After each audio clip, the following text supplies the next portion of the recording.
fundamental belief, I think. I don't know. Listen, even if it's not them individually on the podcast, it's the 40-40-20 rule, right? Like it's the people that heard your response to that versus what, I think could have been the more optimal response. The number of people that were just like, if they thought that you were just like a useless cuck and nothing you had to say about relationships was valuable because of this detail, I think the way that it came off just completely re-entrenched 100% of those people when maybe you could have reached 1 or 2%. No, I understand what you're saying. I just totally disagree. Because I think anything that I would have done that you're suggesting would have re-entrenched it way harder. Me trying to fight on that point or arguing anything, I think that would have re-entrenched it even harder because everything just comes off as a coat. I think and it's just like, well, but you're telling me to take like a different rhetorical approach. Like, I feel like I'd rather just move on as quickly as possible because there are so many other weak spots in that argument that I can hit on so much better and more effectively than ever trying to win on this ground. It's just, but we're circling the drain on it. But yeah, you can have the last word again. Sure. Whatever. No, I think we've talked to death. Sure. The second thing is, I feel like when I hear you guys talk about women, and I'm curious if this is a rhetorical thing or if you have better thoughts about this, but like when I hear you talk about like LA women or Miami women or like the way that the people on the show talk about women, I understand from their perspective. And like the way Sneeko and fucking Andrew Tate talks about women, their entire experience with women is confined to like club chicks, like 18 to 22-year-old women that haven't established themselves, women that don't have any skills yet or anything like that. Like they're not established. They don't have really anything to offer other than being young and hot or something like that. Keep in mind, you got to be careful when you're saying that. All of those are really good traits. Because while you see a woman that's inexperienced, in their world, that's a woman that's coachable. While you see a woman that's just young and hot, they see a woman that has been masculinized by Western society. While you see somebody that doesn't offer anything of extreme value, they see somebody that they can make dependent on themselves that will only enrich their lives. Everything you're saying is a negative, and their worldview is an extreme positive. That's something you have to keep in mind, because you can't just start going in on things because people are going to look at you like, yeah, and of course she has no experience. I don't think it's necessarily a negative, but these are the traits, right? But I feel like that that sort of conflicts with when they talk about women being inferior. Women can't do this better than men. Women can't do that. Women aren't suited for this. Women aren't suited for that. I know because of my personal experience, the women I talk to, this, that, or the other. Like that's what I'm referring to. It's like it sounds like they're just not interfacing with any like women in professional spaces or educated or academic. Yeah, to some extent that's true. But they also don't like those women either because they view those women as being masculine, right? They want coachable, docile, demure women. That's like their goal. Isn't there some sort of rhetorical jujitsu you can pull there where you can be like, well, maybe you're not man enough to handle a woman like that or something like that? No. To somebody that's... put it like that. But that's what I would put it like if I was talking to somebody similar to me. That's what I would say. Because I've done those arguments where there's a whole line of thought where I can be like, oh, it sounds like you're just threatened by a woman that is confident. It sounds like you're just... This will work against people that have kind of shaky worldviews. But when I'm on a show like that, these guys have been fleshing out their worldview for months, over a year now, right? Maybe years, but maybe before they were on the show. The Myron dude is a smart guy. He's not a dumb fuck. I'm not going to be able to just like trap him with an easy 1 or 2 gotcha questions. Like you can, 1, tell he prepared for this, and 2, he's a sharp dude. He's not an idiot, even if I disagree with his worldview. So when you're dealing with people, this is a trick I figured out. When you're dealing with people with very consistent worldviews that are internally consistent, if you try to throw a gotcha question or you try to undermine them with an easy like rhetorical punch, they will destroy you and make you look horrible if you're not ready. So for instance, this is something I noticed when it comes to dealing with conspiracy theorists, you don't ever give them open-ended questions because you will look like an idiot. If you're talking to an amateur, you might, right? If you're talking to somebody who, if you're talking to like some random fuck and they're like, oh, I believe in flat earth. And you're like, okay, well, why is it that if I shine a flashlight across a lake, why does the light go down by the end? Like why does it look like there's curvature of the earth? On an average person, I could be like, oh shit, I don't know the answer. And then you look really good. But if I'm talking to like an expert level flat earther, I understand what you're saying. They have all these things. They've got the geometric properties of the plane. Yeah, but even worse, you won't even be able to counter, right? Yeah. I'll say some shit like, why is it if I shoot a light across a lake, why does the light fall? And they'll be like, well, in your model, isn't light literally affected by gravity? It doesn't get pulled into black holes, so why wouldn't the light be pulled down to the planet? I understand. This is the same and now I'm fucked. And now I'm like, oh shit, I don't actually even have an answer to that. I don't know how to do it. And because I've asked them a question that they've already had these questions thrown at them before, they know all of the fucking answers to these. I'm going to get caught out because I tried to trap them and I don't know what to do past the trap because I'm used to everybody falling in the hole. So you got to be, I think you have to be really, really careful not to fuck up on shit like that. Yeah, sure, I agree. And yeah, that's the same example I use. If I ever, I've always said like if I had to debate a flat earther, I'd fucking lose because those guys. I've seen some of those on modern day debates. Jesus Christ, some of those guys are. And you need like PhD level physics knowledge to like start to untangle like some of the weird fucking shit they'll throw at you. There are some areas that you can go. What's that? I was gonna say half the flat earthers are PhDs in physics. I know a couple of them who just like got bored and so they'd go online and make up troll models that no one could disprove unless they had 10-15 years of physics experience. Sure. How do they answer like the difference in the stars in the night sky depending on which hemisphere you're in? It depends on what type of flat Earth you believe in. There's a lot of different models for it. Some believe in like the inner spherical model where you're like inside and there's like a substance above.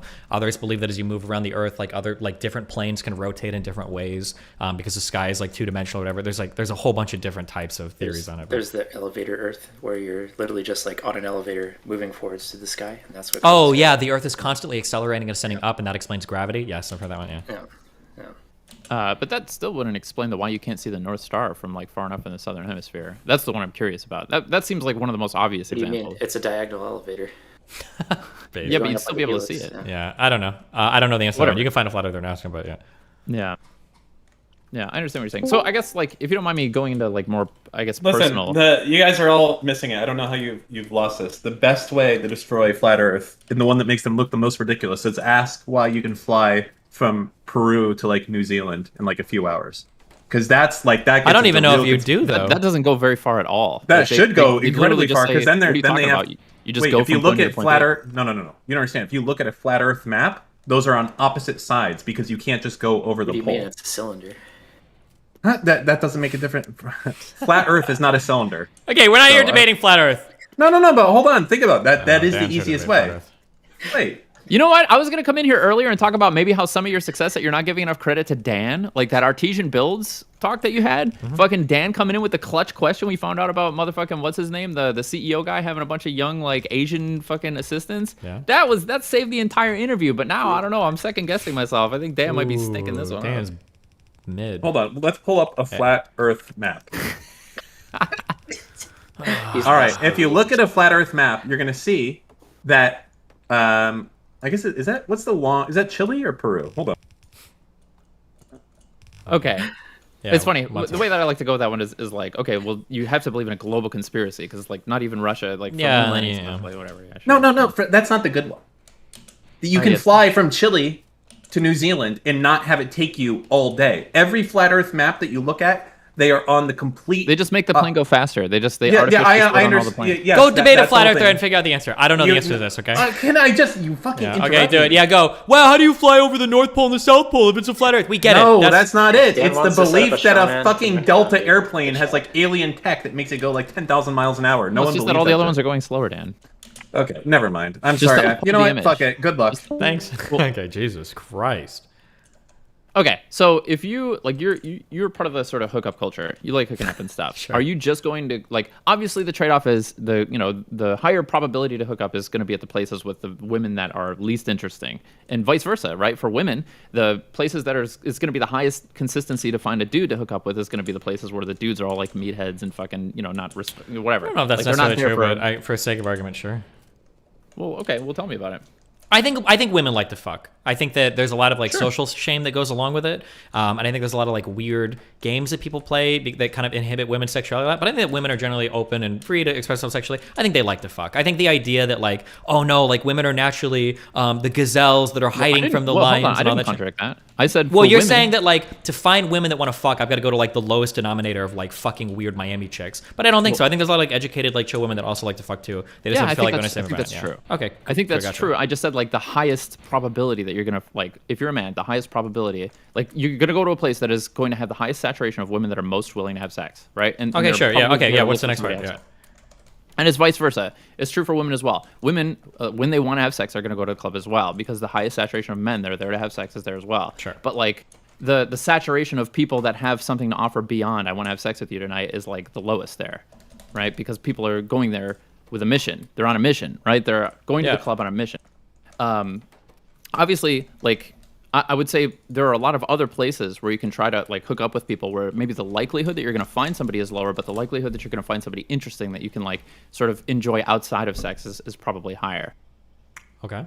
Are there like whenever I hear this topic come up of like going to the club in any of these spaces, like red pill spaces, and you engage in this a little bit, I'm just curious about what your thoughts are about this, about like advice that you'd have about dudes that want to like hook up or like find women that are not like club women or whatever the hell. Like, if Wait, this hold is on. a thing Are that you you asking practice how do you and try. find women to hook up with but not be in relationships with that aren't club women? Well, specifically, I think a lot of people probably came away from that podcast thinking, wow, like, I'll tell you this, my sort of biases were confirmed watching that. When I watch any of those like red pill people or Andrew Tate or Fresh and Fit talking about the quality of women or what women are capable of or what the average woman is like, I understand that it's because the average women they're interfacing with are like women at the clubs or whatever. But there are plenty of places you can go and meet women that are like maybe a higher caliber than the average club woman that these people maybe don't interface with or just don't know about or maybe don't have a lot of I don't know what you mean by with. higher caliber. I don't know any of these terms, what you mean by this. They're more educated. Maybe they have careers. They're more accomplished. Okay, because those wouldn't be higher caliber to these types of people, at least that are listening to Fresh and Fit. I'm not ready to assume that. I think that's... No, I'm telling you that is true. These are lower caliber women. Really? You think Yes, so? I know so. They don't want career women. They don't. want Their somebody who's view gonna is be that okay sitting at home. Yeah, those types of traits are masculine traits. When they talk about women that have gone to school and pursued careers and are working, those are masculine women to them. Those aren't desirable women at all. Feminine women at Interesting. college get the MRS degree. Yes. What about like artists? And I don't know, like there's plenty of accomplished women that aren't necessarily doing STEM shit.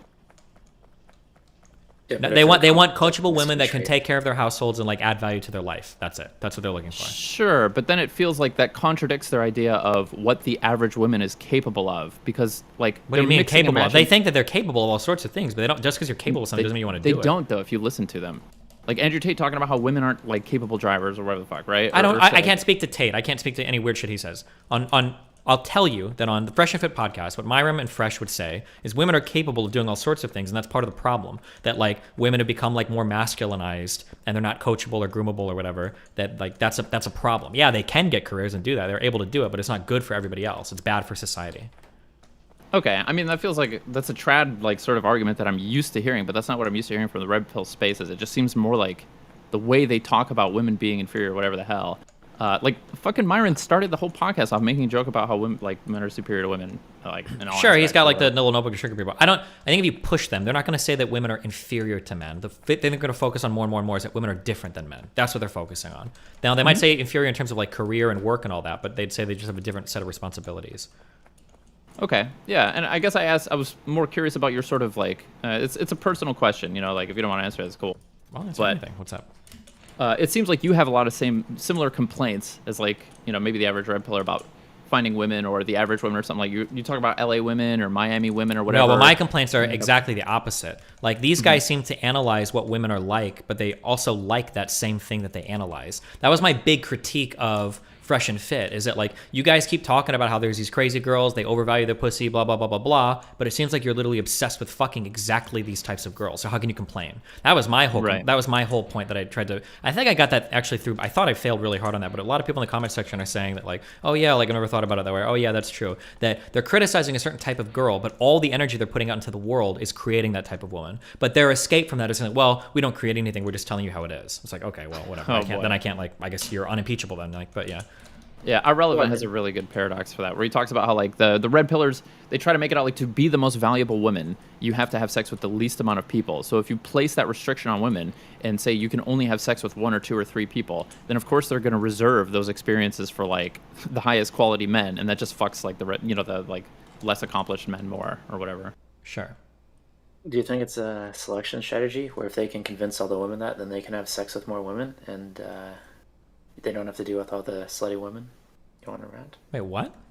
If they go and they say to everybody that a woman's only good if they're pure, and then those women are only going to go to the high value men like themselves, so they're just perpetuating the number of women they're going to sleep with. No, it doesn't Not matter. gonna be Nothing. their- When you're in positions like those guys, or even like me, you don't have to play games to get a lot of women. Women are naturally going to come to you. You don't have to tell your fans not to fuck them. You're not, because you're always going to be able to outcompete those other men just because of your status in life and everything. Yeah, he brought up Leo DiCaprio too. It's funny, he brought up like Yeah, shit. he tried to say, oh, like look at Leonardo DiCaprio, but I was like, dude, he dates like exclusively like 25-year-olds. Like, what do you mean? Yeah.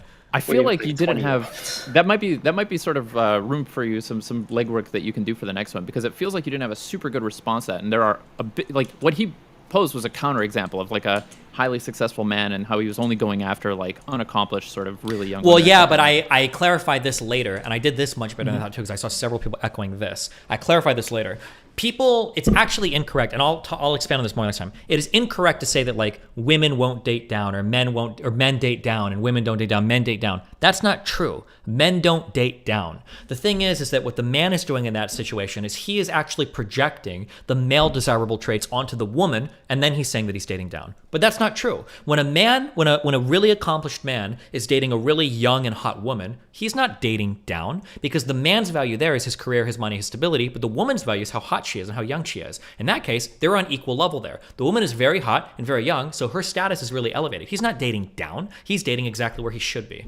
That was the issue that I brought up with Leonardo DiCaprio. So they're like, oh no, Leonardo DiCaprio is dating down a lot. He's dating unaccomplished women. That's not true. The accomplishment, accomplishment of the woman is being young and hot. And in that case, Leo is dating exactly where he should be, which is exclusively young, hot women under the age of 25. Right. So what are some, if I were to pose that same thing to you and be like, no, even these like super successful dudes, the highest value women, they think, if I look at Leo DiCaprio, what are some counter examples you could come up with now that, like, that you thought of it, of like really successful men that are trying to, like pair up with really successful women? Oh, you know what else? He mentioned Bill Gates and Melinda Gates. And he talked about how this guy's nerdy, but he's rich, and it just amplified his energy. And what happened? She left him. Like, that's a complete mistelling of that story. Yeah, but I don't know 100% what happened. I'm never gonna ever try to fight on some ground that I don't know everything about. That's a disaster waiting to happen. Because as soon as I bring anything up, I learned that with Lawrence Southern. If I start bringing up like parts of an argument, and I don't know the story in and out, I'm gonna get fucking destroyed and look like an idiot. So I'll never fight on those grounds. You learned that vicariously through Lance and Lawrence Southern, I imagine. No, I've learned it vicariously through me and debating Lawrence Southern. Where if she brings up a story and I don't 100% know everything, she'll either like bullshit her way through it or know some obscure factoid, and then I'm completely lost in the argument. So if I'm not 100% familiar with the details of a story, I'll just drop it and go to the next thing, because I'm not gonna risk like trying to fight on some ground that I don't know. Damn, that's a shitty conundrum, because you kind of have to like... It is. I mentioned this before. The exact conundrum is that if I'm in a debate with somebody, they're willing to make up facts, they always have the edge over me, because I'm never going to assert confidently something that I don't know anything about. But if I'm in a debate with somebody else who will do that, we get into a weird back and forth. There was a while where I said, I tried this on stream, there was a while where I said, sometimes I'll just say, you're wrong, I've read that study, and I've had people back off points. And I can tell them that they were making shit up. I've done that a couple times. I think I did it a couple times versus... and in those instances, are you just bluffing? Or Yeah, 100%. Someone will say like some shit, and I'll be like, oh, I wish I could remember. There were a couple of keynotes where I was like, no, actually, I read that study, and the conclusion was the exact opposite. And then they'll drop it, and they'll move on quickly to the next day. Like, okay, you didn't know what the fuck you were talking about. So, but it's too risky, because if I'm debating somebody that's intelligent, or they do know what they're talking about, and I get caught doing that, then I look like all my credibility is gone. Yes. That's the gambit. Yeah, and it really does seem like the lowest risk thing you can do is just like bitch out on the topic and be like, I don't want to talk about this. I haven't read about it. I don't want to. Yeah, you just move on to the next thing. Yeah. One of the biggest strengths you can have in debating and like having these public conversations is like the greatest strength you have is in how much the audience doesn't know that you don't know, and like providing the air that you may be prepared for whichever new sort of area that your counterpart may be willing to move to. Yeah, I don't know. And like anytime you expose, I don't know anything about that, it just like, fuck, it just falls so flat for an audience, and it shows your, the weakness to your counterpart and shit like that. It's such a risk, even if it's the honest thing to do, and it's the best way to sort of protect yourself from being embarrassed and having a Lance moment where you're like, come out super strong.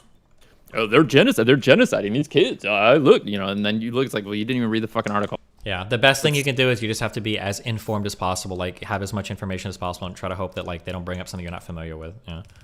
And if you do prepare enough, you can get rewarded, because sometimes they'll try to bring up stuff that they don't know about and you do. That happened a lot in the Allsup debate. I did a lot of research for that pro-life thing. And when he started bringing up certain studies, I knew the exact Breitbart articles that he was taking these studies from that were quoting them. So it was like a very, very easy one, because I was familiar firsthand with the sources he was bringing up.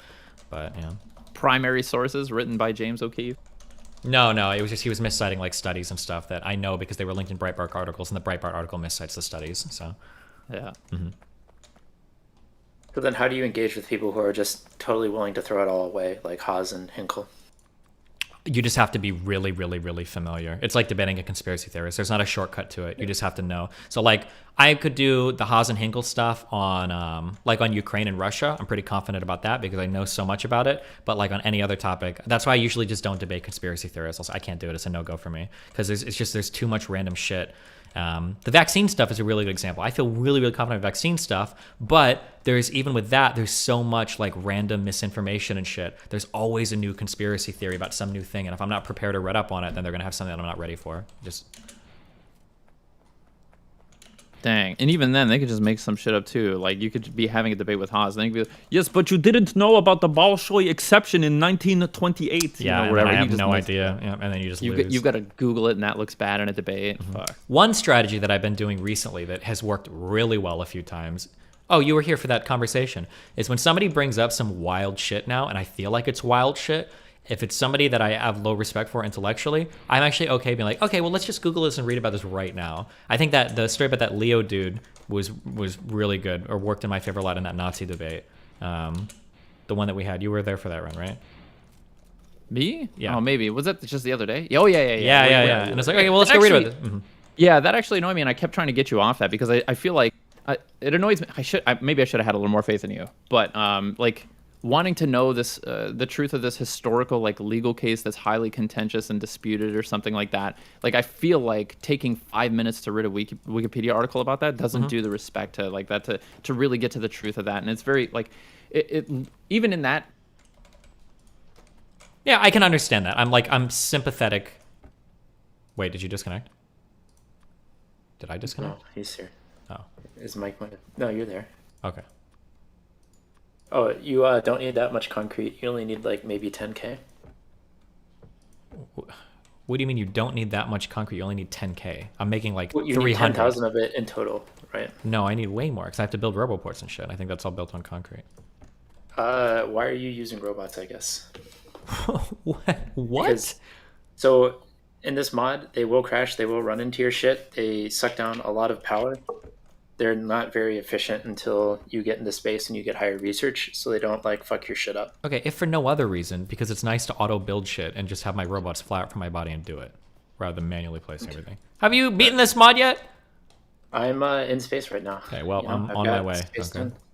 Yeah, sure. You're not just gonna blow your base up again because you didn't go out and kill biters? No, I did go out and kill biters this time. I'm doing way better. Fuck you. Yeah, sure thing, buddy. Thank you. Hold on, I'll be back 1 second. Well, how's it going, chat?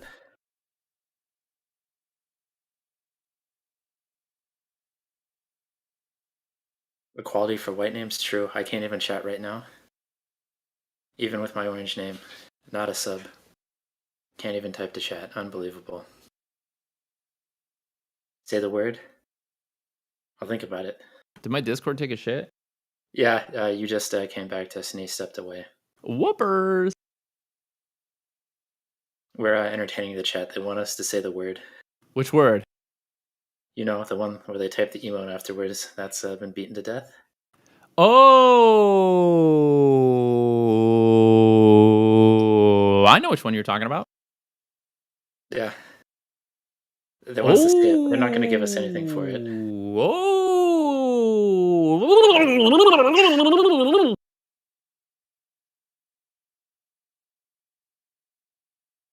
The word you're talking about is the best word. Everybody knows it. I know it. You know it. It's the greatest word. Oh, bamna.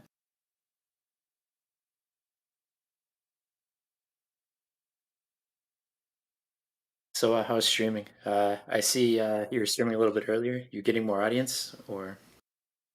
Man, I ain't here to talk about work. Oh, Listen, whenever I'm on another stream and people ask me how my stream is going, I tell them I don't stream. interesting.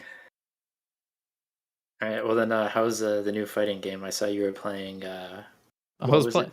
I'm a LeBron main, baby. I was LeBron? playing multiverses with Mason from DGG. Interesting. How is it? I played it. It just felt like really clunky. That was my 5-minute impression of it. You've got some experience with Smash, right? You're a Smasher. Yeah. Yeah. Mhm. So like the movement feels like pretty good, but the moves are all like super weird, and the combos are like incredibly awkward. It feels like you're just much better off like button mashing. Well, if you've got experience with Smash, it sounds like you probably already have a community of like 10-year-olds that you can play multiverses with. True. Yeah. I don't know. I just feel like it just feels like really weird and clunky. And the visuals are also like kind of just weird as well.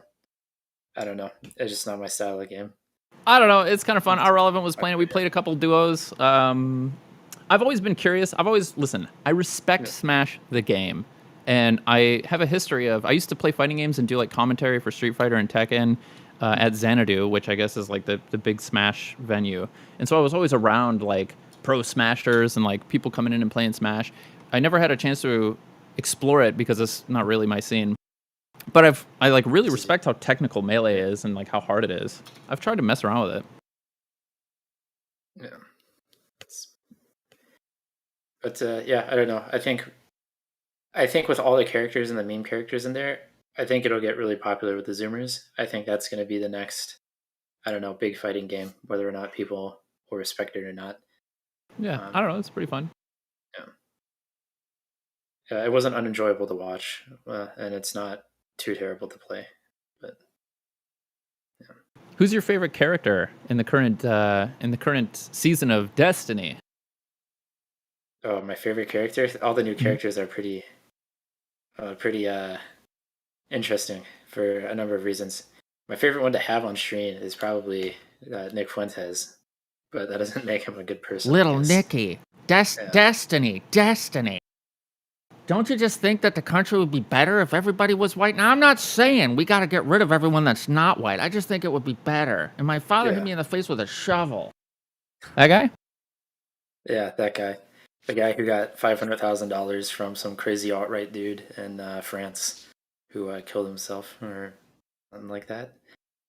It was who was there storming the Capitol on January 6th, but was smart enough to stay outside. Yeah. Who was? Nick Fuentes. Oh, true. No. We're talking about our favorite orbiters. Oh, is Fuentes your guys' favorite orbiter now? I asked him who his favorite character in the new season is. Oh. You know, I think when he's on, you have the most interesting conversations that are probably the most pertinent to actual real-life issues, regardless of... Unfortunately, yeah, that's probably true. Yeah. I missed that comment. What was it? Oh, fuck it. I'll go back and watch it. Does the Might VOD need to hold be up. split? Oh, yes, it does. Thank you. But yeah, I'm just saying it's the most pertinent to, what's happening in the real world. And yeah, at least it's interesting, even if it's a little bit Crazy, yeah. out there. And at least he's not crazy enough like the other people you spoke to who were going full-on Federal Reserve, Jewish, everything else. Yeah, or at least he's smart enough to know he needs to hide it. Yeah. Yeah. Which is the really weird thing, because he says, oh, no, I don't do that. And then you just have the Pepe moment like 2 seconds later where he basically says it or jokes about it. Yeah. So I feel like he's a returning character, though. He's not like a new cast member.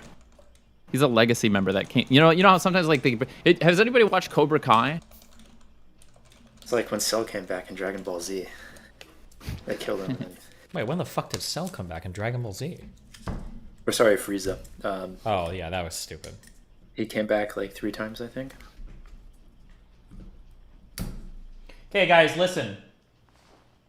You guys need to be aware of something, okay? We are an extremely powerful community, okay? We are an extremely powerful subreddit. You need to chill on posting to other communities, okay? Because you guys can like override the fuck out of everything very quickly. And I think it's a little bit scary. You guys need to chill. You guys need to calm down on posting to other subs, all right? Jesus.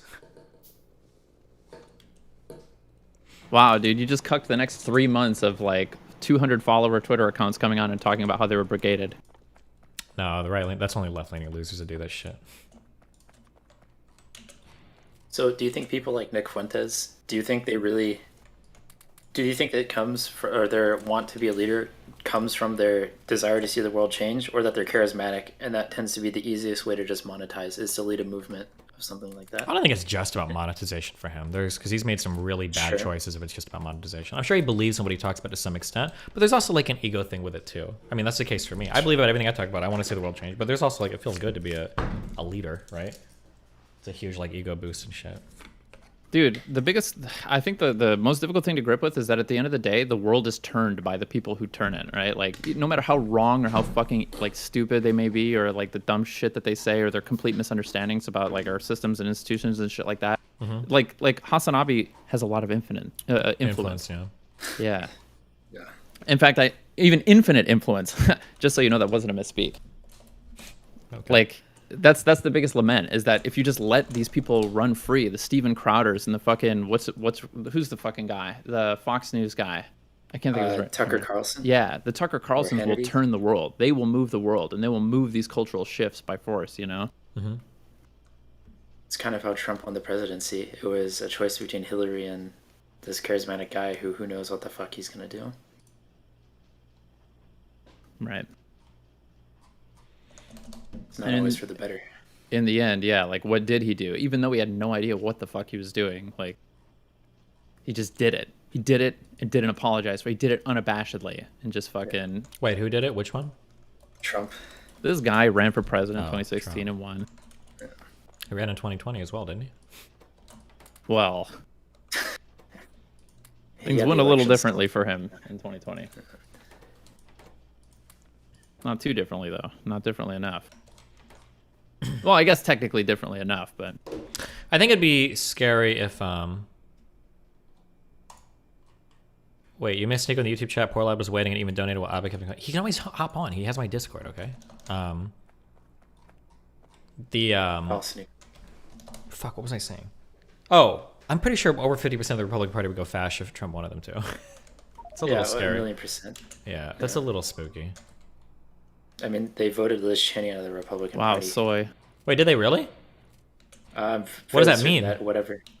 I mean, it doesn't really mean anything. I just don't think they're gonna pay for her election next time. Oh. And then they're gonna run their own candidate against her, which is insane. Dick Cheney was probably the most liked, I would say, vice presidents of recent history, at least by people in his party. And then now his daughter's like being evicted for saying, "Hey, our party's gone fucking batshit crazy." Dick Cheney's basically the Terminator. He fucking shot a dude in the face with a shotgun. It's pretty badass. And then he got apologized to on national TV. Damn, the Republican Party is in like such dire straits right now. I don't feel bad for them, but I'm so curious what they're gonna do. Well, you better hope it's not DeSantis and Trump, because that's what it seems like, and I think that's a whole No disaster for our nation. shot. I don't think it'll happen. I don't think so. Let's bet $10 on it right now. $10 that DeSantis or Trump. They wins will the never nomination. share a ticket. No shot. No, not a ticket, but Oh. win the nomination. One of them. Oh. One of those two. Yeah. I don't think It they'll. doesn't I don't matter. think It's they'll the- even compete against each other. I don't know if they could. No, they won't. Yeah. I don't think Trump will run. I think he'll make up a bullshit reason and he won't run. And I think DeSantis is going to run. He's going to clean up, and it's just not going to be close. And You don't then it's think- just going to be a disaster? For I the feel like nation. Trump will run. I feel like he's got to. The ego's so much. His ego so much, but he's so old. He'll come up with an excuse. He'll be like, "The DOJ is investigating me. I'm too busy fighting this." It's Well, so unfair to be here's doing, but this is something that's fundamental to that your story there, and I actually don't know what the answer. I actually know I lean on one side. I think that Trump really does think the election was stolen. I kind of think Yeah, he does. I think- So, but if he I does think- think that, he's not going to quote unquote make up an excuse, because none of these things have been excuses so far. I think he genuinely Wait, believes this shit. I'm he's saying. curious. Why do you think that? Like, what's the? He's All just the stuck people with it for near him. so long. Well, no, all the people near him doesn't make sense because everybody around him was telling him it wasn't stolen. Wait, fuck, now I don't know. It No, feels that's- like well, certain people were telling him it wasn't stolen, and certain people were. who was telling that it was the guy? that it was stolen? Because it feels like every person that's come out August is Dillon. Come on, dude. He was planting that seed so early on in the campaign. If I lose, it's because it's stolen. Come on. Yeah, but they Like, might have now he's actually just gotta believed stick that to was all. It was all rigged shit. But it was I mean- before the election. Yeah, but it was mail-in ballots. They always talk about like voter ID shit or whatever, right? Oh, I don't know, man. It would take a lot to convince me he really believes it. Like, when is the guy fucking honest about anything? True, but why I is mean, he still we can harping go on ask it? him. He's just up the road. You want to go visit Mar-a-Lago? I thought he wasn't there. I thought that's why the FBI showed up. Oh, not there right now, but he's there enough. You know, it's only $5,000 for a fundraiser ticket. We can, or what is it? 5,600 That's the max is the FEC. new Yeah. max donut. Yeah. So if you want to go have a dinner with him, $5,600.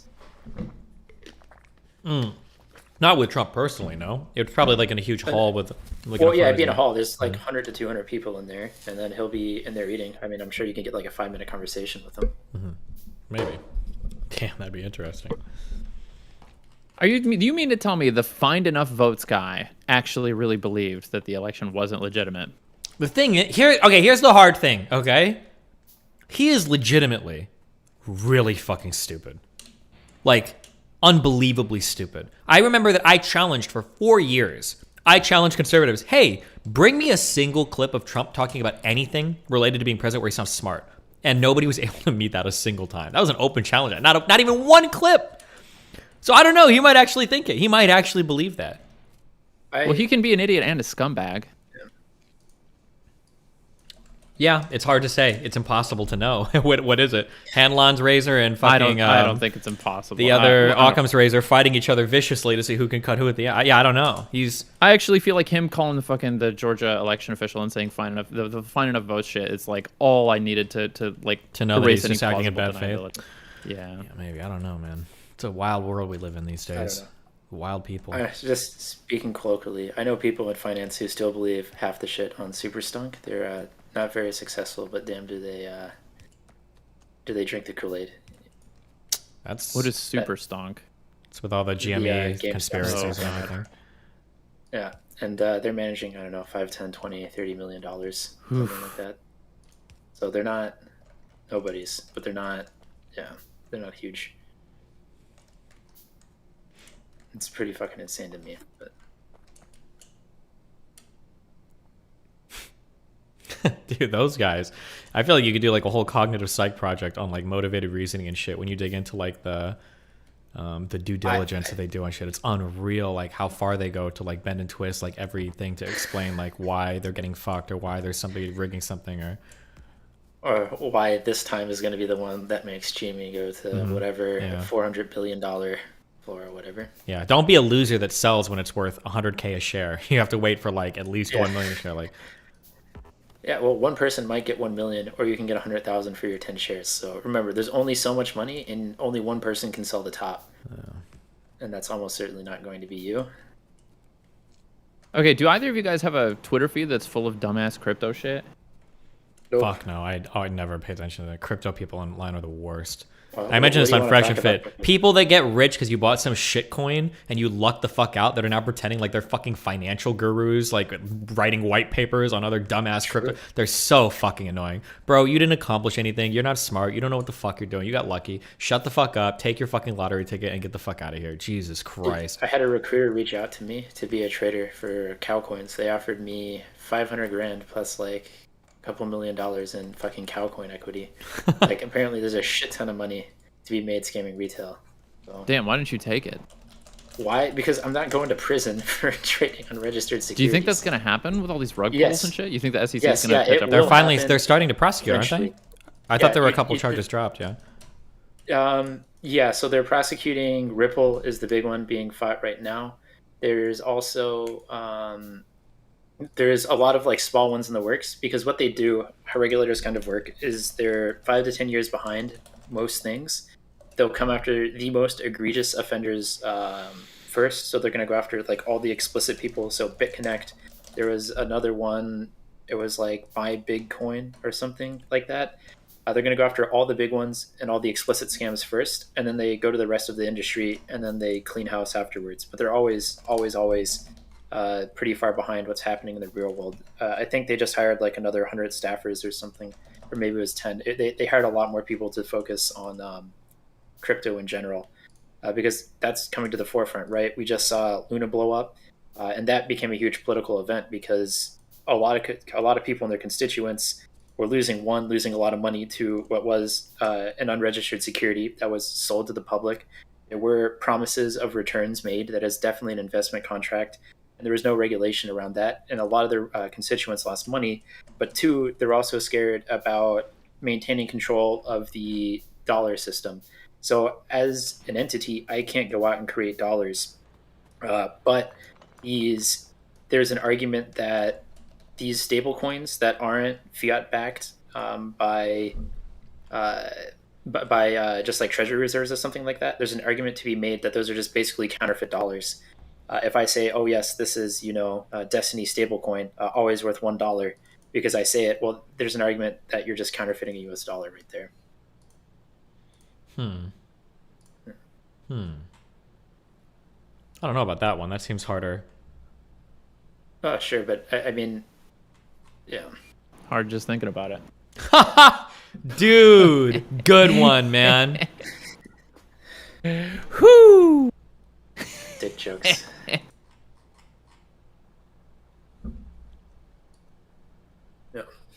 Wieners. So yeah, how's DGG coin? Do you have Kate cooking that up? What's the No. launch plan? When's That your would white be paper? funny, though. I bet there's a lot of money to be made there, though. Oh yeah, if you put anything up and you have a couple $1,000,000, I'm sure you can like double your money in like a week just copying a code base and then a good advertising base to pull too. I mean, just look at the FaZe Clan Save the Kids token. Like that pulled a couple Oh, $1,000,000 God. in like 2 days. But now imagine if you. I feel did like we this, have a really bunch of- recent example we could look at too. I don't know, like within the past couple days. Can anybody think of a really recent rug pull that we can? Oh, the Martin Shkreli? No, he got hacked, bro. Oh yeah. Yeah. Yeah, he Fucking just Martin had- Scarlett, CJ. Oh shit, here we go again. Yeah. There's no way he's that dumb. Like, For just 400K, but who knows? yeah. I mean, if you can get people to still believe it, and yeah.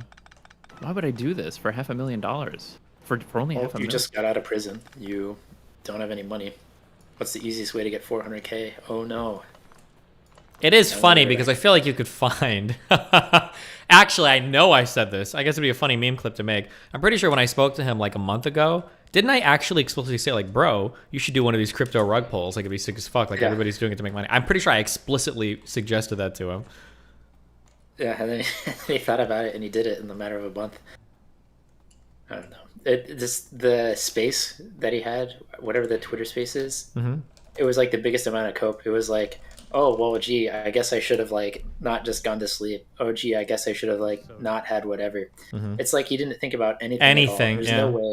Yeah, it's like, why would I bother writing 30 pages to get 400 grand? It's like, well, I could just pay some guy, or at least back in like 2017, it was like $10,000. They would set you up with like a white paper, a website. They would copy paste the code for some project, so you'd have a token that would like run on like AWS, Sure. and they would just like set you up, and then you just made your branding whatever. And I'm pretty sure those shops are still around, and that's like what the FaZe Clan people did. Is just like Mhm. 10K for your crypto in a box. I'm sure he just did the same thing, Yeah, maybe. and then maybe like paid some guy to write a little bit about proof of medicine or whatever the hell that Yeah. he was doing. Yeah. Hold on one second. You know, there's also a lot of drawbacks, obviously, and you just have to balance those and get the best out of something without getting the worst out of something. Are we getting a Shkreli NFT rug pull soon? No rug pull. I don't rug pull. Yeah. Jeez.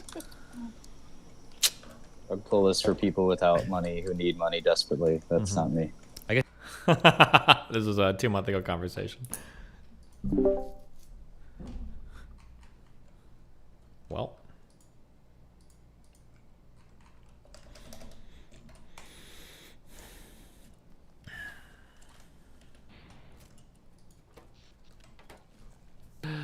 Well, he said he wouldn't do it. I don't know what else Well, you guys he said need. it's rug pulls are for people that desperately need money that don't have any, though. He did say that too.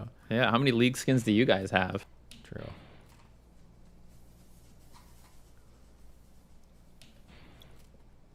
I feel like there's so many better ways to just monetize yourself than just like Yeah, especially when you're Martin Like, he could just- Shkreli. Yeah, you can just do the same thing that fucking Jordan Belfort does. That scammer piece of shit is still out there charging 50 or 100 grand every time he makes a speaking appearance. Like, it's totally doable. Yeah, but what's Dudes. harder, writing 30 pages? We're going to talk Thanks. for like 2 hours. Well, it's about like the future of your name too, because I feel like Yeah. unless he really does get away with it, I think his name is pretty fucked now. Like he came out of jail, he kind of had another shot to rebuild stuff, and now like within 2 months of being in that halfway house, Oh, did he have another shot though? Like I feel like he's a household name Yes. for being the pharma bro. he had Really? another shot online for sure. Like maybe with like normies, his reputation is like ruined. Even in finance, he absolutely could have just like been a name on one of the funds, taken like a small 1 or 2% cut just to have his name, because there's enough people who think what he did was Isn't fine. the worst thing. Yeah, relisting drugs, making money, it's not bad. Or was good Yeah. business, or at the Yeah, very yeah. least, Thinks profitable, that one, sure. that it's good business, or two, that he has, marketing appeal. It's like, oh, this one of our, senior advisory board members for our new, whatever is like Martin Shkreli, right? And then his name is worth something to just like stick on 5 or 10 or 15 or 20 funds, because there's plenty of people who are willing to go to bat and like pay for stuff like that. So Okay, It just is- here's the real question. If it's just 400K, and that's nothing to him, and that's, these rug pulls are for poor people, and why would he write 30 pages for a mere 400K? Is it out of the question that he would just refund people that lost their money? No, or he's maybe not. he's going to VCs, but he's absolutely not going to. I mean, it's nothing to him though, right? Like, I feel like that's the way out for him. I don't know. I think he I just don't know what wanted his net money worth that the is, courts but- couldn't seize. I think that's what it is. It's like he knows for the rest of his life all his income is going to be taxed for all the money he owes, and then that's a way to get at least a little bit of a bag. Jeez. Wow, Ceylon, thanks for gifting 10 tier 1 subs, buddy. I don't know. Either way, I think it's like a lose-lose for him. Either way, I just don't know why. I just can't fathom any reason why it went down the way it did.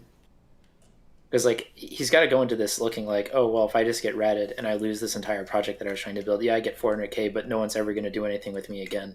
Yeah, that's what I was saying Especially before, because like the thing is, the focus, I don't even think, there's like two possibilities. He either scammed or it was an unimaginable amount of ineptitude. And I don't know which one of those is actually worse. Like, I would say it almost certainly had to be the scam. I mean, if you're just so doesn't dumb happen. that you're like losing 400K because you're downloading fucking torrents or some shit, like, You're never going to get anything again. And yeah, like that to me is worse than the actual scam. Like if you were actually that technologically inept, that's wild to me. But I don't know. They did that Save the Kids coin, and that Phase K guy is still, you know, like a million YouTube view guy, right? Yeah, but he's also not a convicted felon, right? Mm-hmm. And his business isn't like, oh, I'm pretty smart. I know how to do whatever. I know how to, invest in all these companies. I know how to turn around these drugs. Whereas Phase K is just. I Like, see what you mean. This is I'm just going to entertaining. limit Shkreli's like professional opportunities. Yeah. What little he had. and the casual like online professional optics, that's really generally what we're talking about, probably. Yeah.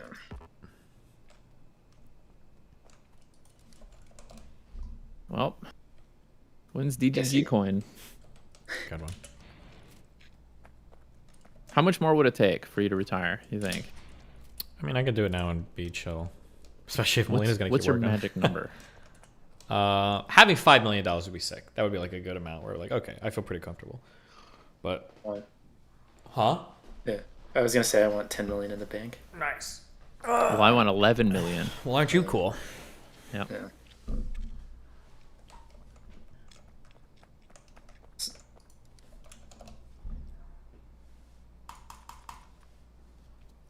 Damn, that means anybody who hates you enough could just, dude, Keffels could do a fucking fundraiser for 5 million and just erase you. Yeah, How would you put yourself? Why would you expose Oh my yourself? god, I'd like- be so owned. How mad would you be? How would I ever recover financially? Yeah, how would you ever recover financially from that 5 million given to you for nothing? I just think that's fucking crazy.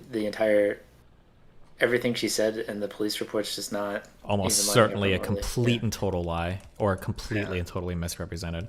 And she got like so much, like almost international attention for it. How Wild. spicy would it be if it was her or her own mods who swatted her to be able to do that? Yeah, I wouldn't speculate that far because it'd be I don't- pretty I insane. don't But think- like, I wouldn't put it past her. Do you not think you're taking at least a little bit of a risk? Like, sure, maybe there was some hyperbole or sensationalizing of saying that she was woken up with guns in her face.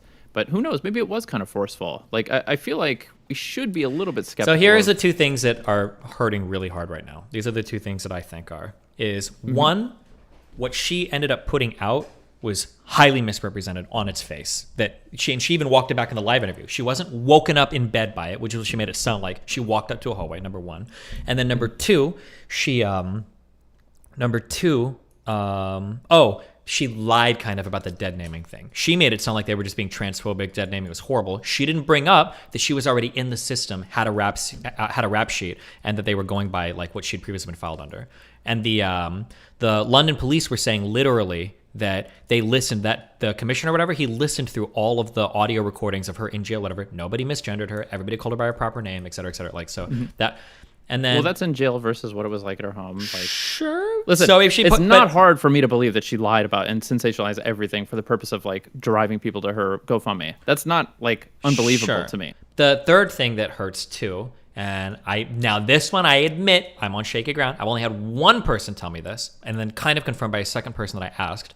But what I was told was that the London, Ontario police are like literally the most fucking progressive police force like in the Western Hemisphere. That it is like an unbelievably ultra progressive area that like they just did some police like trans recognition day or some shit. That these are like an ultra progressive police force. So the idea that these would just bust in with assault rifles and start being transphobic, the person that emailed me this and then another person that later confirmed was like, this is unthinkable for the London, Ontario police force. It's like unthinkable they would do that. So all of that taken it together, I think that she lied. I think she fabricated almost everything about the quote unquote trauma related to this. I think that the police probably acted properly. I know that it sucks, but like I have never in my life judged the FBI for coming to talk to me. Because if people are sending you clips of it making it look like I want to kill people, sure, I understand. Come and chat. We can chat. Like that's, I understand. Because if I did go out and kill somebody and you didn't talk to me, we've seen that happen with the FBI before, where they've got an open file on a kid and like he was making weird comments and nobody checked it and everybody looks at him like, what the fuck are you doing? So if emails are going out with her name and everything on them, then yeah, I can understand them like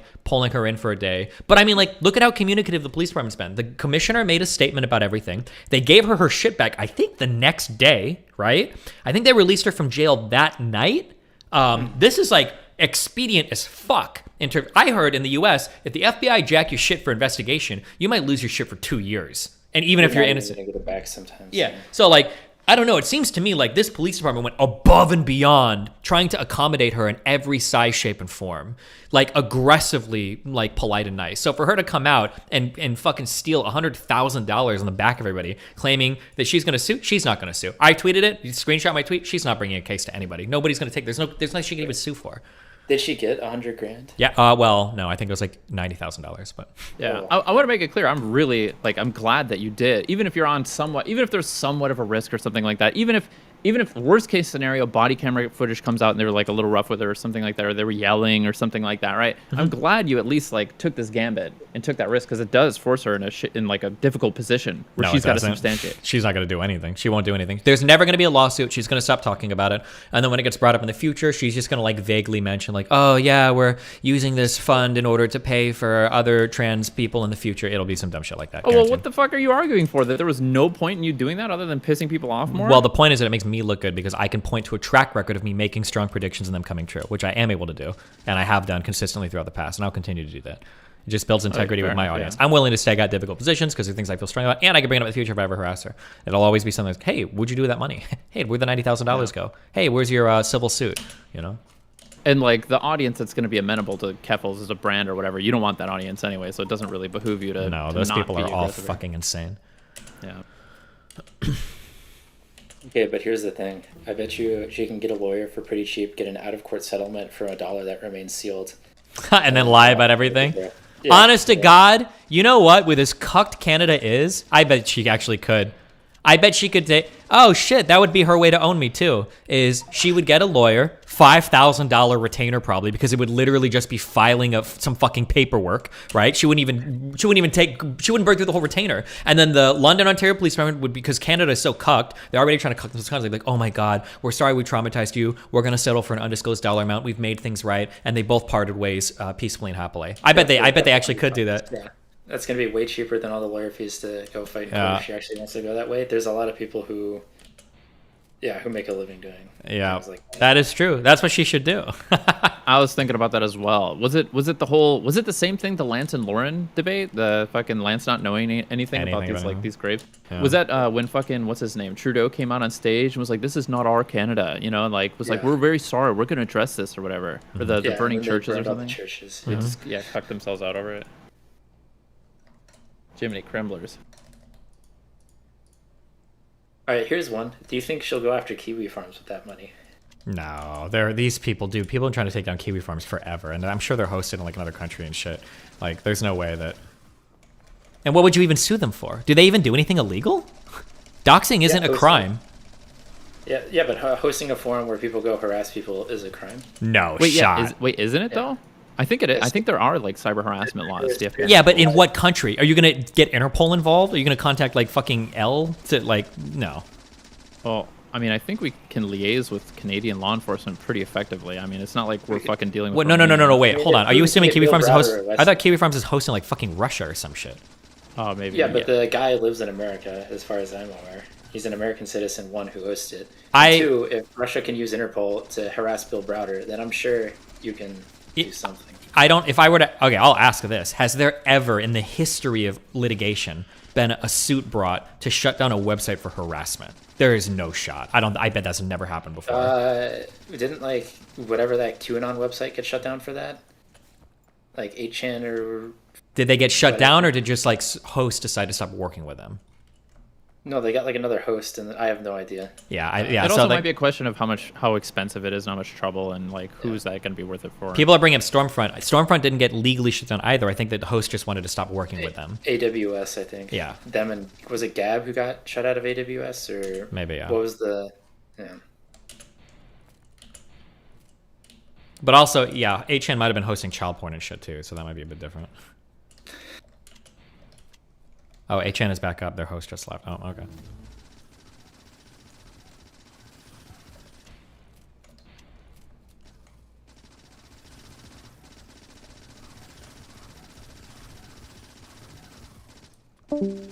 Nice. Who left? Yeah.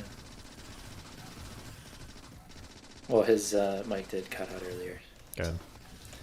All right, here's one. Do you think under Biden, the world has become a more safe place? I mean, I'd say no, but I don't think it's Biden's fault, right? I think the Russian shit is kind of like fucking everything up right now. Yeah, but it's not just Russia. It's also Taiwan, and it's also Iran, and also Afghanistan, I guess. I think I haven't heard us making any mistakes with Afghanistan. I don't know why Pelosi went to Taiwan. I don't know. So fuck, I'm gonna butcher his last name. Zakwari, something like that. The he was Al-Qaeda the guy guy? who basically, like he's literally living in the Green District, like the most secure portion of Afghanistan. And if you can't, I don't know, it just feels like they're harboring terrorists all over again. Well, Like, hold we on, literally but like don't this check is a guy that was probably the one that planned 9/11. But like, is he still planning stuff actively against the United States?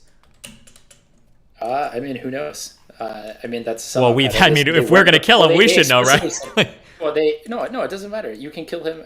No, it doesn't matter if he's still doing it or not. If he's It's pretty participating, important. and that's going to get him. I don't think so. I think it's pretty important because I think it's important to send the message to the Taliban that like, as long as you guys like do your shit over here, you know, go work with Pakistan, go fuck with India or something, just stay the fuck away from U.S. interests. As long as they do that, I think we can kind I of. think that's extremely What's the dangerous. statute of limitations on 9/11, Destiny? The statute of limitations is we left Afghanistan is under the agreement that like stop harboring terrorists or fucking with our shit, and as Yeah, long what do as you you think stop they're fucking doing with for us, explicitly harboring him? No, What? I think it's kind of important to demonstrate like a commitment to getting somebody who I fucking disagree. designed I'm a going to be terrorist honest with attack in you. their Less than country. 1% of Americans even know that motherfucker's name. Most people think Bin Laden was solely It responsible doesn't for matter. planning It matters to people who may wish to design like to fucking do harm to America in the future. That we're not going to stop it. Maybe 20 or 30 years from now, but we're going to get you. I don't know. I don't know. Because This is here's obvious. it's not obvious because if you set the precedent that we're still going to be penetrating into Afghanistan to assassinate people, oh well then fuck, who cares if the U.S. left? They're like we're going to go back to doing what we did before, where Afghanistan is going to be harboring terrorist interests that are going to be contrary to U.S. interests both in that region and abroad, and now we're back to literally score zero. At the very least, we can walk away with is it a Pyrrhic victory or Pyrrhic victory, where it's like okay, Afghanistan sucked and everything got fucked, but at least we have the mutual understanding that we're not going to fuck with them and they're going to stop harboring people fucking with us. No. Well, no, but they're not. Iran's still crossing the border. They were the ones that we were fighting for the most part. Their proxies for the last 20 years, and we haven't gone there. Like, yeah. Wait, what are you talking about?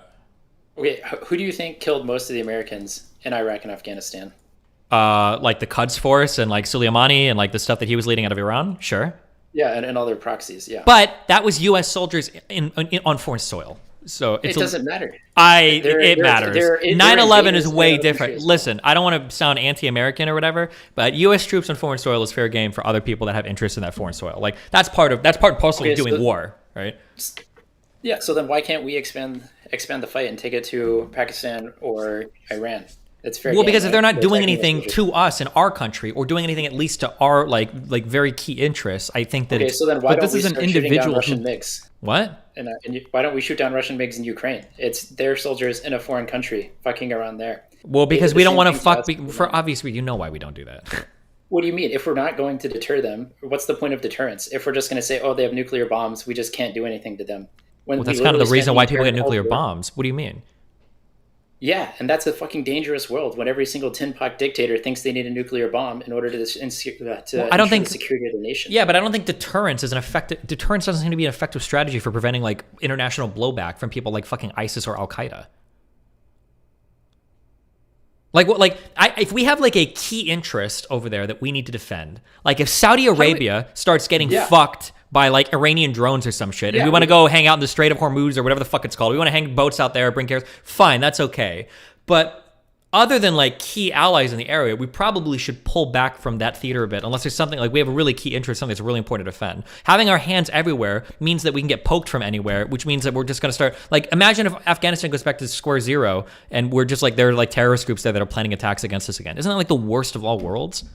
Well, that's literally happening right now with Al Qaeda being the green zone and with ISK literally assassinating senior levels of the Taliban government. Well, yeah, but like is Al Qaeda currently planning terrorist attacks against the United States? Is that like a thing that's going on? Not yet, but they're still around and they're still spawning offshoot groups who are planning attacks.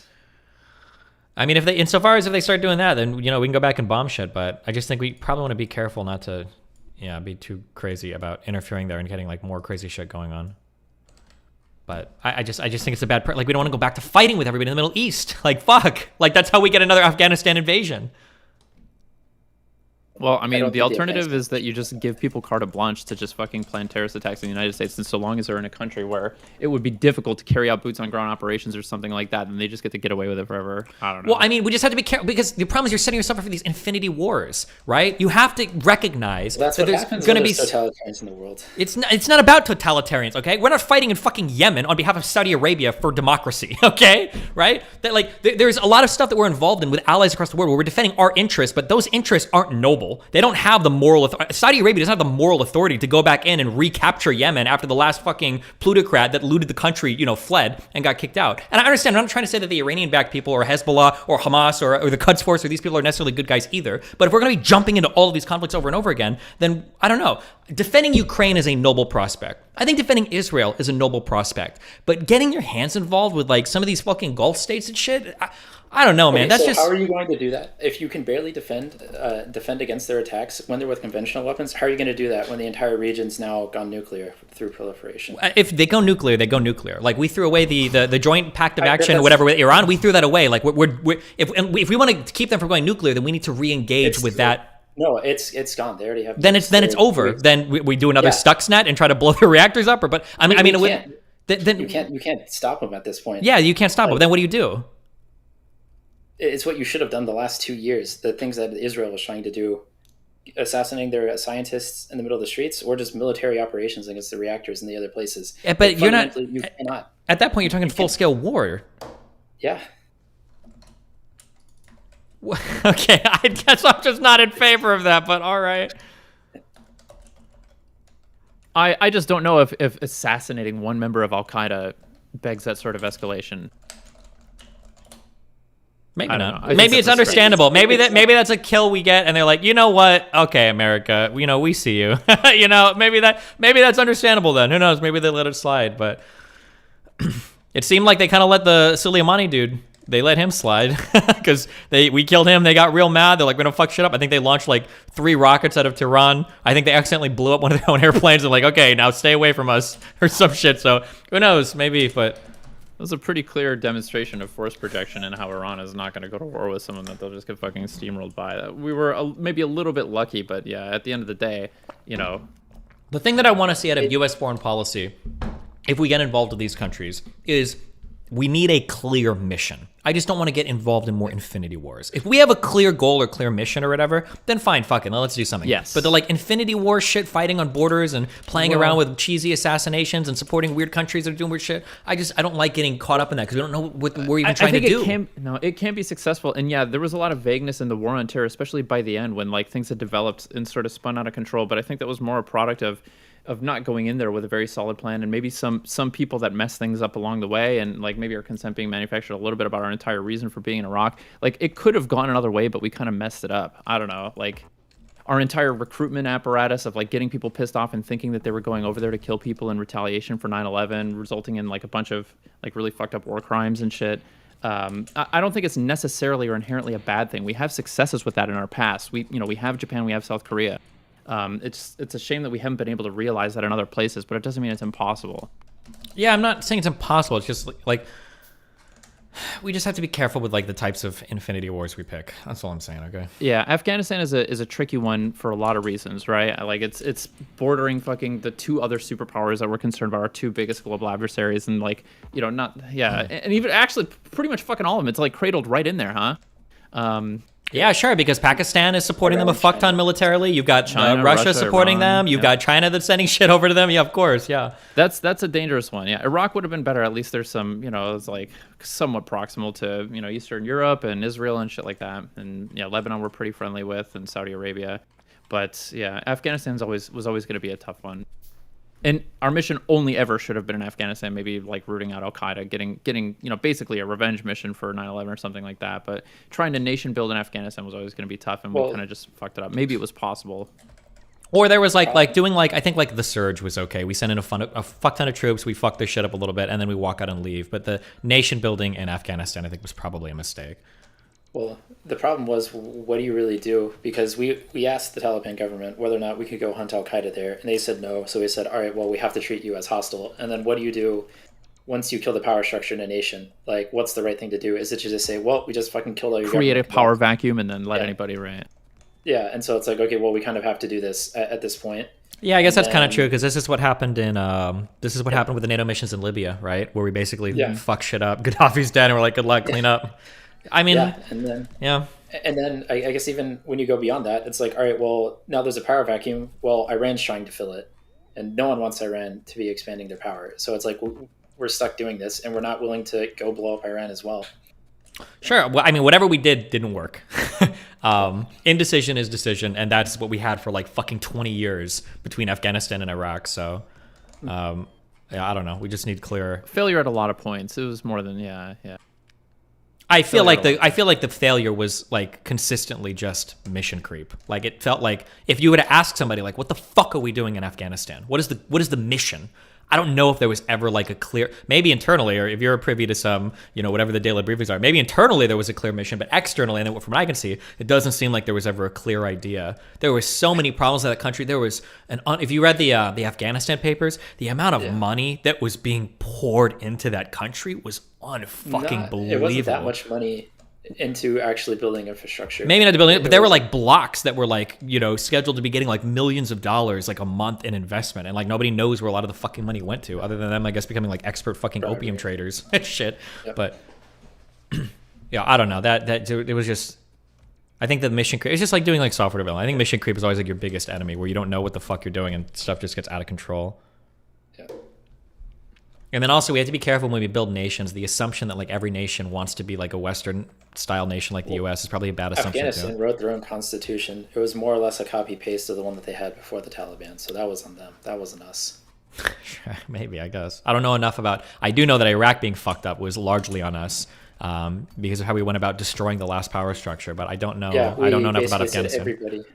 Yeah, they said everyone who was a Ba'ath Party member is now no longer allowed to participate in the government, and it was a single party rule, so every single politician was Ba'ath, so you're like completely fucked or Ba'ath. Yeah, dumb, stupid. I don't know. Misspoke. Yeah, and then all the career military men who are officers, well, now they can no longer practice their career. So what are they going to do? The only people who are going to pay them are the terrorist organizations in Iran. Mm-hmm. And then you lose all your military expertise as well, and like half the soldiers being paid on that military weren't even fucking real people. It was like ghost soldiers and shit.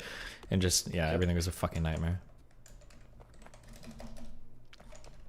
Yeah, I don't know. Anyway. It was a great opportunity that we just royally fucked. And it brings it's not fun to think about what the world could have been like if we had handled it better. I don't know. It sucks on so many levels. It's such a like shitty demonstration that we're like incapable of this type of nation building. We really fucked our credibility when it came like Japan and Korea were so good, and then we fucked ourselves with Vietnam, and then we didn't want to do it for Desert Storm, and when they raided Kuwait in the first time, we went to Iraq, and then when Bush tried to try it again, maybe it was a good idea. I'm actually pretty amenable to the entire neoconservative worldview. The idea of like, you ask an anarchist, you ever ask these fucking anarchists, well, what do you do when one state starts fucking up and instituting slavery or something? They say, well, you hope that other people nearby are going to intervene and like make a more equitable nation or something like that, right? Like that's basically what neoconservatism was when it came to intervening in these dictatorial, regimes that had like gross human rights abuses. We go and we set up a liberal democracy or something like that, and it just didn't fucking work out. And now we're not gonna have a chance to do it again, basically. Yeah, but I feel like there's a different history in these parts of the world too. As cringe as history is, it's probably important. Like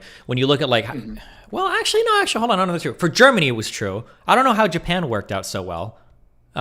Because Japan had like emperors and shit. Did they have any kind of parliamentary system like World War II or before that?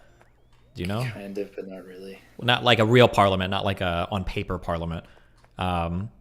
Because Germany had a history of like having I don't know about the Meiji Restoration. All I know about that is from Rurouni Kenshin. I don't know how democratic they actually were. So well, the biggest part of the Meiji Restoration is that the samurais couldn't carry swords. But see, Rurouni Kenshin got around that. Yeah, by having a reverse blade sword. Yeah, then so that's how we did so well in Japan. Yeah, that's all I know about the Meiji shit is they were cut. That's why we did so well, is because they all just had reverse blades, so we could just steamroll them. Mm-hmm.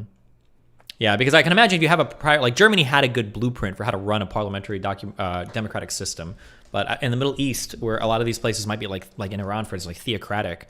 I don't know. I just don't know. I mean, what led to Iran being destabilized in the first place? And listen, I'm like way out of my element. This is not my wheelhouse, right? I'm Asia Pacific guy, but I understand that like leading up to like Afghanistan being destabilized and falling into the hands of the Taliban in the first place was like the result of political unrest. They didn't really have their stuff. They were like sort of mid-revolution when like Russia, invaded them in the first place, or political revolution or something like that. There was a lot of political turmoil leading up to Afghanistan being in the place that it was, that led to Al-Qaeda and the Taliban and shit like that. So I don't know, like even gauging how many people in this country would have been amenable. What is the history? What is the culture? Like how do we start measuring how potentially successful a liberal democracy could be if we were to set up a successful one here? And just like this new sort of age of proxy wars being the sort of it's like a new Cold War of proxy wars, and Afghanistan being cradled in there with all of our adversaries just made it such a fucking Herculean task. Yeah. I don't know. Yeah, I have no idea. Actually, I would have to do a lot more history into it because I don't know. Somebody in chat brings up a good point too. Why has Eastern Europe been so successful in doing that? Especially like the Baltics and Poland, really, truly, largely. Maybe not once you get down to the to the Yugoslavia and the Balkans and everything, but like Northeastern Europe seemed to do a pretty good job at moving in a positive direction. I don't know how or why. Well, even in Eastern Europe, it seems like a big part of it was probably just like, being in the Soviet Union, being behind the Iron Curtain sucked and was like really restrictive, and they could just like peer over the wall and look at all these liberal democracies doing much better. And so like the choice to them was really clear, but it's not the case in Afghanistan. They're so far removed from everything. Maybe, I don't know. Also, I think with Afghanistan, there's not really as much fear as your neighbor going to take you over as there is in East Europe. And so their choice was either become a liberal democracy and integrate with West Europe or go back under the Soviet bloc, especially after Georgia in 2008.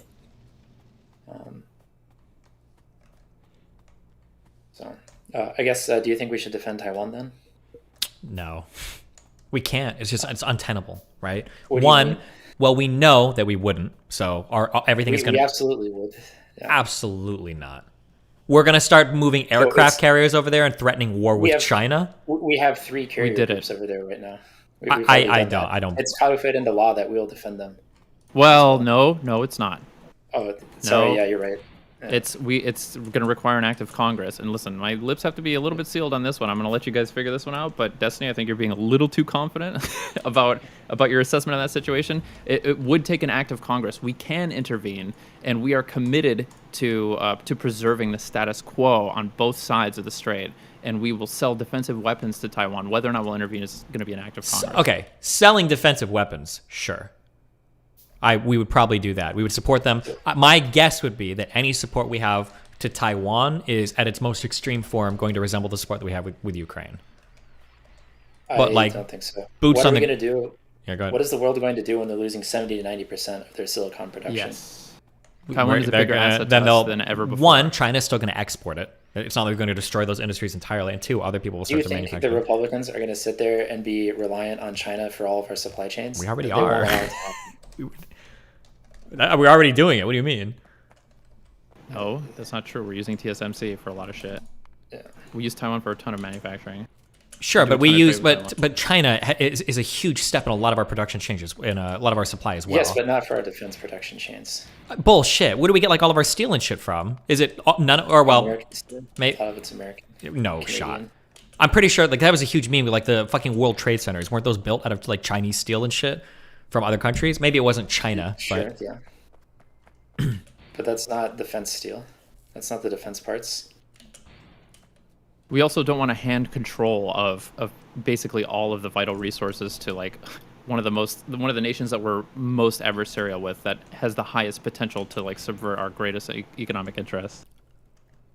We don't want to give them a complete monopoly. yeah, I mean I understand that we wouldn't want to, but like if push came to shove, I mean like did we intervene at all during the like Hong Kong protests or anything? That was Hong Kong, right? That's a lot different. No. They have a claim to that. Like they leased Hong Kong for 100 years and it was returned to China legally in 1997 or 98. Well, what is whichever the it was. agreement with Taiwan? There is no agreement There's with still a Taiwan. civil war They ongoing. demand that everybody recognize that Taiwan is a part of China. The Nationalist Party fled after their civil war in March. The PRC took over China. We actually recognized internationally that Taiwan was the official representation of China until about 1977 or 78. And then for a little while, the Taiwanese even, that was like the party line. Like people who grew up in the late 70s and 80s grew up being taught in school that one day they were going to return to the mainland and like retake the government and that it was rightfully theirs. Sure, They Taiwan considers itself the rightful like heir to China, basically. But Yes. So you think that, or maybe you can't answer it. You think that if it came to like blows, that there would be U.S. troops on the ground, or there'd be U.S. Air Force or Navy would be. I can't say definitively. I can say that it would be an act of Congress. Congress would have to vote on it, and depending on how Congress votes, that would basically set our commitments. Yeah. It just seems like that threat of nuclear war would be the ultimate deterrent for it. And then China's got the proximity; they've got more. Why foreign. would there be? Why would But there that be goes two nuclear ways, war? right, Destiny? What do you mean? The threat of nuclear war goes two ways. Does it? Is nuclear war worth it for China to try to retake Taiwan? Right? Like I feel like China can wait us out so much longer. They've got like. What do you mean? Is it? Do you think China wants to go to nuclear war? I'm just trying to think of Give me your if they. analysis. Well, And so there was a there's weird plenty of question that wars was that have been asked. won. There's a weird question that was asked with Putin relating to NATO states, and like I know you're logically committed to something, but like let's say Putin were to invade a NATO country in the east. He invades one of the Baltic countries. Politics. Like, are you going to be the guy to shoot the first nuke? Like, I think now logically you might be committed to it, but like, does that happen? I don't know. Especially if it gets into the place where we're doing like limited nuclear warfare on the battlefield. Like, are we going to be the one to escalate that encounter? I know that logically you're committed to the position, but in the what real are you world, I arguing don't. here for? Should we have? Well, what just I'm invaded arguing for is Ukraine that, then, or like, what? what I'm arguing Are you for- calling Putin's bluff? What I'm arguing for is I don't know if China views the nuclear war as a deterrent in the same way that we would. They might think that they could get away with doing a full-scale invasion of Taiwan and doing everything, and that the U.S. isn't going to respond with any type of nuclear war. Sure. Yeah, there's but we don't there's need a game- nuclear war to fight with China over Taiwan. And we've had plenty of instances where we fought directly with China and where we fought indirectly with Russia, and things haven't escalated. Well, but not for At the height decades. of the Cold War, when we Decades. were having nuclear bombers. Yeah, but China was destitute during that period, Rage Buff, right? Like Yeah. they were they much were a less non-factor effective. almost, yeah. Sure, but I mean, Russia and Vietnam wasn't, and they were definitely shooting down our planes. We've been in direct conflicts with them. I don't know. Who knows? I guess maybe we'll see in our lifetime. The world's going crazy right now, so. Yeah. Here's what I'll say about whether or not I think the U.S. should, if we should go to blows with China over Taiwan. I think China has been salivating for decades over the prospect of retaking Taiwan. For sure. And they've got artillery pointed at Taiwan for fucking decades now. They've had the capability to just bloodbath Taiwan, and they threaten them. Taiwan has been living under that threat. There's not a Taiwanese person alive who's grown up in Taiwan that isn't like aware of the presence of China's ability to just shell the entire fucking western side of Taiwan. They haven't done it yet. Like they haven't threatened nuclear war over retaking Taiwan. China's entire approach to trying to get people to recognize that Taiwan is like a part of the PRC's sovereign territory hasn't worked out super well. They just affirm it, and everyone's just like, yeah, whatever. We'll just say it as long as you do trade with us. But the people are free to sort of recognize otherwise. There haven't really been developments to what China calls the Taiwan Wenti, the Taiwan problem. Sure. often gets mistranslated as the Taiwan question.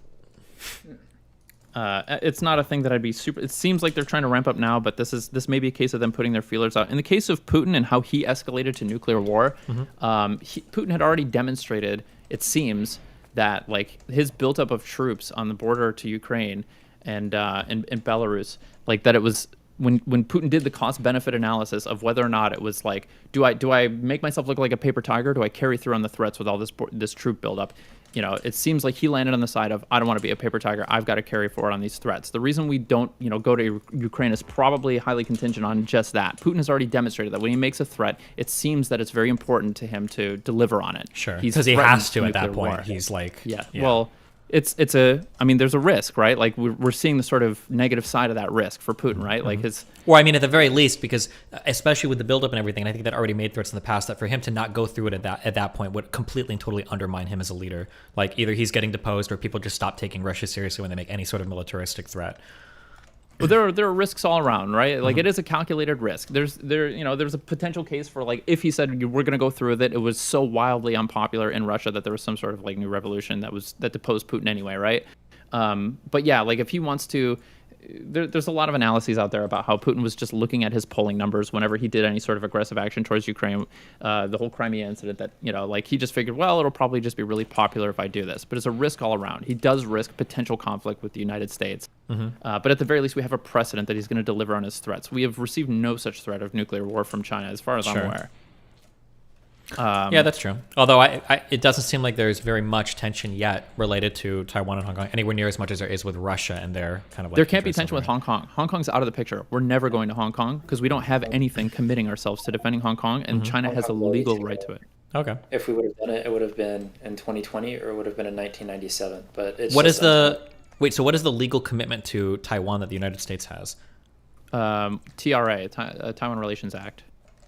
Gotcha. We have this even though we don't recognize them as a country, or we don't have to recognize them as a country. It says that we I think we've modified. I don't remember when it was modified. I don't know what the last sort of amendment to the TRA was, but it basically just says that we are committed to upholding the current status quo between Taiwan and China, equilaterally. So on both sides. We will not allow Taiwan to go to China and like retake the PRC, and we will not allow the PRC to retake Taiwan. We supply Taiwan with defensive weaponry, and whether or not we intervene in a military conflict between the two is an act of Congress. That's the gist. That's the basic summary. Well, sounds spooky.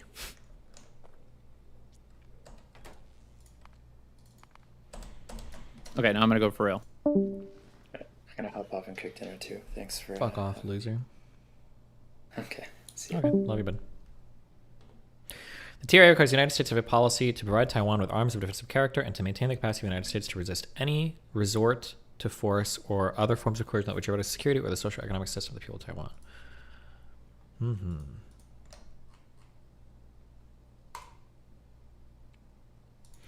Okay, I'm gonna catch up on donuts and be right back. 1 sec. Shkreli virus update. Hello, guys and gals. Wait, did we? Is this the video we watched yesterday? Well, I'm from a 2 hours ago. Okay. But I guess we lost Maybe that another was- Ally boys. Because of drunk Chris. Over a cup of water at that. We actually liked you, disappointed. Boy.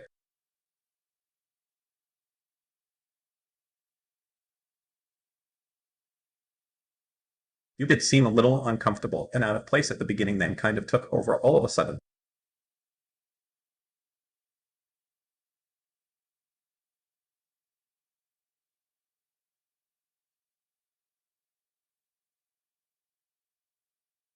There is nothing that has made me more uncomfortable as a black teen in childcare than little children. You feel like everything you do is scrutinized.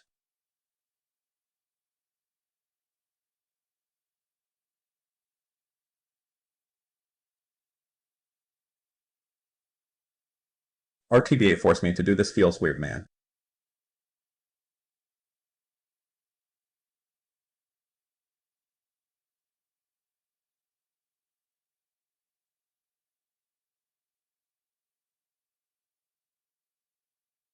This is so I can post partner.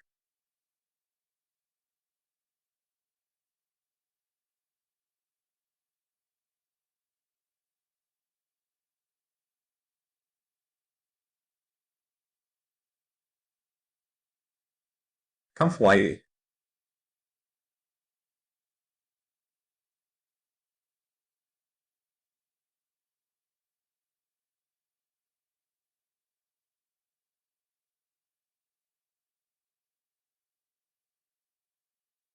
I still have to sub minus $5 feels peak man.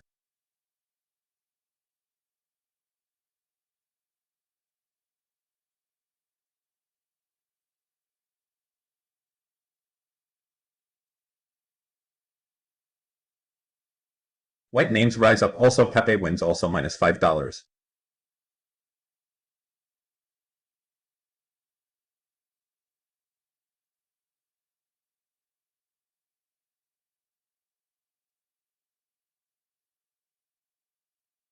Re-enable wheel. People right. People turkey gobble gobble. People turkey gobble gobble. People turkey gobble. People turkey gobble gobble. People turkey gobble gobble. People turkey gobble gobble. Go scan slugs to new people. Turkey gobble gobble. People turkey gobble gobble. People turkey gobble gobble.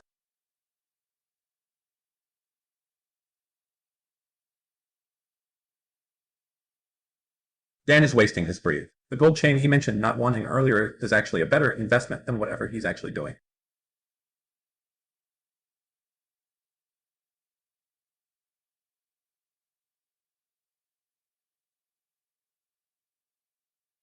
Obama.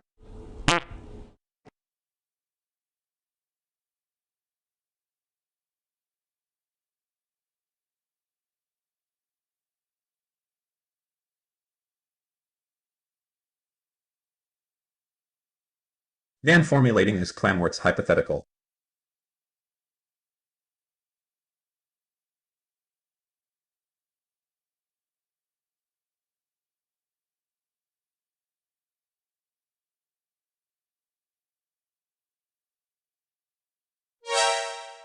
This is an emergency announcement. BGG is under assault from a horde of uniphiles, and the Taliban needs the support of all loyal Taliban followers. Type Pepe in chat if you are a true DGG patriot. Obama.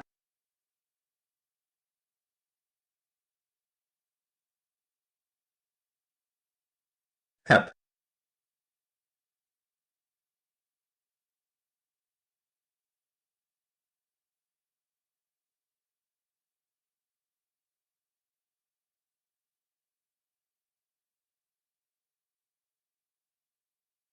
The only running this guy knows about is running his mouth.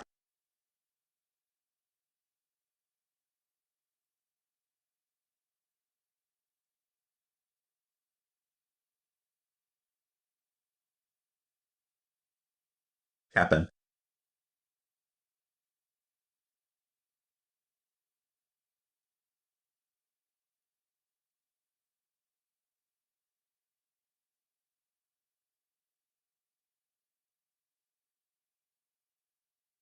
Amana.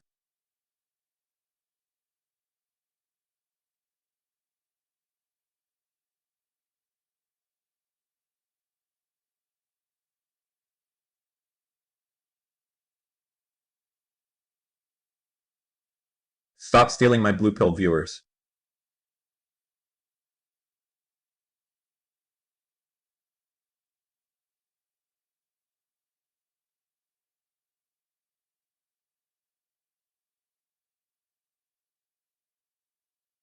Destiny, can you talk to Roo Thomasy? He will be able to explain to you the red pill in depth. He will be willing to talk to you.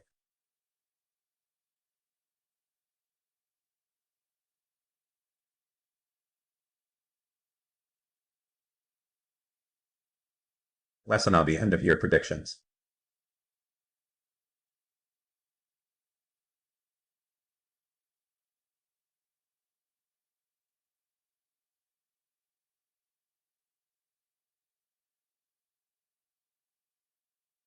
Why am I paying to a millionaire? On the wall.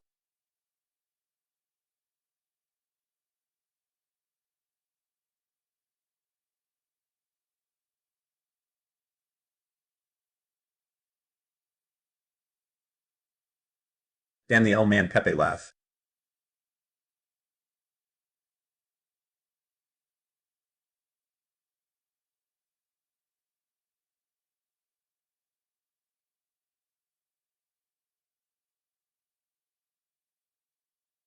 Never forget what you are.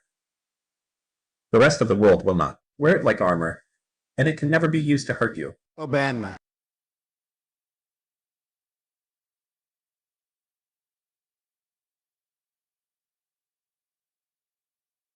Dan controls the media.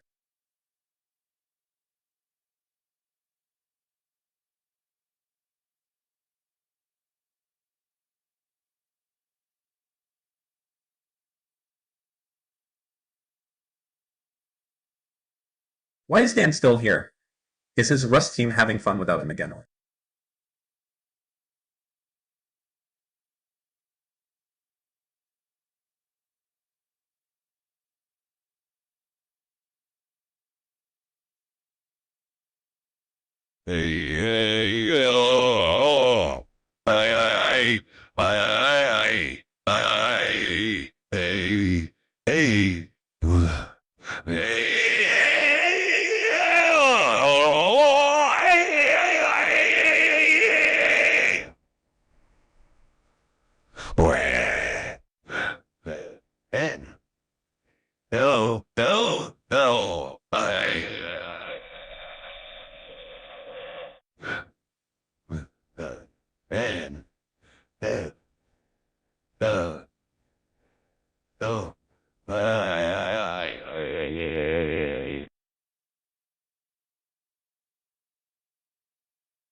Something something Dan.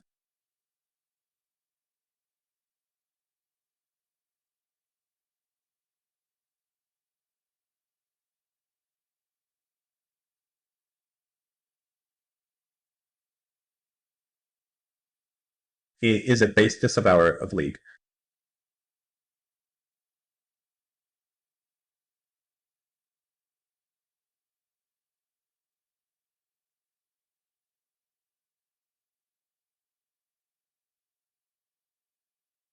Weston PLC told me you're going back on FNF.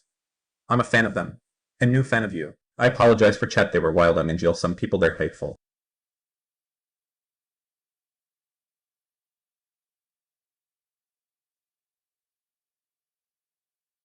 I need to stimulate.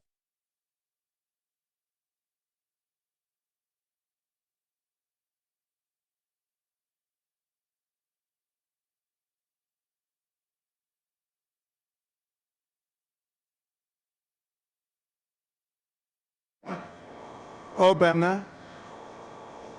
Obama. Obama.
Destiny, I got into an argument with this guy. It's about Andrew Tate vs XQC.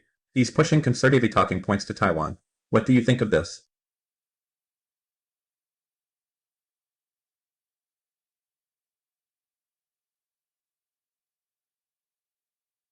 Imagine thinking that you are a good investor because you haven't lived through a bear market. Also, I find the easy way to get rich quick to be a guru.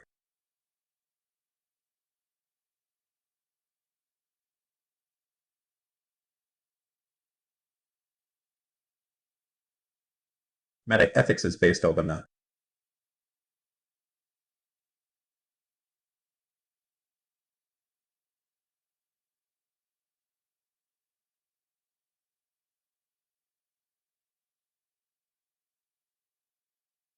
Fuck you, puss.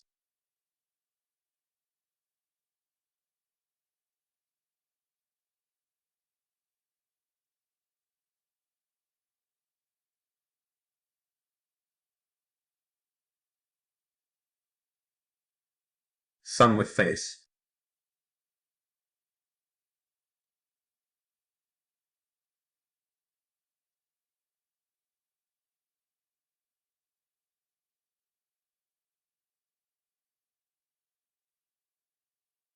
Ye.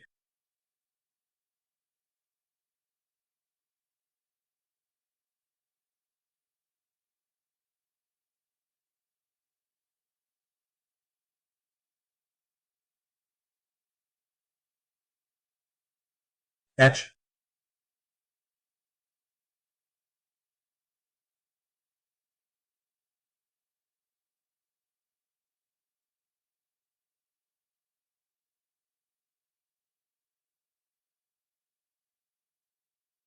Since you don't want one, here you go.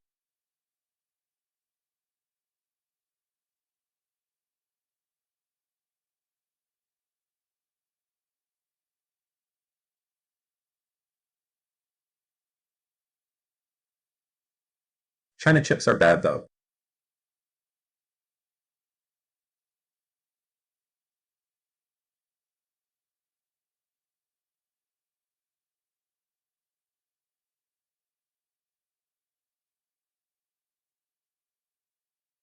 MMM. MMM. MMM. MMM. MMM. MMM. MMM. MMM. MMM. MMM. MMM. Thought. MMM. Thought. You should kill yourself now.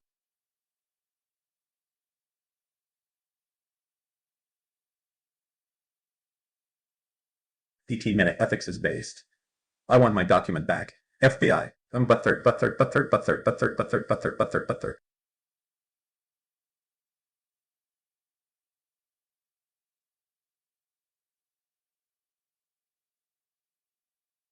DT, this is an urgent message to DGG. I need a wall of fish right now. Otherwise, I will impeach Joe Biden and retake the presidency. I never lost. Eurocock. Eurocock. Pepe wins.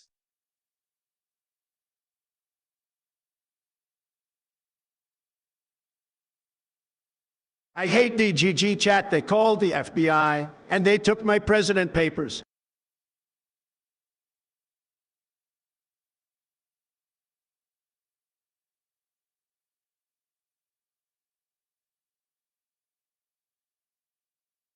Among Us. Among Us sex. Sexy Among Us porn hentai. Among Us is full sexy hentai full cock Obama hentai. Among Us. Sissy Baka J Prob sex Among Us. Oh. Up.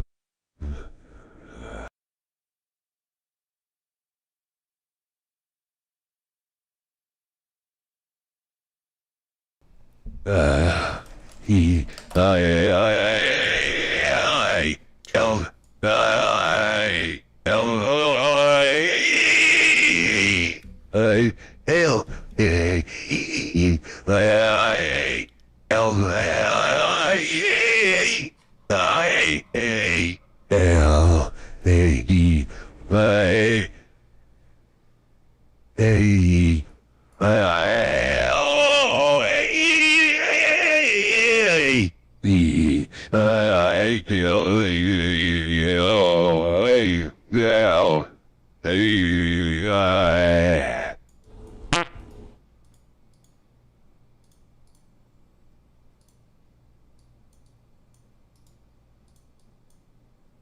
And Stephen said, let there be Eurocock.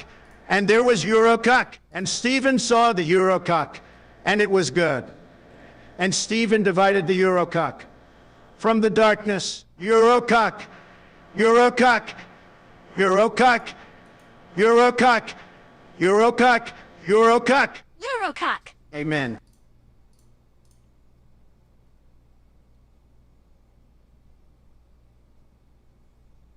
Oh, but no. G.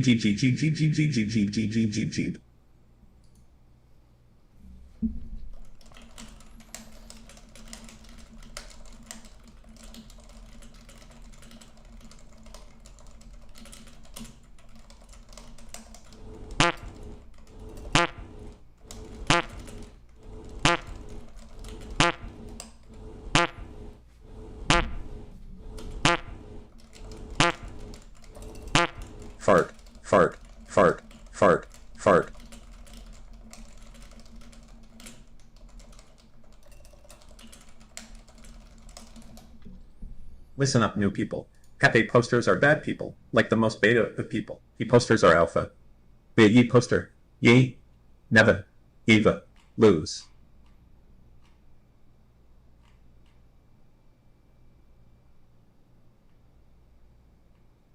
Hey DGG, let's reenact the scene of Interstellar when Cooper enters the black hole. Yeah. Oh. Oh. Oh. Oh. Yeah. Oh. Yeah. Oh.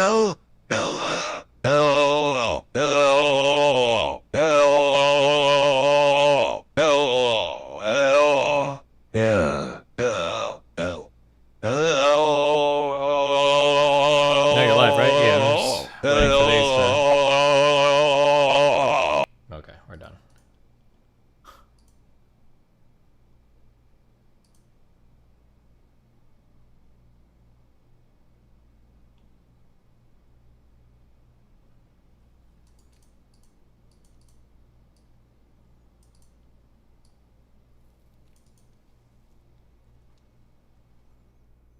Turn the volume on the donuts up. Yeah, should I?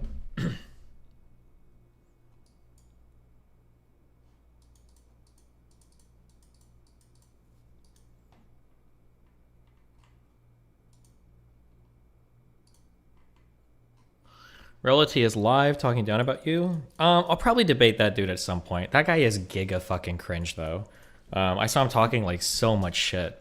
I don't know what a combo with him might look like. Like he comes across as like the 85 IQ dude that's just gonna scream like bisexual cuckfag the entire conversation. That's what he seems. That's what he reeks of to me. Just looking at his comments in chat, but I don't know. Maybe he's better than that. I don't know. I have a pretty low opinion of that guy.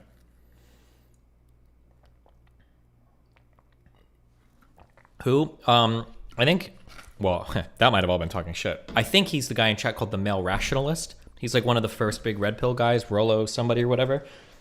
But he was typing so... I could see the whole chat while we were streaming. I don't know if people know this, but you can see the whole chat on the screen in front of you. And I could see that guy typing so much shit in chat. Yeah, I think he's the rational male, right? Or the rational mind or something. He was talking so much shit in chat. You think so? I think it'll be more interesting debating Fit. Maybe, I don't know. The Fit guy is really smart. I have a lot of respect for Myron, especially after seeing how he runs his business. We super disagree on shit, but he was a pretty smart dude. The rational mind guy just seems like a copy-pasted, like, just basically like an insecure, like, toxic dipshit that locked into fame and then is able to fuck girls, and he bases his whole self-worth around that. That's what he comes off as to me. Maybe he's not. I mean, I'll probably, if I'm going to debate him, I'll watch some of his content and see the type of advice and shit he gives first, but...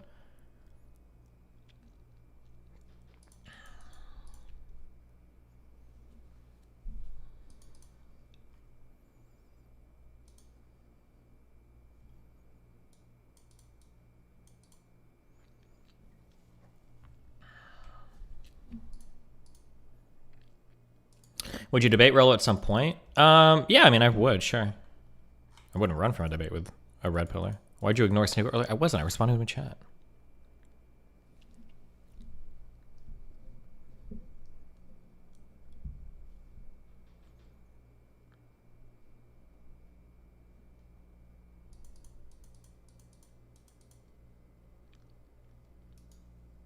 Damn, the subreddit wars back and forth are fucking wild right now.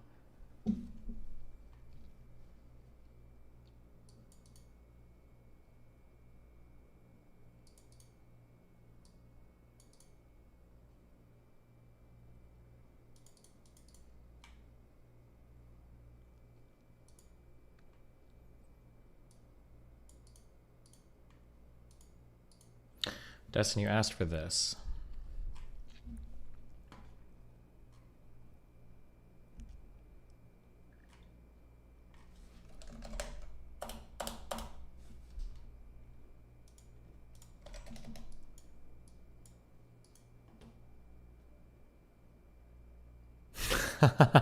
What?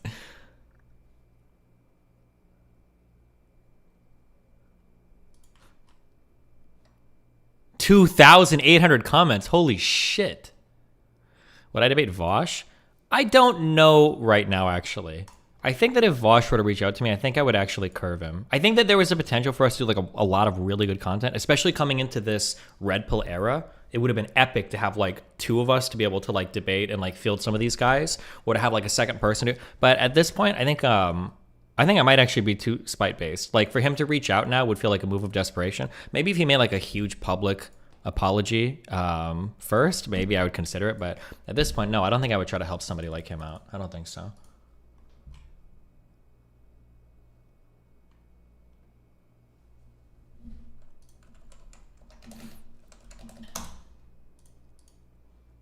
What is this? I look at like Destiny, and I look at Sneeko, and I look at the show that was going on like 3 days ago. I think it was done with the best of intentions, but no one took Destiny to the woodshed, and that's what needed to happen. And sometimes that's hard to do because people don't want that conflict. They would rather, well, he's a content creator, and he's got 2 million viewers, or he's got whatever. Yeah, but they need to be taken to the woodshed. Abba and Preach needed to be taken to the woodshed. All these guys need, and especially critics, we're really kind of running into, I mentioned this on Rule Zero, and I mentioned this last time I had. Like the problem is like we could do this, but the problem is that it's just gonna be him screaming at me the whole time that I'm a cuck, and then me saying like I don't care that much about doing an open relationship, and it's gonna be him going cuck, and me going, I don't, okay, if that's what you feel, and and then he's gonna be like, you're coping. I'm like, okay, dude, whatever makes you feel better about yourself. So I don't feel like there's anything fruitful there, because like his mind is too small to conceive of another worldview. Like I can explain why they think the things they do, or why they feel the ways they feel. I can do that perfectly. I've done it. I've already done it today. And if you put me in any red pill debate, I can take up their side and I can argue every point they have better than probably most of them. Maybe not Myron, because that dude's pretty bright. But in their mind, he can't conceive of a mind like mine, right? Like if you're in an open relationship, you must be really insecure. You must feel like you're getting cucked constantly. It must be eating away at you. You must be horrible. Like they're like, my mind can't be envisioned by them. So like I'm not saying this to talk shit. What I'm saying is that it becomes like a really boring debate where like the whole time he's gonna accuse me of like coping or being in bad faith. And it's like, well, what the fuck how am I even supposed to engage with you? You know? It's like the Astral Codex 10 milestone. Yeah, maybe something. Oh yeah, the developmental milestones. Yeah. I've seen his content. It won't be like that. It'll be him spamming stats and studies. You're like a conspiracy theorist. Maybe again, I'm being pretty rough on this guy because he was talking a lot of shit in chat. He was talking so much shit in chat. It was so fucking cringe. But maybe in an actual conversation, maybe he's more chill. Maybe he's just like one of those guys that talks shit online, but when he's talking to somebody, he backs off a lot because he's a pussy. It's possible. People who are just now encountering Andrew Tate, or maybe they are just now, like for a younger generation, I look at Sneeko and I said he's kind of trying to emulate Andrew Tate, even his vocal intonations. I kind of picked that up. Do you guys pick that up? Because I kind of picked that up when I am listening to Sneeko, and Sneeko's very much red meat. That's pretty much all it is. There's a lot of guys who are just red meat peddlers and the red pill. But you should debate him in person. Does he live in Miami, or where does he live? I mean, I could fly out anywhere technically. Do you know where he lives? Brand ambassadors. So when I have to go to bat for you on Adam Sosnick's show or Jedediah Vila's show, or I've got some other upcoming ones, which I'm not going to mention just yet. But when I have to go on those shows and I have to explain and I have to sort of clarify things and just clear the air for people. The reason why I have to do that is because people look at me and they go, well, Rollo's been writing about this for 20 some odd years. He must agree with these guys. I'm like, they're mostly prescriptions, not descriptions.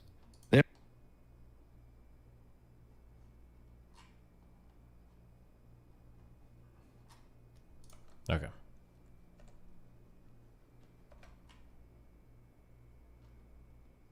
He is live right now. Gotcha. Does he want to talk now?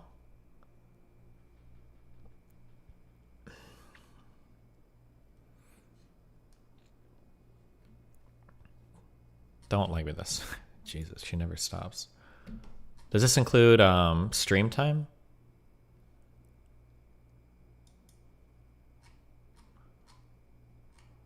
Huh. I don't know why I'm like this.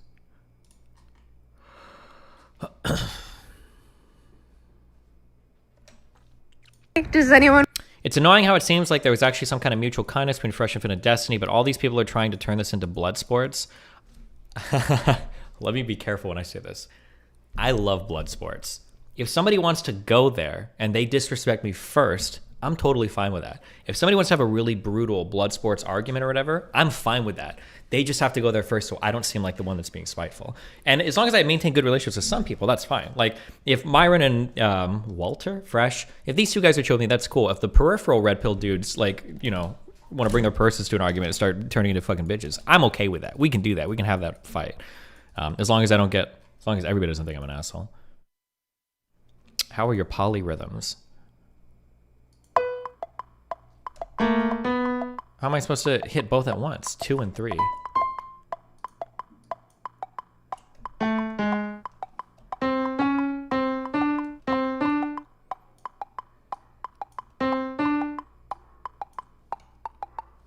It works with your actual keyboard? Do I have it plugged in? I don't think I have a MIDI plug-in right now. What is the polyrhythm?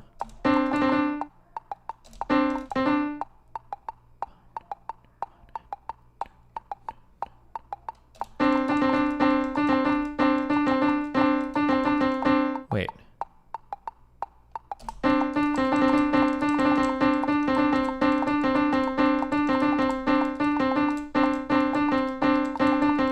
Fuck, it's the sounds are fucking me up.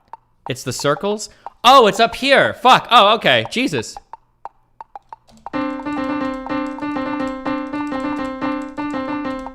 I can't do it. I can't do it on my keyboard. It's weird. The latency makes it weird. It's not a hard polyrhythm. 2 against 3. 1 and 2 and... But I can't do it with the latency and everything on the on like my keyboard and everything. I can't do that. It's fucking my brain too much. Fuck that. Didn't you get a MIDI cable a while ago for Rust? Oh, actually, yeah, I did. Wait, I did. Is this plugged in via MIDI? Oh, no, I'm not sure. Maybe. What?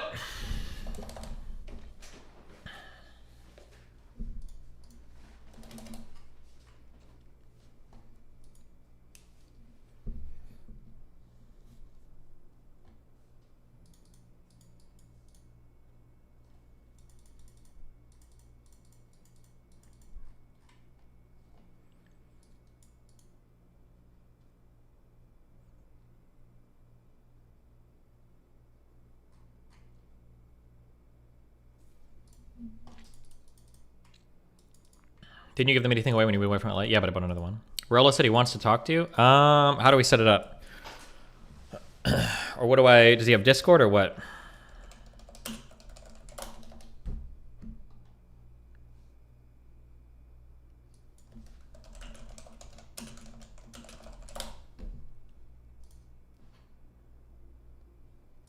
Important ways in which we differ from our ancestors is that male physical strength doesn't mean very much. You don't want the smoke from Rolo. If you... I'm in his stream right now. Pew.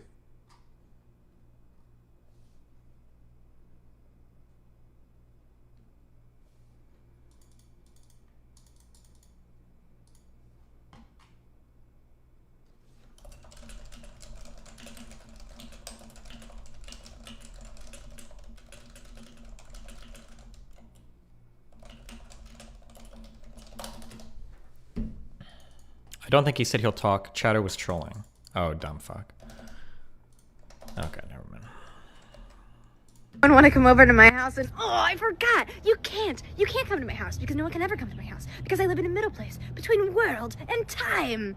I'm just kidding, guys. I live in the old city of Chicago. Hey. Okay. Congrats on the new Austin crib. Molina... Wow, so randomly was able to just happen to find a room for $600 a month. What are the chances?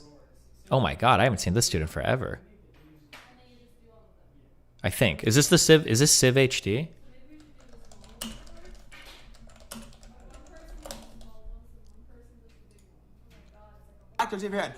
No? Oh, never mind. I'm crazy. 0% chance it's not. What is that haircut? Oh, okay. I don't know who it is. Never mind. I thought I saw somebody say it was Civ. Why didn't you push back when all of those girls said they wouldn't date a bi dude? And some said because there's a higher chance of cheating. Or because it's gay AF. Because why the fuck would I push back on somebody's personal preference? Is she moving with Cuba? No, we have an apartment in Austin because we travel back and forth so much. So if she wants to travel to Austin and collab with people, she's got a place to stay. She's only renting the room, right? Yeah, basically.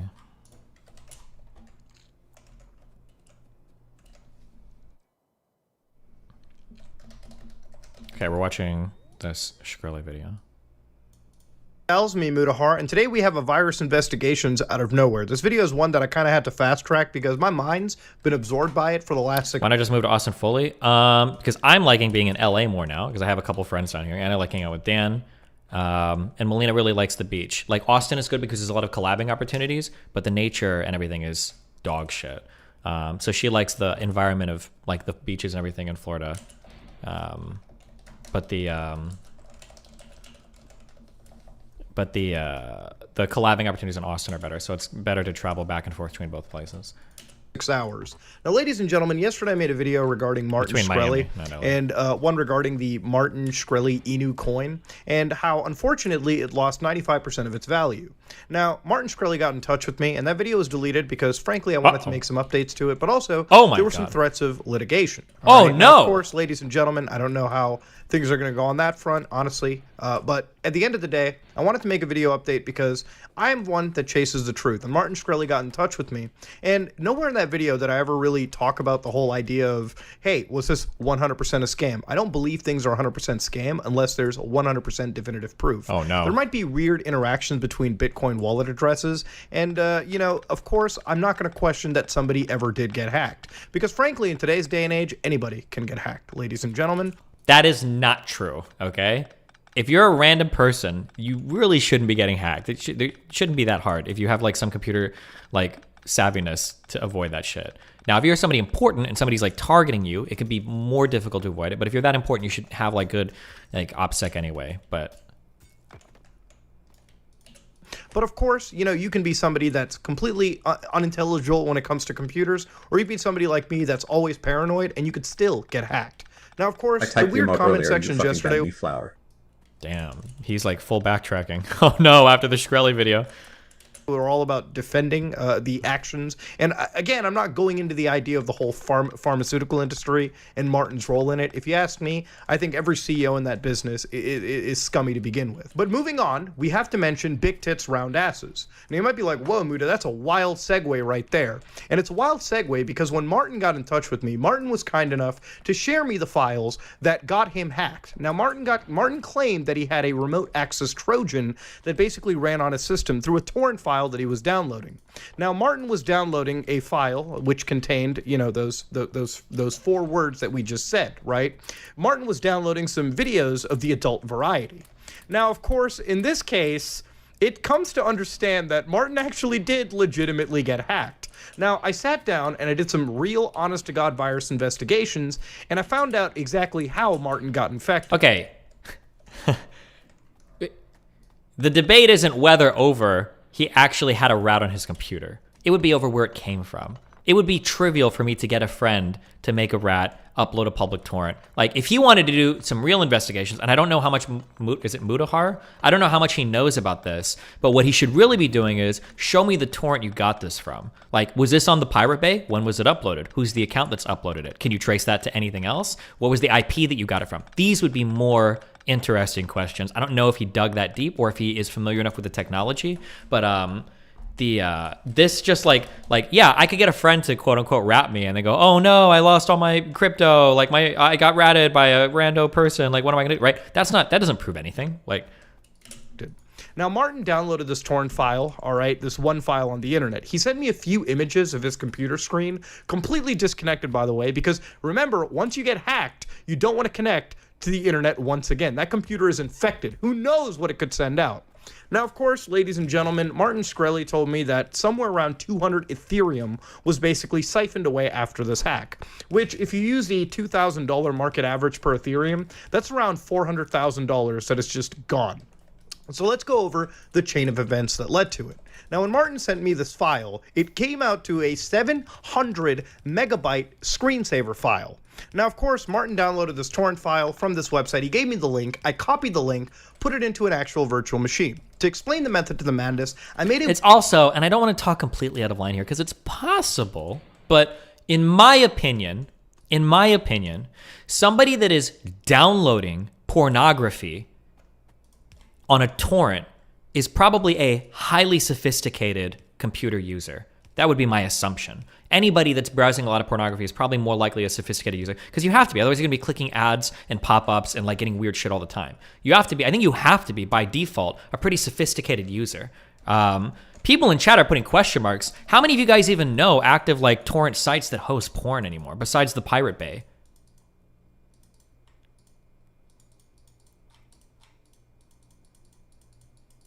Hold on, yeah, you guys are just wrong. I just think you guys are out of touch. You have no idea what you're talking about. Yeah, so if you're saying Emporium, if you're on a private porn tracker, you are like compared to the norm, you are a pretty sophisticated computer user. Okay, I'm sorry. That's just that. I'm not even sorry. You're wrong if you don't understand that.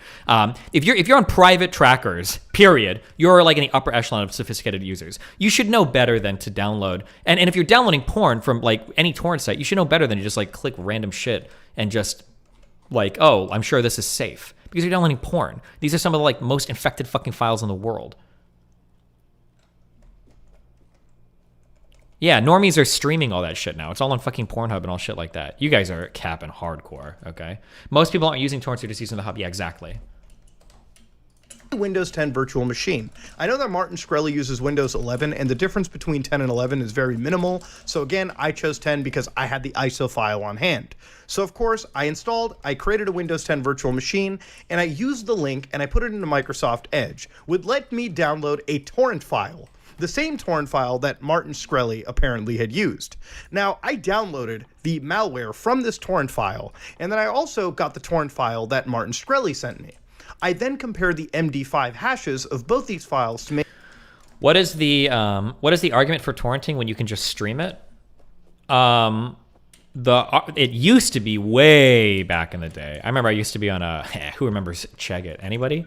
It used to be that you could get really high quality porn, have it saved because on porn websites shit would get deleted all the time, and it was just nice to be able to have like your own shit on your computer that was really high quality, that wasn't getting deleted from other sites all the time. But back when we used to torrent porn, I don't really think website like Pornhub and YouPorn didn't even exist yet. I don't think. Like we were using different sites back then that were like really unreliable and shoddy.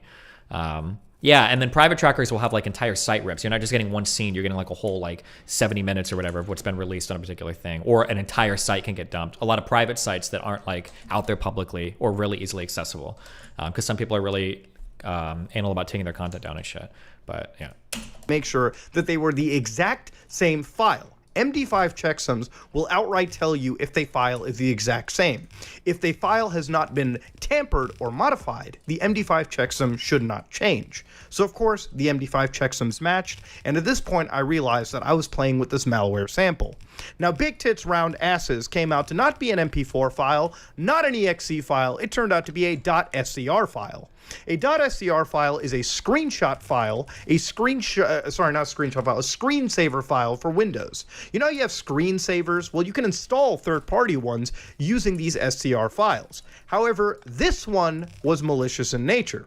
There were no big tits and there were no round asses. There were only redline rat malware that was flooding into your system.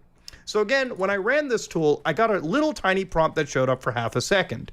Usually when you see that, you know you're effectively screwed. If you run that on your system, you better start you better start clearing out your drive, disconnecting your system, and freshening up your operating system. You've also, by the way, I don't care if it's annoying, okay? But if you don't consider yourself a highly sophisticated user, leave on the Windows UAC. Is that still included in Windows, or did they get rid of that? Wait, is that gone now? It's like that when you'd run a program, there'd be a box that would come up and say like, warning, you're about to run a program. It's still included. Yeah, leave the UAC on. There's no reason to turn it off. Whoever told you that you get worse performance, you get whatever, ignore them. Leave it on, okay? You want to know if there's a program that's trying to run on your box. That's a good thing to know. That would prevent stuff like this happening too, I think. Unless there's exploits to get around UAC. If there are, I haven't heard of any. And I feel like Windows would patch that pretty judiciously. But just leave the UAC on. There's literally no reason not to. Because at that point, you are completely infected. Now, of course, when I ran this tool, the first thing that I did was I made sure to check my CPU usage. And of course, the system sparked up. I could hear the fan spurring up on my system because there was definitely some activity going on. I went to the app data directory and found out that, lo and behold, there was a new folder that magically popped up, Yandex. Now, ladies and gentlemen, Yandex is a Russian cloud service, which by itself isn't nefarious, but it leads credence to believe that the people... Is my UAC on? I'm a sophisticated user, Linus. I don't need Rolo mine wants on. to know the topic. I don't know. He was talking a lot of shit. If he has a topic, we can chat. What's up, Gideon Premium? How's it going, buddy? We watched your... By watch your video, I mean I stole your content on stream and went AFK and made money off you. Thank you. That wouldn't be the first. No, never mind. That's too edgy. Okay, hold on. Back to this. People that had hacked me and Martin Shkreli in this case were Russian in origin. Of course, then further checking the app data directory for the temporary folders, I found out that it created IXP001 folders. So these Sorry, chill. I've been hanging around Nick way too much, guys. Okay, calm down. IXP folders had folders that are files that were known as mantenga.exe, quella.mp3, and a DLL file known as swsoynmh.dll. Now you might be like, but Muda, what happens after that? Now at this point, since we know that we're basically infected, it's time to see just how the infection played out. So I decided to invoke something known as Sandbox's investigation. I want to get you on stream one day. On Twitter, I am the OmniLiberal. If you send me a DM there, that's probably the easiest way if you don't have like an email. And then we could set something up that way if you want.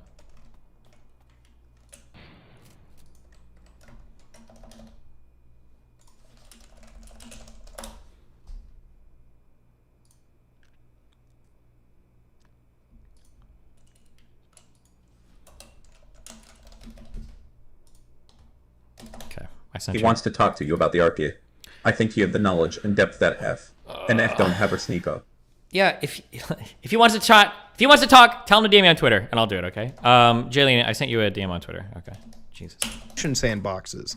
Now, investigation sandboxes. Oh, but I can't talk to you on Twitch because I'm banned on Twitch. So good luck.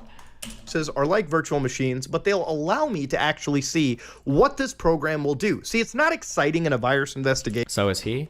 I just saw a tweet by Sneeko showing that he was able to get unbanned from Twitch, although it was through unsavory methods. If something just pops up and it just disappears, I mean, how are you supposed to analyze it? Well, by using a per tick analysis, I was able to see exactly what was going on after I had ran this tool, and the actual investigations we found were pretty damning.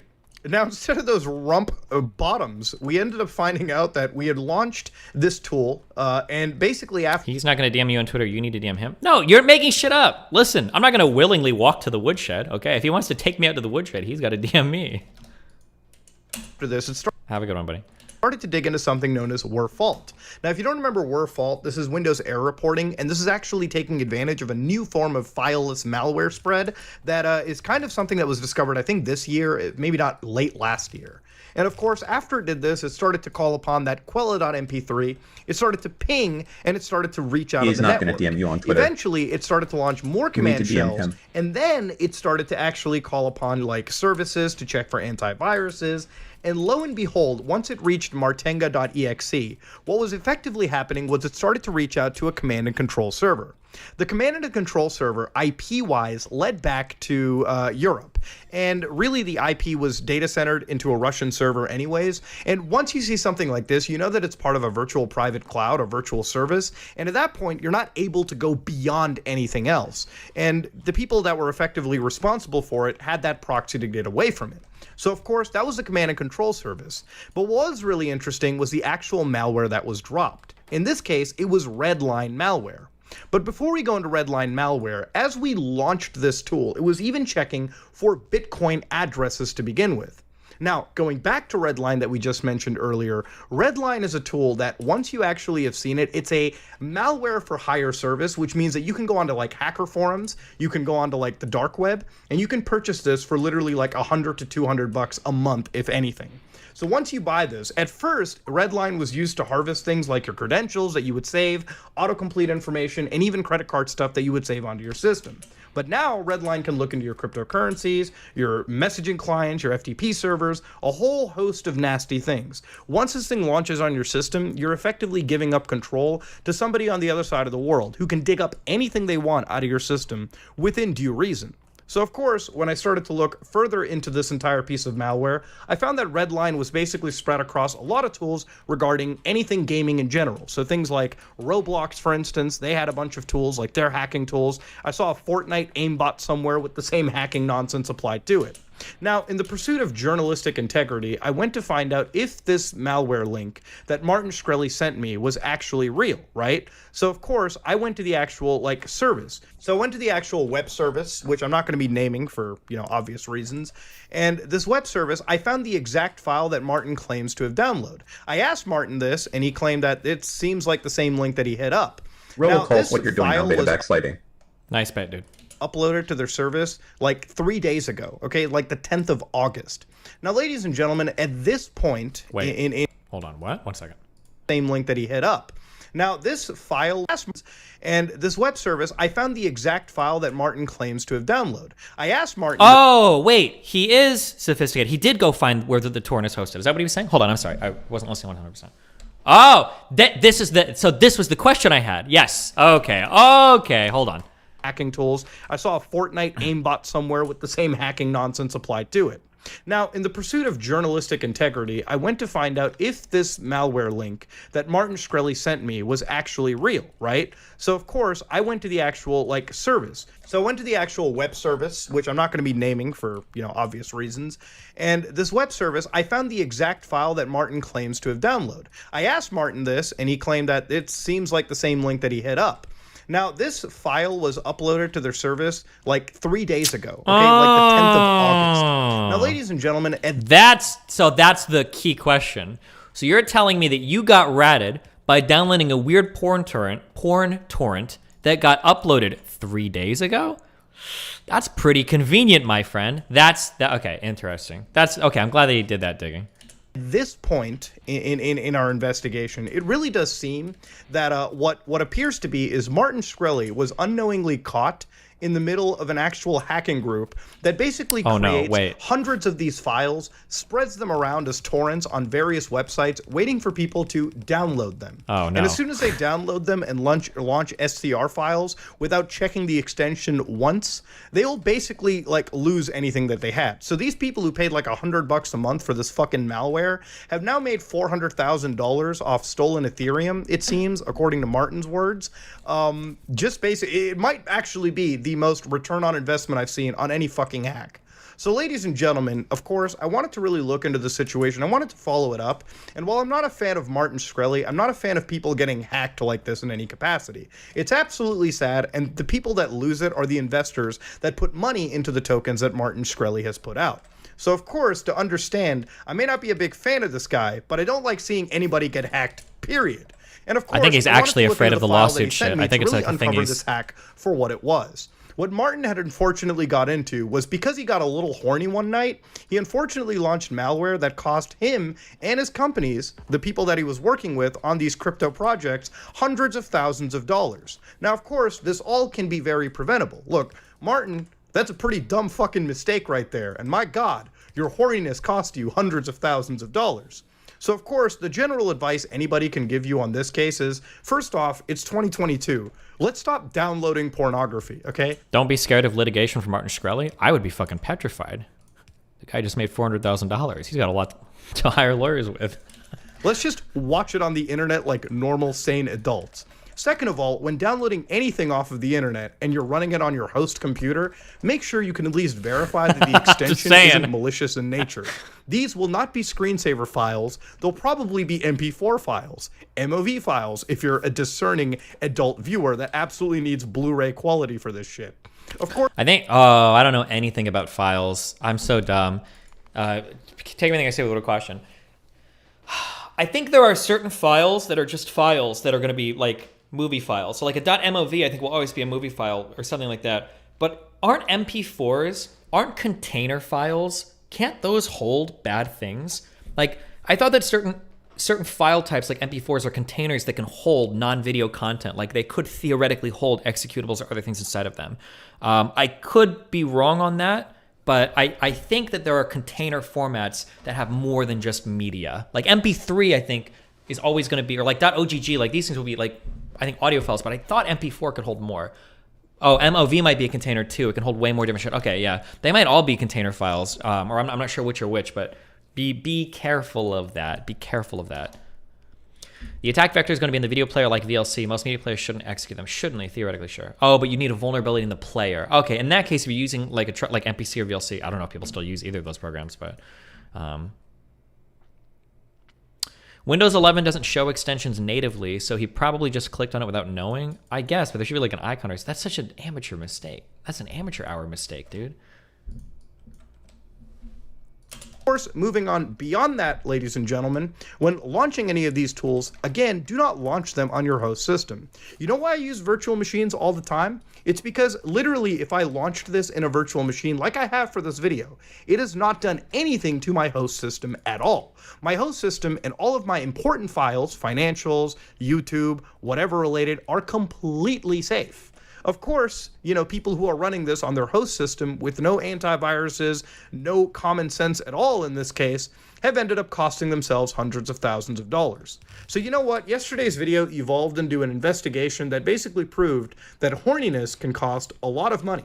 Now, ladies and gentlemen, there's been a bit of a conspiracy theory of, you know, has Martin paid a third party to potentially hack him and make this look legit? Now, the reality of it is for one, I don't believe that Martin is genuinely intelligent in any of this computer stuff, more so than just basic, you know, stuff that you would find on the internet, right? I don't think this guy is an OPSEC genius. I asked him straight up, and he said no, but he said it would be a wild psyop if he did. I don't know if you should be saying that at all, you handle it like this and not follow up. You kitty cat. But moving on. You know, one of the things is, if this is some weird, elaborate psyop, I will say that it would be really dumb to do this when there is current police attention on you, but that's just me personally saying it. I guess I'm playing devil's advocate, or I guess I'm looking at it as if I was in that person's shoes. I also don't think somebody is going to run a remote access Trojan, regardless if it's a third party. Remote access Trojans can spread through a network and infect more than... It's basically like opening Pandora's box on crack. So even if you ran this on his current system, I would very much advise Martin or any of his partners who potentially launched a file like this to disconnect their systems and start checking their other systems on their network as well. The hackers behind these kind of things are very, very talented individuals that will take advantage of any weakness you may have on your network. Is that really true? Are they really? I think it's dumb people in front of smart terminals. I think that for a lot of the hacking today, like they're like glorified script kiddies. You get like a tool, you sit on a fucking torrent, somebody downloads it, you get some shit on a server, and then you like push some buttons, you blackmail them, they either pay you money or you don't, and then you steal their shit. Or if it's like auto scanning for crypto wallets, I don't know how to. I might be a dumb fuck, but this redline shit doesn't sound like it'd be that hard to work. Like they've probably got nice fucking GUIs for it, buttons they can fucking click. You probably for a lot of this shit, or the way that it used to be, I don't know if it's still like the way it used to be, it was shit that you bought pay services for it. A lot of the old DDoSers didn't even DDoS, they would just like pay a monthly fee to some dude that actually like runs the botnet or does like the more sophisticated work. You're like basically renting time on their servers to do it.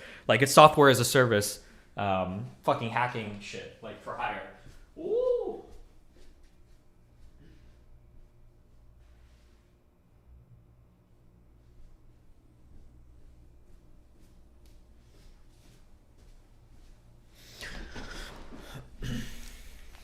Ransomware as a service, true.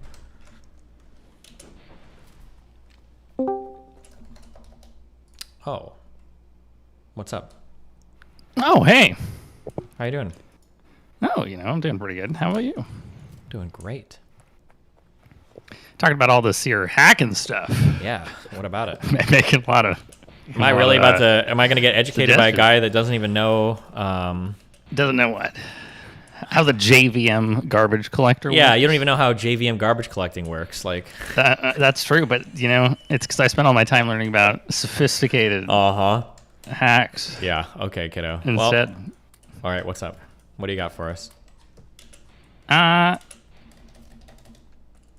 this everyone seems to be like dancing around the issue. Which is?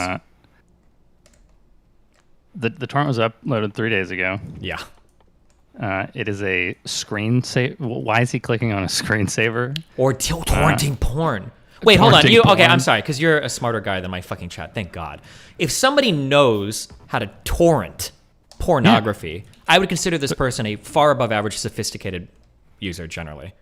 Like normies, it seems insane to me that he would double click on a screensaver. Sure. From a porn torrent. Yeah, because especially if you're somebody that's done a lot of porn, like there's like a bunch of bad files and shit out there. You're not just gonna like randomly download huge shit and double click on it until it runs. Like it just seems so stupid. Yeah. Yeah. None of it really adds up or makes sense. Yeah. It seems obvious. All of it does. Yeah. But he threatened to sue Muda, whatever, and I guess that worked. So he did it. He's in the clear. That's sad. It's kind of sad. Sad that he got away with it. No, it's sad that he can just do this. Yeah, and it's pretty wild, I would say. Yeah, there was a. Did you see there was like a Twitter thread from a rug pull investigation account that has like a pretty good track record of detecting and finding which of these scams are and aren't rug pulls. Yeah. And they had a tweet that's like, oh, this looks like a rug pull. This is ridiculous. And then they deleted the tweet. And then they threw up this like really vague thread that was like, they sent us over a bunch of stuff and really it was just this Discord mod. That did Discord mod was behind it. It all they managed their company bad. It's all really poor, but not a rug pull. I gotta wonder, if he's just running around threatening everybody to sue everybody. Yeah, that's pretty sad if that's the case. But hey, I mean, I guess if it works, it works. I would be so shocked. I feel like his credibility has to be fucking destroyed. Oh wait, is he really loud? I'm sorry. I do have you turn up a bit. Okay. Do you think his credibility is destroyed amongst the people that are... I just don't know how you could possibly like, oh yeah, a guy that went to jail for securities fraud gets out and 2 months later, mysteriously the crypto that he's involved in rug pulls. Like... But I mean, don't I feel like if there's someone stupid enough to try to go to the moon on his moon... They're dumb enough to keep buying it or whatever. Yeah, his dumbass crypto scheme. They're pretty much people who are like, yeah, this is obviously a rug pull, and I'm just trying to get out before the rug is pulled. Oh, maybe that'd be kind of funny if there were a bunch of people investing in the Shkreli stuff, but they're like, I know it's a scam, but I'm trying to scam the other people that don't know it's a scam, or it's a bunch of scammers. Yeah, just a bunch of scammers trying to scam. Well, they're not really scammers. They're just like, I know this is a scam, but I know that there's also like some money to be made on people who are also trying to know that it's a scam. Yeah, because it did recover a little bit. Sure, that's what he said. Yeah, the liquidity pools are back up. They're back up. It's yeah. I wonder how many times you can pull the rug on people who know it's a rug pull before. That's a good question. I kind of thought about that. I said that'd be really funny is to do literally make like scam coin, and it's like this is going to get rug pulled, but you don't know when, and that would be a really attractive investment because you're trying to time the scam on like everybody else. It would be funny as fuck to watch that coin get pumped up. And nobody actually knows when the rug is getting pulled, and everybody's trying to like outfuck each other on it. That would be fucking hilarious. Yeah, it's sort of like the it's sort of like GME. A little, except I think those people actually it's not a literal rug pull. They believe that it's real. Yeah, there's a lot of people that do believe it's real. Yeah, I think that's the sad part. But all the people who are making money on it are just trying to like, fuck hey, the other. everyone, Yeah, this is super real. You gotta keep buying it. Yeah. And it just keeps perpetually going on and on and on. The difference there is that there's a lot more money to be made there because it's a lot easier to convince people to buy something from a stock market that's protected and from GME than a guy who went to jail for securities fraud. It's just like, and I feel like I think I would just give up if I'm being a real human being. Like if I had gone to prison for securities fraud and then I get involved in crypto and it gets immediately fucked, I'd be like, listen guys, like it wasn't me, but this looks so bad. I understand that like I just have to leave the space. Like there's just no way, right? Like that's insane. It's like a guy like gets out of prison after 20 years for murdering somebody, and then like the day he gets out, his wife ends up dead in his bedroom, and he's like, I know what it looks like, okay? But you gotta trust me on this. Like, I just like turn myself in. Like, you're fucked. How much time in prison do you think he spent thinking about this rug pull? I have no idea. Or maybe he didn't even. Maybe somebody came to him with the opportunity. Or maybe I gave him the idea. I will say that I get credit for this because I told him when we were chatting. I was like, listen, dude, when is the next NFT Martin Shkreli rug pull? There's a lot of money to be made out there. And he was like, I would never do that. It's like, okay. Oh, so it's your fault. Yeah, I hope he pays me out a little bit. I don't know. Maybe you should buy into this rug pull. Think so? Oh, like I'm the one who did it? No. Like you should just start. Start rug pulling on my own, or? Basically, what if from now, like this point forward, you decided this wasn't, you start saying this isn't a rug pull. Obviously, it's not a rug pull. He got hacked. Yeah. And you really believe in Martin Shkreli. He's a close friend of yours. Mm-hmm. And people should buy in. It's good investment. And I'm there for the next one.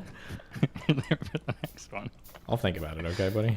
And then all the tier 4 subscribers that you have in the private Discord channel called "This Is Not a Rug Pull," they get the inside scoop on, when the rug is gonna pull. Well, maybe. Just don't let anyone else know. Delete the VOD. Of course. Okay, I'll think about it. What have you been up to? What's life like in your world? Yeah. I bought a house and I am engaged. Cool. So I feel accomplished. I feel like my life is somewhat together. What, I'm an engineering manager now. I manage engineers. Nice. Is that dealing with a very sad situation looking after elderly hold parents on. at a young age? Your streams are a reliable distraction. Thank you, Stephen. Thanks, Night Solar. What are you do you like managing people? I do like managing people. I like managing engineers specifically. I don't. Oh, interesting. I always heard that the dev nightmare is doing a really good job and then eventually getting promoted to like team leader or management, and then you hate yourself because you just want to develop all day or program basically. Yeah, I think if you lack social skills and you like not talking to people or interacting with the business in any way, that's every programmer basically. Yeah, it's most programmers. And then there's programmers like me who actually really enjoy the problems involved in management and specifically the business side of things. I think far too often programmers don't really think about the business implications of their decisions, and they just want to focus on the software problems, writing the software and making sure the software works well, and not how it really impacts business. But I think the business problems and the people problems are actually the harder problems to solve. Sure, or at least a different type of problem. Yeah. I think harder in general. Engineering problems, there are like known good working solutions. Like if you have a known amount of traffic, you have a clear-cut business case, and you can build a solution that works. But when it comes to deciding which solution you should go with from a business perspective, the answer is never clear-cut.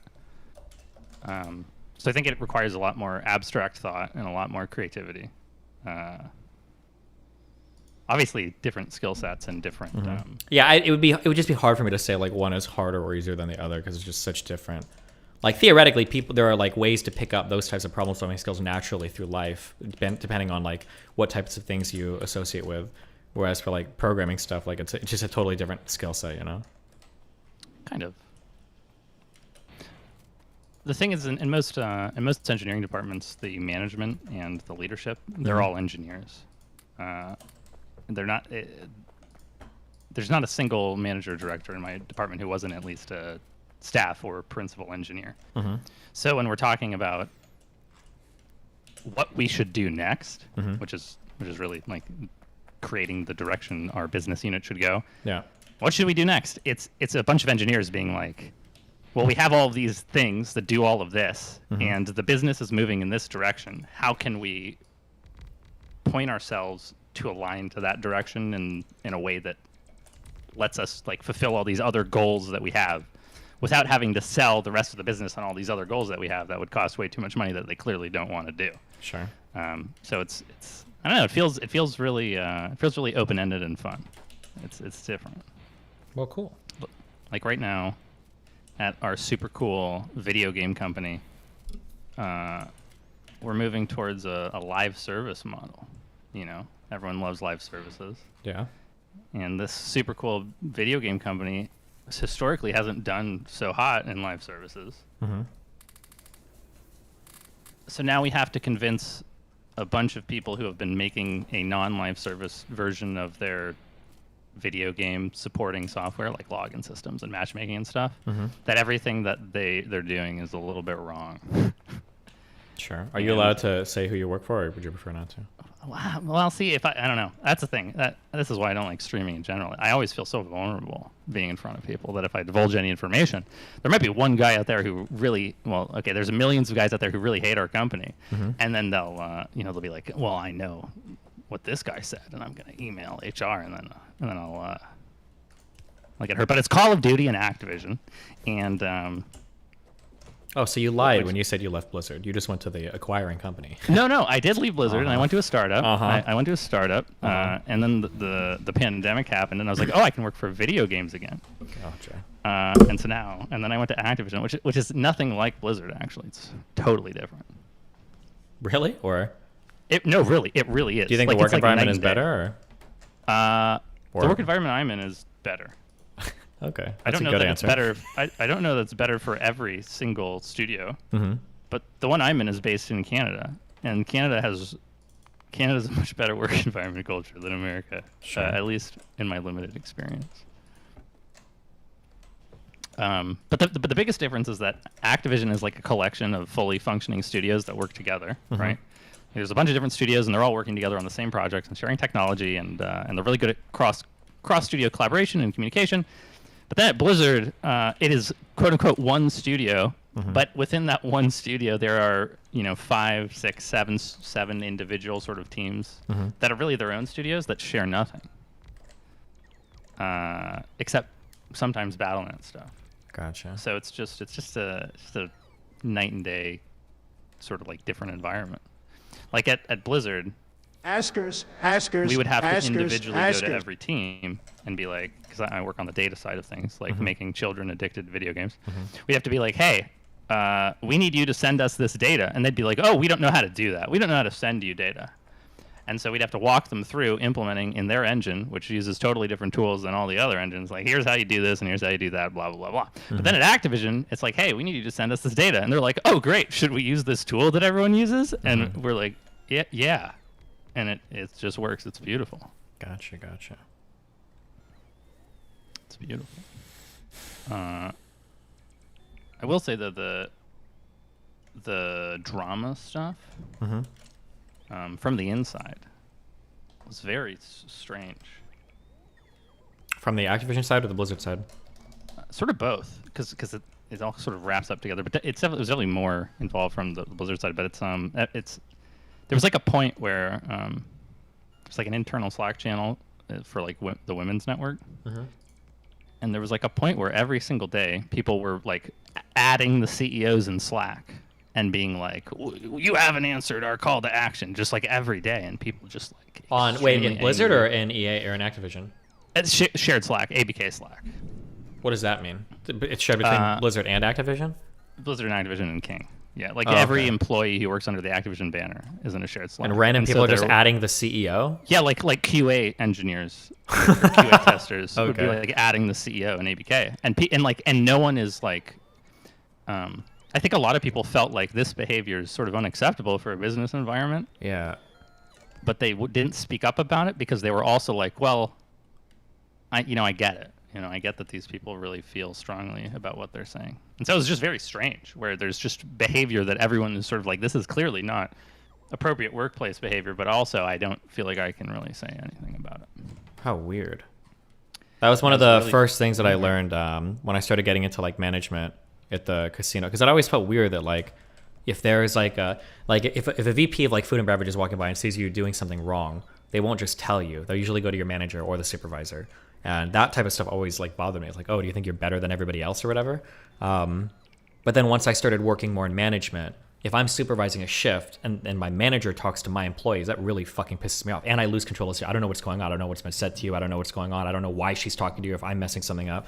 So having like randos in a fucking Slack adding the CEO for shit, Like that chain of command stuff is really, really, really important as companies grow in size. That seems really bizarro to me, but super bizarro. Yeah, and on that management side of things, talking to my director regularly as I transitioned into this management position, he really drove that home. And that every time he's talking to an individual engineer, whether it's like a skip level meeting or he's just like in a general meeting, in his head, right, he's like an extremely talented engineer who's been working in the space for like 20, 30 years, and he's up to date on all the latest stuff.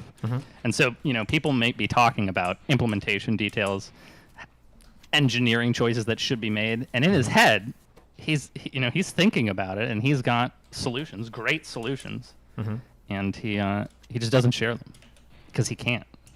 Because if he started sharing them all, he would be sort of usurping that chain of command. It would be taking autonomy away from the employees. He'd be inserting himself in places where he might not have lower level contacts, despite having all the higher level contacts. He might like be thinking about a higher level future thinking initiative. I feel like that's engineers don't know about, and then if they know about that initiative, it just ruins everything because they shouldn't know about it yet because it's not set in stone. Yeah, I feel like that would be an appropriate thing to give to like team leaders and stuff. But I can understand, like, because maybe it might be rare in your case that like the CEO or some like leader guy has like good ideas for implementation. But I imagine more often than not, and I could be totally wrong, I've never worked in these environments, but like I can imagine more often than not, you've got developers that are working on something, and then like you've got managers that have like read a Google headline about like the hottest new framework or some shit, and they're like, why aren't we using this? Or like, have you guys considered this? And like the devs are like rolling their eyes like, bro, like this is like the dumbest, most irrelevant fucking shit in the world. Like, don't you, like, your job is to manage, don't talk to me about implementation. That'd be my guess. That happens a lot. Yeah. I'm sure that happens, but really it's the it's the engineers who are doing that more than management. Oh, okay. I think. Yeah, I think with experience, I think to a young engineer who's like really hippie and up on doing a good job and proving themselves, like they are looking for those things more specifically. They're looking for ways to save the day. And I think the more experience you get, and there's obviously there's all kinds of good and bad managers, but I think the more experience you get, if you're good, you're really more focused on the practicality of like just achieving the business goal. And the cost of teaching your entire team an entirely new technology Gotcha. is expensive. A lot of people in chat are agreeing with you that it is the opposite, I guess, that it's actually dumb fuck devs that are doing shit like that, where they like read about some new shit and they want to like change the whole project or something, I guess. That's interesting. Yeah. And there's, like investing in new technologies or deciding like there's this really great new technology. It's funny, but we talk about in the engineering world amongst engineers like that, you really need to justify it and make the case, and that like you collect all these metrics and you try to really prove objectively that this choice is going to pay off in the long term. But in my experience, regardless of who did it, whether it was me or someone else, really it's just about making people feel really excited and then like emotionally invested in it, so then they do it anyway. And there's really no way to know if it'll pay off or not. So, did you ever play EVE Online? No.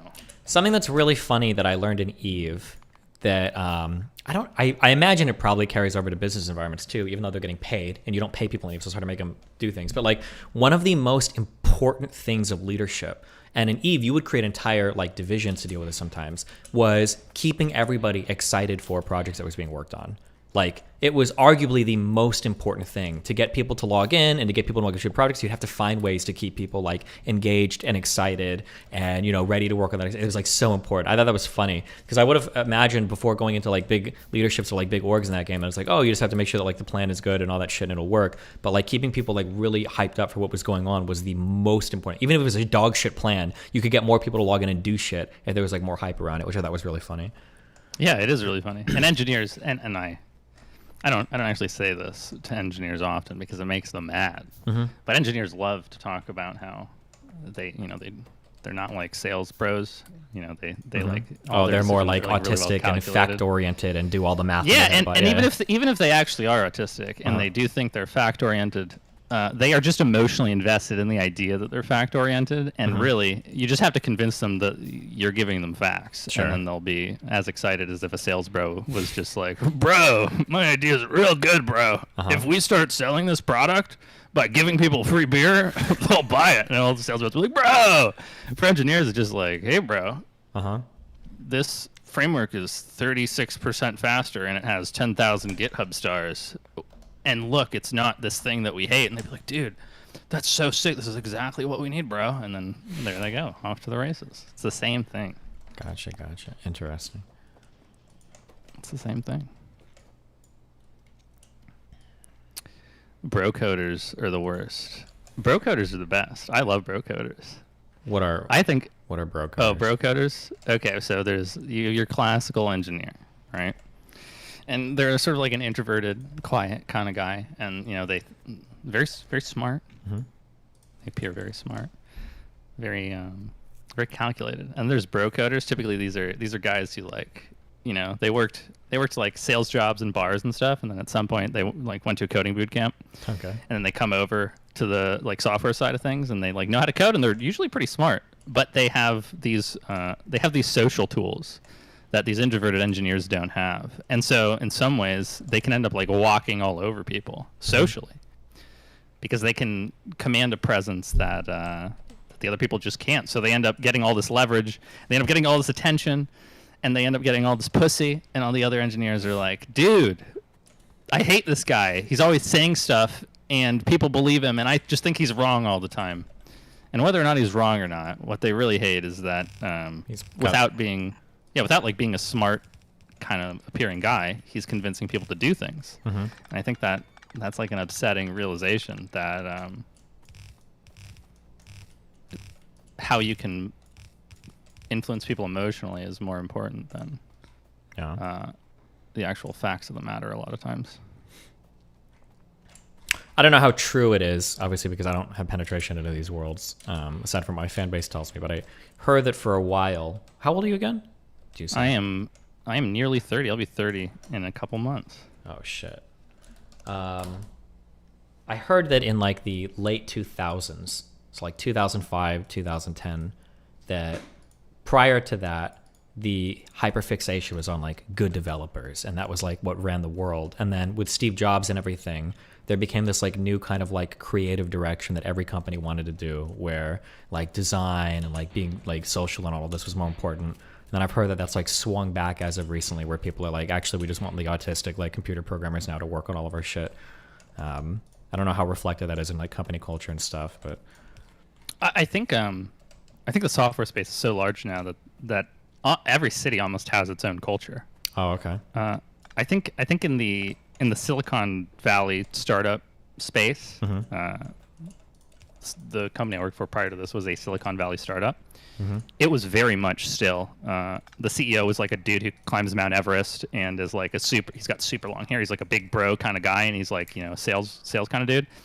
And I remember he would come into our office of like, I'd say 70%, very introverted programmer types, and like 30% sort of like, more normie bro coder leaning guys. And in these meetings, he would just always look so sad and defeated. And like, it was so clear that he hated his team of engineers. He hated them. Yeah. And I remember he left one time, and like our director who runs our department in our city, because we had like offices in a couple different cities, he comes in and he's like, guys, you do not know enough about the products. Zach said, that was his name. His name's Zach. Oh, I've doxed him. He said, you guys don't know what you're doing, and you're going to ruin the product. So what we're going to do is, for the next week, we're going on a training course, and we're going to go through what all the other departments in the company do, and then Zach's going to come back, and he's going to like expect a different kind of energy. Okay. So I think, and then like in my department, right? At my current company, and this is super true in the games industry, there is more respect for like the heads down, never talk to anyone guy who comes up with an insane solution that like no one had ever heard of before, than like a guy who can like rally people together and like get the job done. Gotcha. So it's super culturally specific, and even within tech, there are like subsets of cultures. But I do agree with you that there was a shift from we want the best engineers to we want like more creative people, and anyone can be a coder types. But I don't think it's really swinging in any particular direction. Gotcha. It seems like the space is just so huge now. It's like there's probably a space for everybody. Yeah. I think what you might be referring to, though, is that especially within these top level fucking Facebooks of the world during the pandemic. Mm-hmm. And God, I fucking hated this too, because I'm someone that works very well with pressure and deadlines and accountability. Mm-hmm. Companies turned all those knobs down to 0 for their employees. I would literally have, like, during the height of the pandemic, a week where I just didn't like do much of anything. To give them like more space to what, like, be creative or work on other projects or something, or no, just like literally, like, it's like I'll explain here, but it's like I go to my one-on-one with my manager and I'm like, I just couldn't do anything last week. I didn't do anything at all. And he'd be like, dude, it's totally cool. You're doing a great job. You're doing exactly what we need you to do. And I'd be like, I need pressure. Yeah. Like, I need pressure. I need deadline. I need you to tell me. And he's like, dude, it's all good. You're doing an awesome job. And yeah, I knew that all my team members were lying. Everyone knew everyone was lying. Everyone would be making excuses. Everyone would be like, I did this week, but I ran into this really hard bug. It was really tough. And everyone would be like, no, you didn't, dude. But everyone just sort of like tucked their heads and they were like, well, it's pandemic. And what happened is, now that the pandemic's kind of over, a lot of these companies, especially like Facebook, that hired like 30,000 people, have a bunch of these junior engineers who like entered the workspace in that world of like, you can just lie through your teeth and not do any work. And it's biting them in the ass right now. Damn. Because they're just literally not working. Well. Rip. Yeah, it's weird. Yeah. It's a different world. It's really weird. You ever notice that, like... go on. I was going to say, you ever notice that, like, the whole world is running out of employees? No, it doesn't feel that way to me. You don't think so? It feels like every sector is, like, desperately trying to, like, fill out. Your world is, for sure, right? Like, computer programmers and shit are under an insane demand right now, no? For almost every company?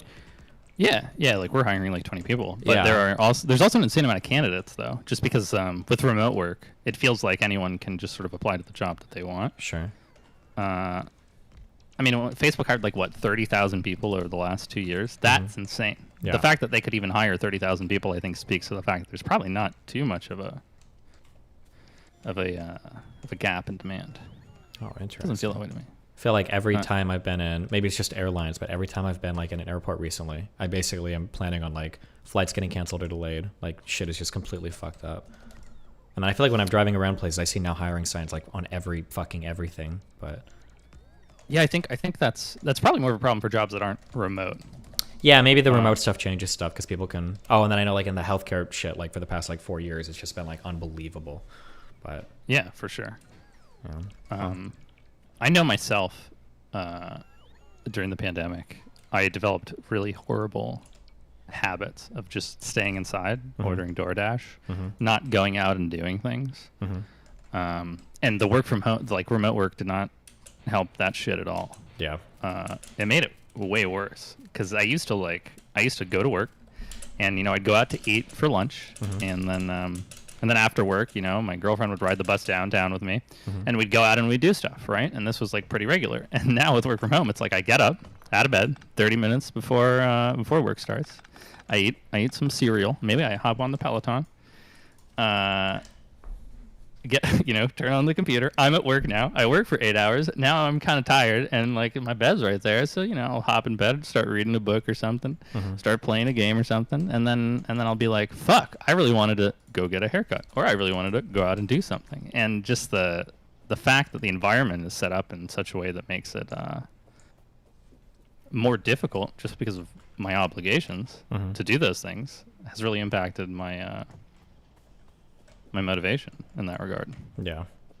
So now I have to like be very deliberate about going out and specifically planning to do it more and stuff. It's different, but I don't think remote work is good for people.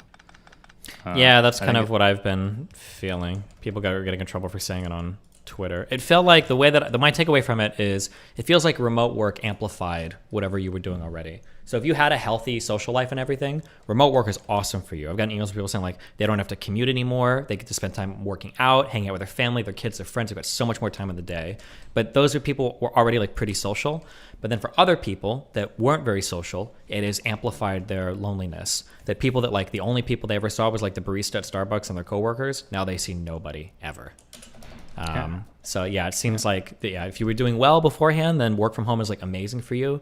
And if you were kind of lonely beforehand, you're like completely isolated in your own world now. That's what it seems like. Yeah, I don't know if I'd say lonely. I mean, I have a lot of friends who are very social, very social people who go out on like a weekly basis, multiple times, going to bars, bike rides, sporting events.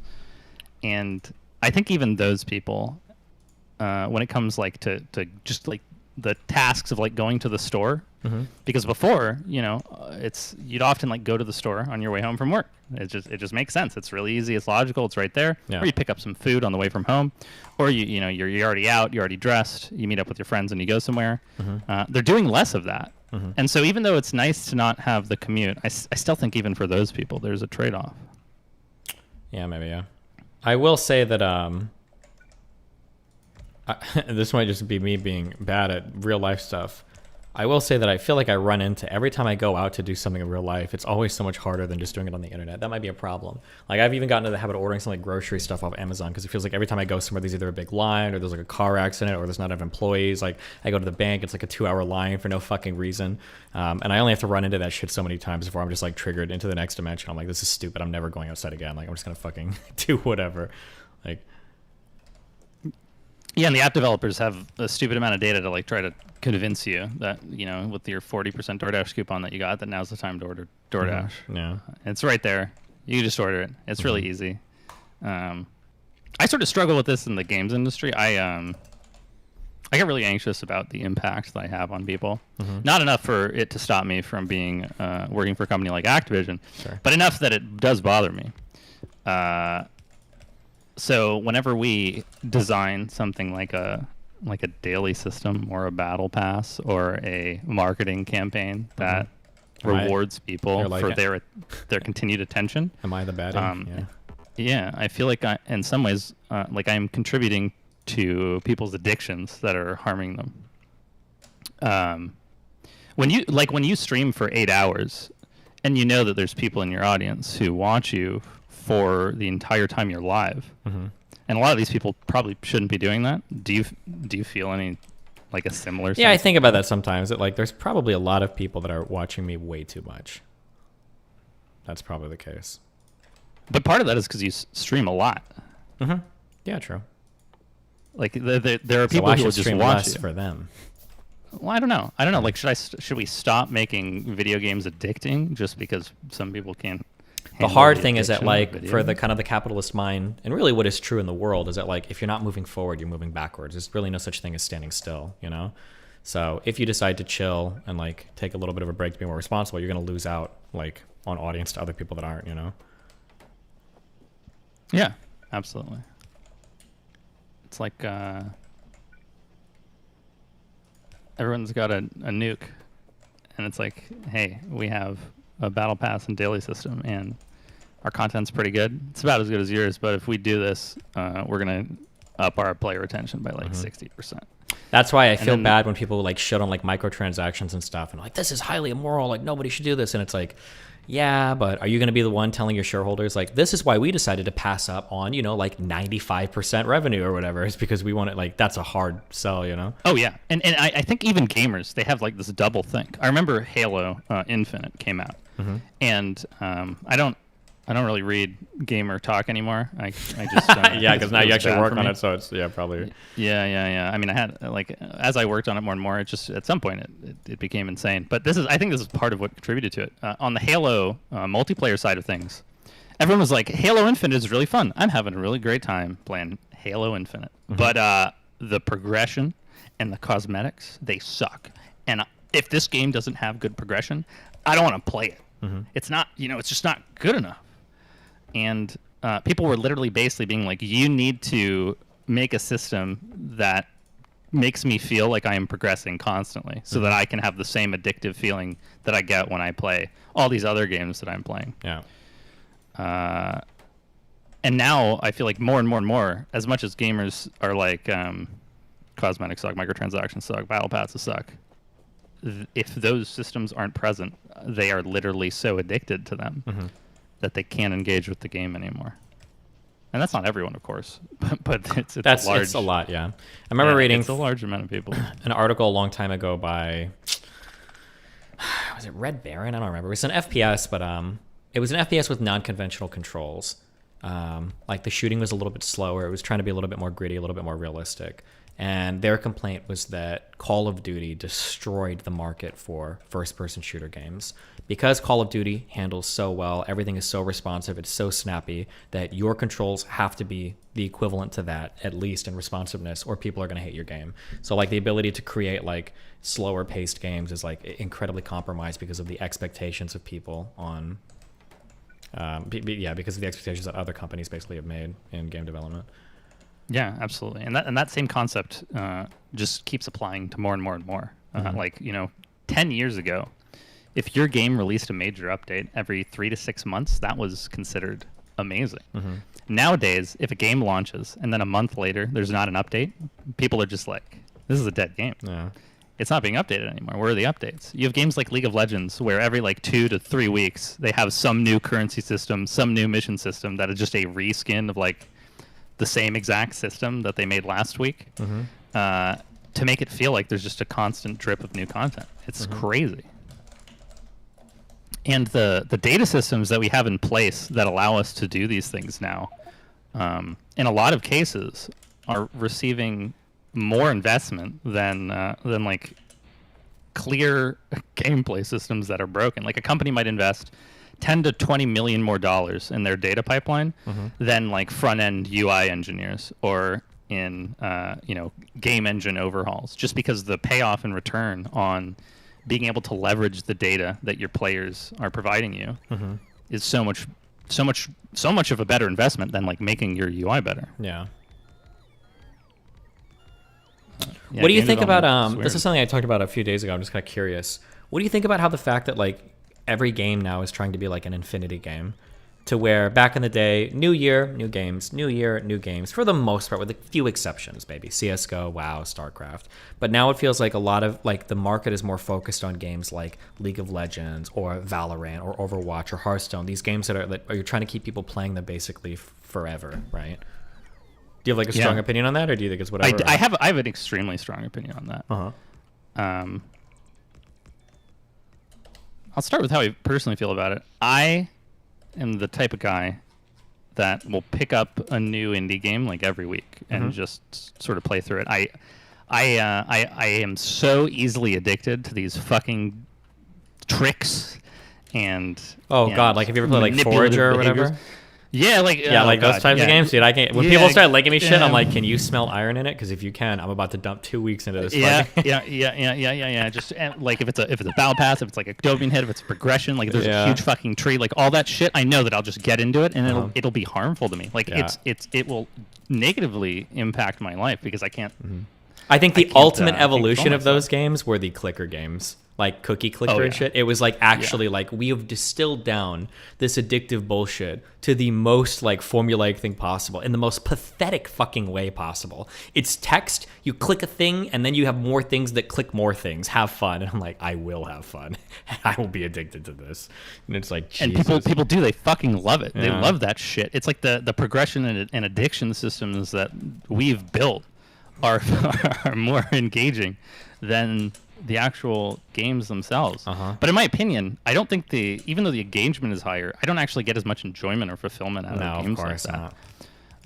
But you still play because the hits are easier, right? Exactly. I could unironically be addicted to Lords Mobile. That's a game where when I finish, I think I have to uninstall the client. I could actually play this game a lot if I'm not being careful. I know I could. But it doesn't feel as good as being something like Elden Ring, right? Or a Dark Souls game or whatever. But that's kind of even playing a fun experience with great art. Yeah. And Hollow Knight or Celeste or or Cult of the Lamb. Yeah. Even the Cult of the Lamb employs some. It's short. But it's really a beautiful game. But yeah. So and in my opinion, these games they hurt me. And even though they're engaging, it's not what I want. And so gamers. so I can't. I hate that if when I feel like saying I fucking hate gamers, I almost feel like I shouldn't say that because I work in the games industry and you know how gamers feel about game developers who say, you know, or who are like out of touch with gamers. But I fucking hate gamers because they demand that shit. Like they demand the addiction from the game. They're like, I fucking hate this game because it doesn't have a progression system. I can't level up. I don't have my weekly rewards. The updates aren't there. And I'm like, you're hurting yourselves. And it hurts me that you're hurting yourselves. And it hurts me that now my job is making you hurt yourselves more. It kind of seems like, I think Activision was probably the first company to seriously figure that out, right? Like, even way back in the day with like Modern Warfare 2, like every time you killed somebody, it was like, oh, you just unlocked a new paint job for the attachment for your bayonet for the 7th weapon now that you've hit like level 14, and like every single fucking thing that you did was like another unlock, another new gun, another new attachment, another level up on a thing. It's like, yeah, like everything you're leveling some shit up, and it's like, Jesus Christ, max level, prestige, do it again, baby. Oh yeah, let's go. Like, yeah, just like infinite system of progression. Yeah, and I mean, like they clearly clued into it because they bought fucking Candy Crush. They were like, oh yeah, look guys, the future of games is Candy Crush.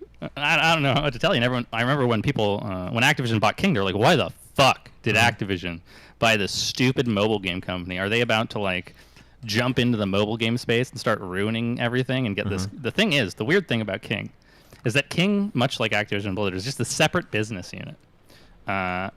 They do their own shit, they make their own games, and they just print fucking money. And the impact that they've actually ended up having on the rest of Activision or Blizzard is so minimal. But people see that acquisition as sort of like this turning point in Blizzard's history, where they're like, oh, this is when Activision was like, maybe these mobile games are where we need to head. But I think what actually happened is gamers just started demanding that shit so much that when it came time to decide like what games Blizzard was going to make next, even though the old audience of Blizzard gamers didn't want something like whatever the new Blizzard mobile game Clash of Clans type of thing is, that's what most non-vocal gamers want. And that's what most of the industry is printing money on. Yeah. So that's why it's always hard too. If you're like a developer, you can never really read forums because people don't even know what the fuck they're talking about. Like they'll be on some wild shit about like, we don't want any cosmetics, we don't want any microtransactions, and it's like, okay, well, you know, our quarterly revenue says otherwise. That you have no idea what the fuck you want. Yeah.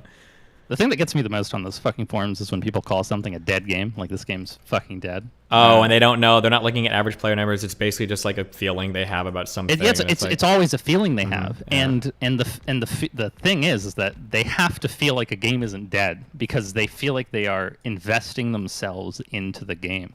Like it is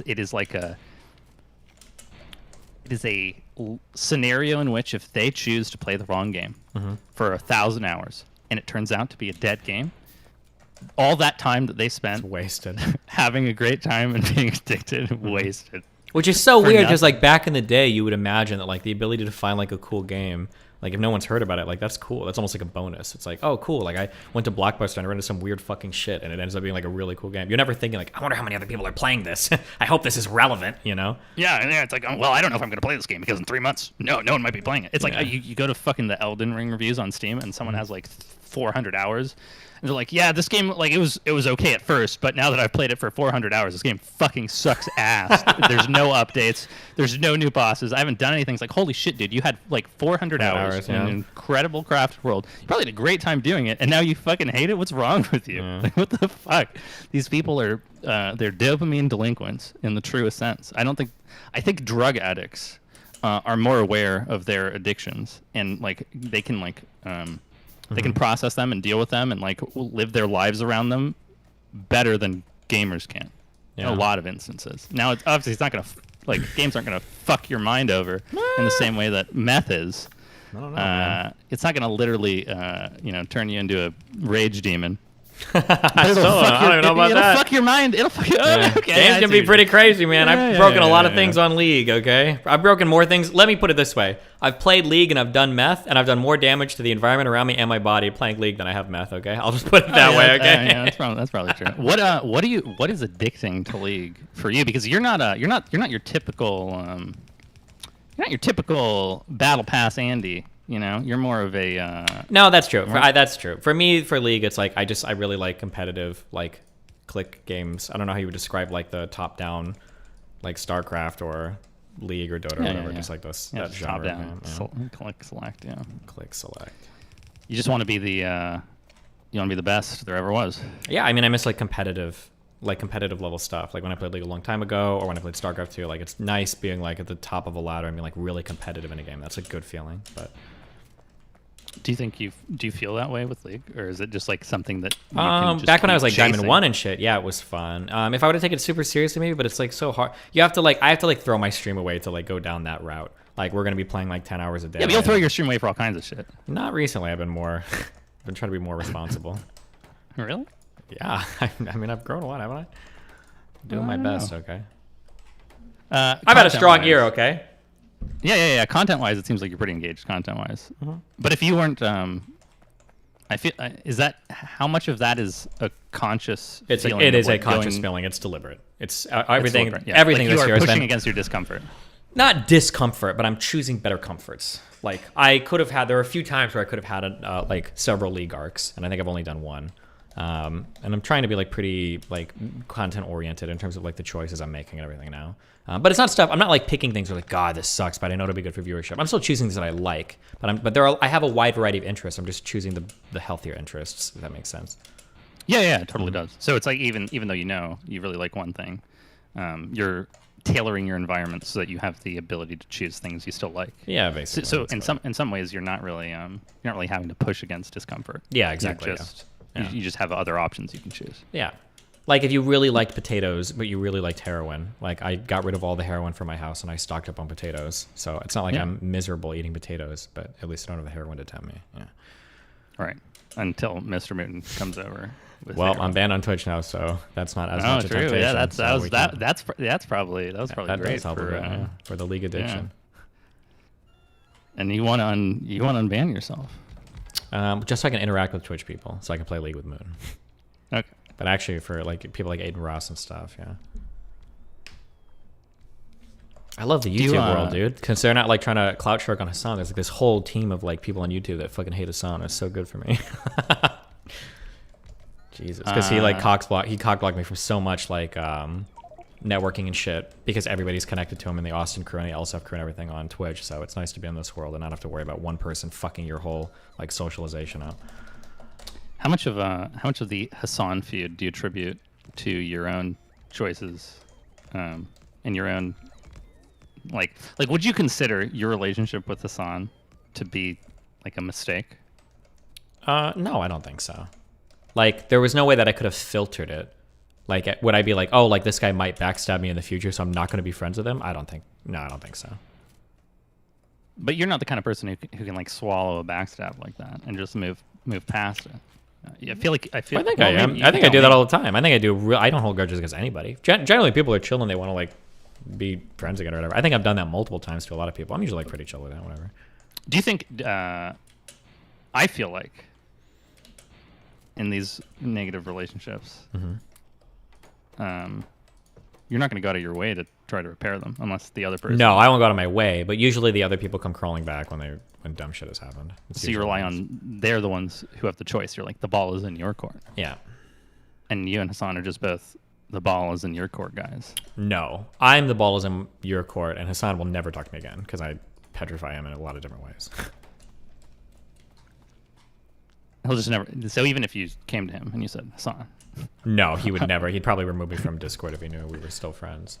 That's is that something you've tried? Did you do that? No. Fuck no. Yeah, I don't think you should because I hate that guy. Yeah. But, yeah. Yeah. It's interesting. I don't think I have any relationships that are like that in my life. I've never had a relationship where I just hate someone who's involved in my friend group so much that it like tears. Well, I mean, there's not as much like apart. You shouldn't ever have that happen because I think entertainment like uniquely positions people to fuck each other over and stuff. Hopefully that's not happening in like traditional work environment. I guess it could happen with corporate politics or whatever, but it can definitely happen with corporate politics. Yeah.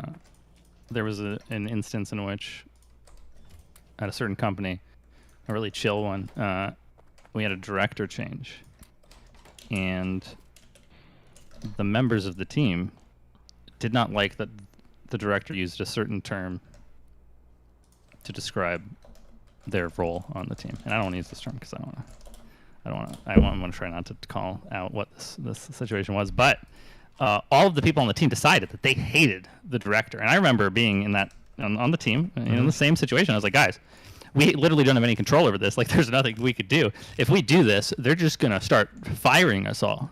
And they were like, no, we can win this. We can do this. And I was like, I absolutely understand where you're coming from. I feel the same way. I just think that this is not gonna, like, this won't help anyone.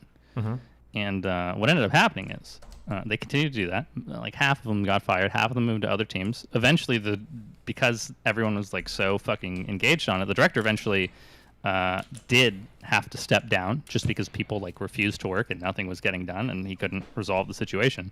But like the entire department basically imploded for like 6 months and did nothing, and it sucked for everyone involved. No one came out on top. So I think those kinds of social situations can happen in the corporate world. They're just a little different.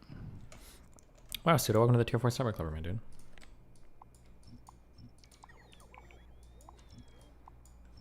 Do you maintain a social life? I do now, yes. Like, that's removed from streaming? Yeah, I try to now. I try to talk to more people offline. I had like some dramatic stuff happen over the past few weeks, and I realized that one of the reasons why things got so dramatic is because I think I actually need a lot more social contact than I thought I did. So I make an effort now to talk to people like off stream and stuff, just to like catch up and figure out what's going on. I can't really quantify it or explain why, but for some reason it makes me feel really good. So I'm starting to do that more. Yeah, I think human connection is important to everyone. Yeah, yeah, it seems like it, unfortunately, but that's how it goes. Why do you say unfortunately? I thought I was above it all, but I guess not. So your identity was based on being the edgy shonen, main character. Yep. But all of those edgy shonen main characters ultimately. Yeah, they do have friends and shit, huh? I guess so. That's part of, I guess I should just stop watching halfway through the seasons and I don't get to the part where they realize that the power of friendship is what rules everything. Yeah. That's true. That's literally the character development of all those characters. So I guess you are maybe the edgy Oh, shonen maybe, yeah, I'm protagonist learning you were it. after all. Just, the fifth Like, season is like when I'm 33, yeah. Yeah. And they all just learn it when they're 18. Yeah. That's funny. That's funny. I have a real problem with my connections to people, where people really enjoy hanging out with me. At least that's the sense that I get. I think I don't need a lot from other people. My parents emotionally abused me as a child, so I'm really good at like regulating my own emotions most of the time. You know, there's the more intimate someone gets, the more of a problem that becomes. But there will be times where if my friends don't reach out to me, I just don't reach out to them. Yeah. For months and months and months, and then I feel really lonely. And then someone reaches out to me, and they're like, "Hey man, how are you doing?" And I feel awesome, and I'm like, "Why the fuck didn't I just say hi to this person like 3 months ago?" And the thing is I'll be thinking about it every fucking day. Yeah. I'll be thinking about it. I'll be right there at my computer in the Discord. I see their little fucking name there in the middle of the list because I haven't talked to them in a while. I'll be like, I should message this person, and then I don't. Well, but now you've learned. I've learned, but I'm not good at it yet. I think it takes time to change behavior. Yeah, I have a really good therapist. That's good. So that helps. But a lot of it is ADHD. Really what it is it's the anxiety of rejection. So I get too caught up in the emotions of if I message this person and they don't want to talk to me or respond to me, that'll hurt a lot. I don't know if I can handle it. Even though I know that I can, and I know that it's not a big deal. I'm just so bad at processing those negative emotions that the fear of the emotions is harder to deal with than the emotion itself. Something that is so... I wish I could impose this on people and make them understand this, but you can't force somebody to realize this. This is one of the... or was a while ago. one of the biggest problems in my life. I wish I could make people understand that the anxiety that you have about a situation is almost always worse than the situation itself. When it's a situation that produces a lot of anxiety, it is almost always the case that even if it feels like it's going to be bad, it's going to be rough, that once you get through it, you're always like, oh, okay. And then you move on. Like, it is almost always going to be the case that once you've done it in your past, that's going to be better than the infinite anxiety building up to it. But it's so hard to impress that upon people. Even if they do know it intellectually, and even if they felt it before, like, people will just be avoidant on shit forever because they feel like it's going to be so bad or whatever. That's such an irritating thing. It is. Do you experience that? I don't ever know, but if I have other people that are experiencing that I'm invested in, like, their decisions, it's very frustrating because I can't force them to be like, hey, look, like, just jump in, like, you'll be okay, like, just do this, like, it's not anywhere near as bad as it is, So with your manifesto, for instance, if I could challenge you on that a little bit, when you were planning on writing your manifesto, how regularly were you in the habit of writing it versus thinking I should work on my manifesto a little bit? And then so irregularly. When I started the first day, I put in about 12 hours of work on it, and then I put it down for about a month. I do that during that month. Were you not thinking I should work on my manifesto? Yeah, but I have such a hard. Once I put a project down, I have a really hard time. Des, it kind of fucking sounds like you get anxiety about the things. Well, no, it's not like it's. It's not. It's a fundamentally different type of feeling. Like, when I'm talking about anxiety of a thing, what I'm talking about is, like, sometimes you want to do something, but you're, like, really scared about, like, what's going to happen, or what, like, if there's a negative outcome, even if the negative outcome isn't that bad. But for me, when I start a project and I put it down, the problem is that, like, when I go to pick it up again, like, I'll open it and I'll look at it, and I know that I don't even need to do that much, but it's like, let's start working on it, and it's just irritating. And then I start, like, opening other tabs, and it's just so hard to focus on it. But when so what is that feeling? What is that feeling you described as? I don't know, like, scatterbrainness or inability to, like, focus on a thing that I need to focus on. When so those are behaviors. Those I know. Well, yeah, I don't know what there is no feeling. There's no good reason. There's a feeling. No, there's not. No, I wish there was. You can't identify. I don't think you can identify it. I don't know what the feeling. I know what anxiety feels like. If there's a conversation I have to have with Melina that's going to be rough, or there's a conversation with my mom or something that's like, oh God, I don't want to do this. I know what that anxious feeling is like. That'll never keep me from doing something.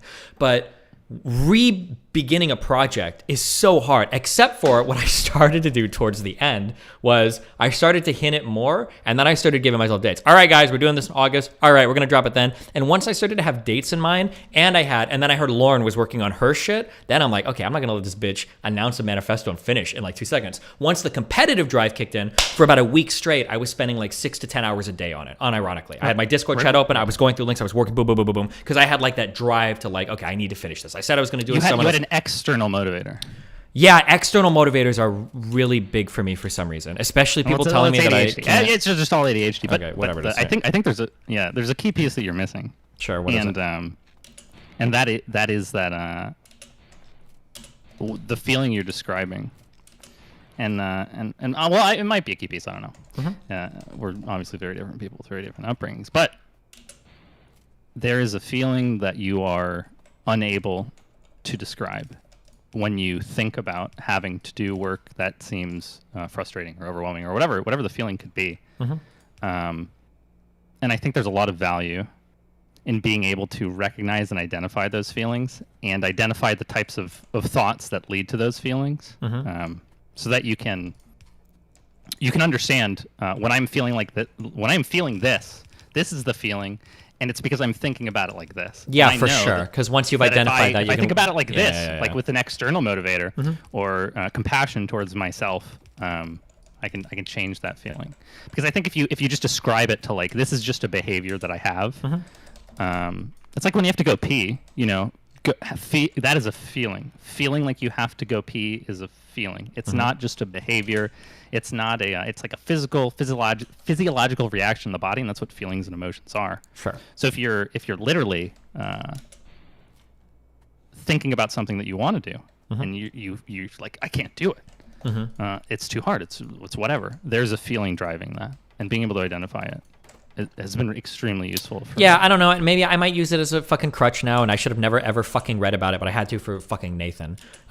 It feels like more and more, I'm even saying this, it feels so fucking cringe to say it, but the the thing that goes along with ADHD, with being able to direct your executive function towards things, is just really, really, really difficult for me to focus on something I'm not highly motivated to work on. Even if that project, the most annoying thing is even if the project is easy. Like, I wanted to release a huge outline related to my Ukraine-Russia research, and I did, and I can always start a project, and I started it. I'd put about 6 hours into an outline where I had everything mapped out, and then I started doing all the research on Russia and Ukraine, which probably collectively was like a week worth of going through wiki articles, primary sources, videos and documentaries, and then reading expert opinions on a whole bunch of shit. It was a lot of stuff. I have the knowledge now where if I were to go back and go to the outline, I'd probably do it in 2 or 3 hours because I know all the shit. Like, my brain is full of that now.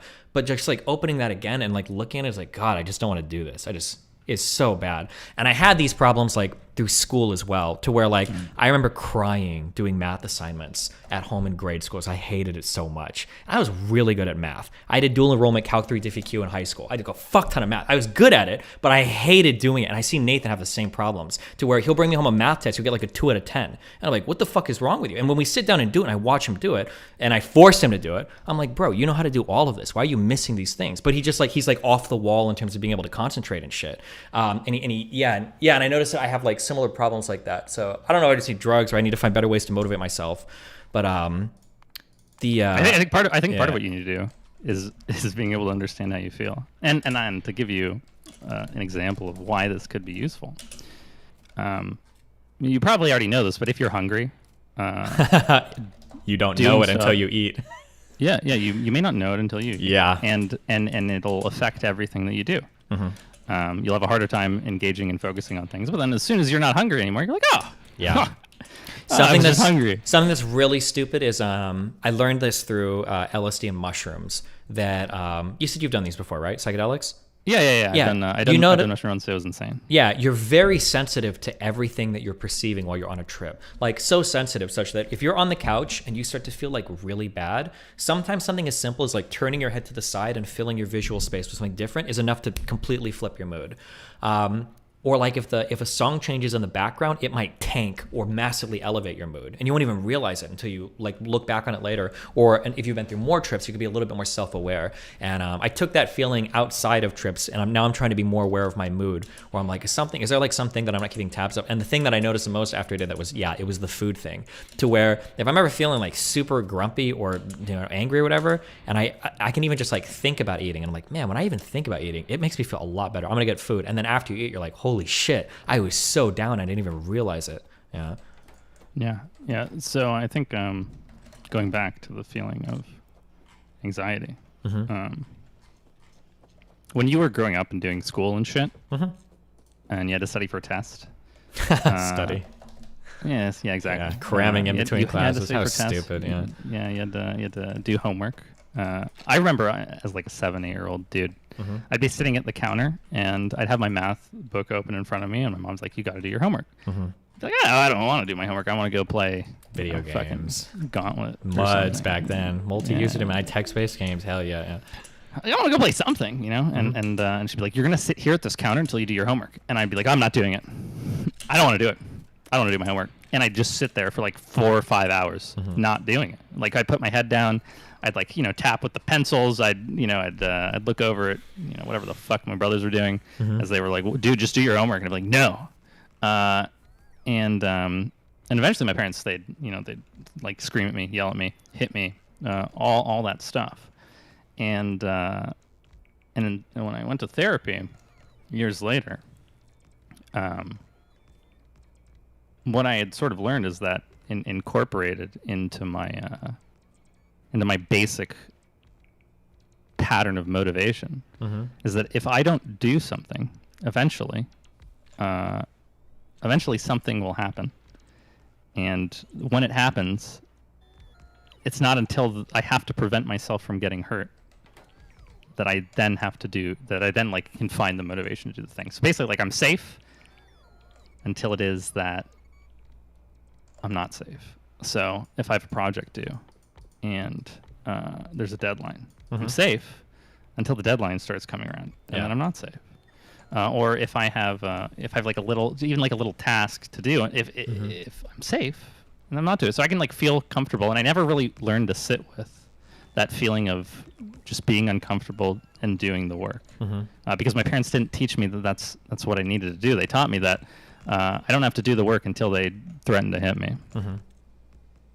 So when I think about doing things, a part of the feeling that I feel is the anxiety over being hurt.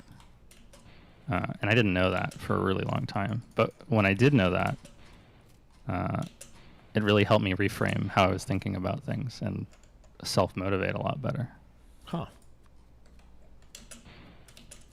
Well, Josh is in chat right now screaming that this is not how ADHD functions. Josh, I want you to go look up rejection-sensitive dysphoria and educate yourself on some of the more.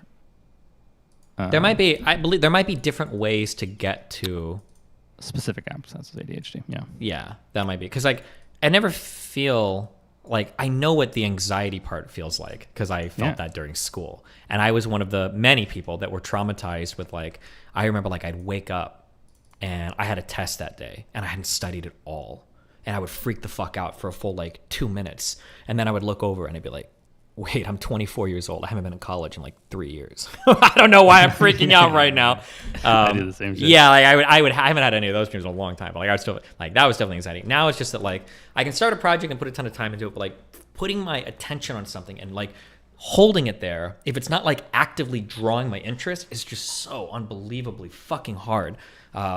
It's so hard to do it. I should be able to. It's so hard.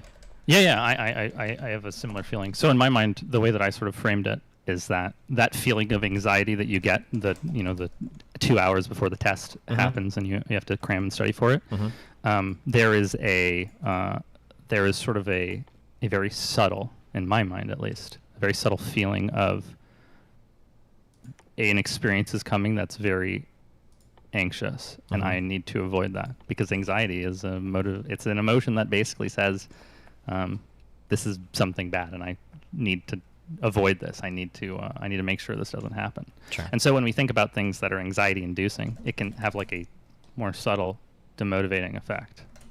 Yeah, maybe, yeah. I don't feel the anxiety at all related to online yeah. projects. It's just the for the studying stuff. That's why I was bringing it up. Well, you don't know what you feel related to online projects. You have no idea. It just feels boring. That's the issue. I just don't like to sit there and focus on it. I think I'm pretty aware when I'm feeling anxiety or feeling like, because I have to introspect on feelings a lot in the online world. Otherwise, I'll go fucking crazy. I have to figure out what I'm feeling. It's a pretty important part of what I do. Unless I'm still missing things, but I think I'm still missing things. I think it's really hard to know what you're. Yeah, feeling. it can be for sure. Maybe there's some hidden anxiety that I just haven't figured out yet. But like, I feel like it's not anxiety. I don't know. But could be something. The boring thing is really I used to just be like boring things are bad, and that framing situations of if I'm bored I can't do it didn't help me at all.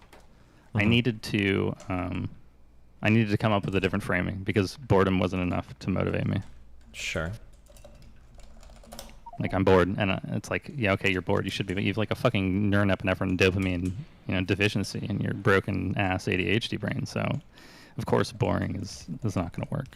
Yeah, I did a lot of CBT. Both kinds, but in therapy specifically one kind, and like just reframing my thoughts to sort of try to self-elicit other emotions really helped. Still working on it though. Yeah. I'm still a useless fucking demotivated loser, 30% of the time, but the other 70% of the time I'm pretty cool. Nice, good job. Thanks.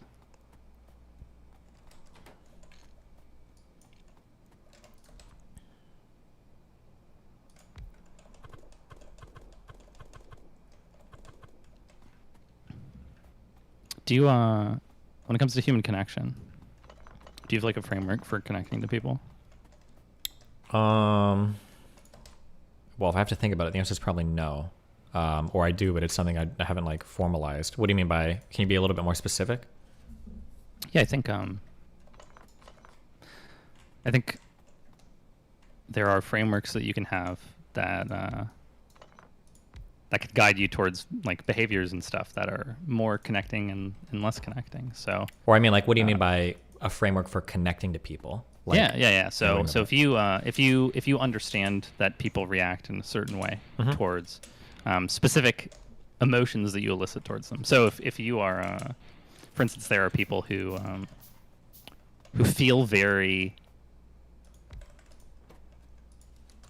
anxious all the time, Mhm. and they feel a lot of fear, and they project that fear on other people. And those people that are anxious are less likely to be close to other people because they are constantly worrying about things. And in my framework, fear specifically is sort of a disconnecting, demotivating expression. So if you're someone who's anxious and you're constantly worrying about shit, it's probably going to be harder, at least in my framework, for other people to connect to you and to resonate with you. Whereas if you're someone who expresses a lot of interest in other people, a lot of wonders about a lot of things, experiences a lot of joy, that's something that people latch on to more. Sure. So in my framework of connection, there are certain emotions that are connecting, and there are certain emotions that are disconnecting.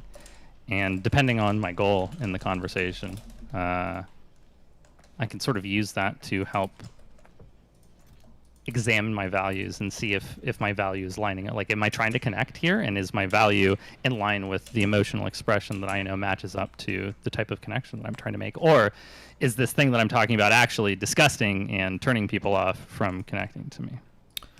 I mean, I'll vary like my communication style and everything based on like the perception of what I think they're. Well, yeah, you can communicate in all kinds of ways, but I guess it's more about how do you know that you're connecting to someone, and what sorts of behaviors or expressions? How do I know if I'm connecting to somebody? Well, I guess generally, if I am communicating with somebody, I think communication generally has a goal involved, and it's whether or not I'm accomplishing the goal. So if I'm communicating with a new person and I'm trying to be flirty, then my goal is to get a flirty reaction from them. If I'm trying to communicate with somebody, my goal is to be friendly. I want some sort of a vulnerable or friendly connection. If I'm trying to be whatever, then yeah, I guess. So I'd be looking at like, what are the... It's looking at behaviors. Yeah, I'm looking at the results of like my interactions. Am I getting the responses that I want to, essentially? Gotcha. And what if you're not getting the responses that you want to? Then I have to consider where the failure is.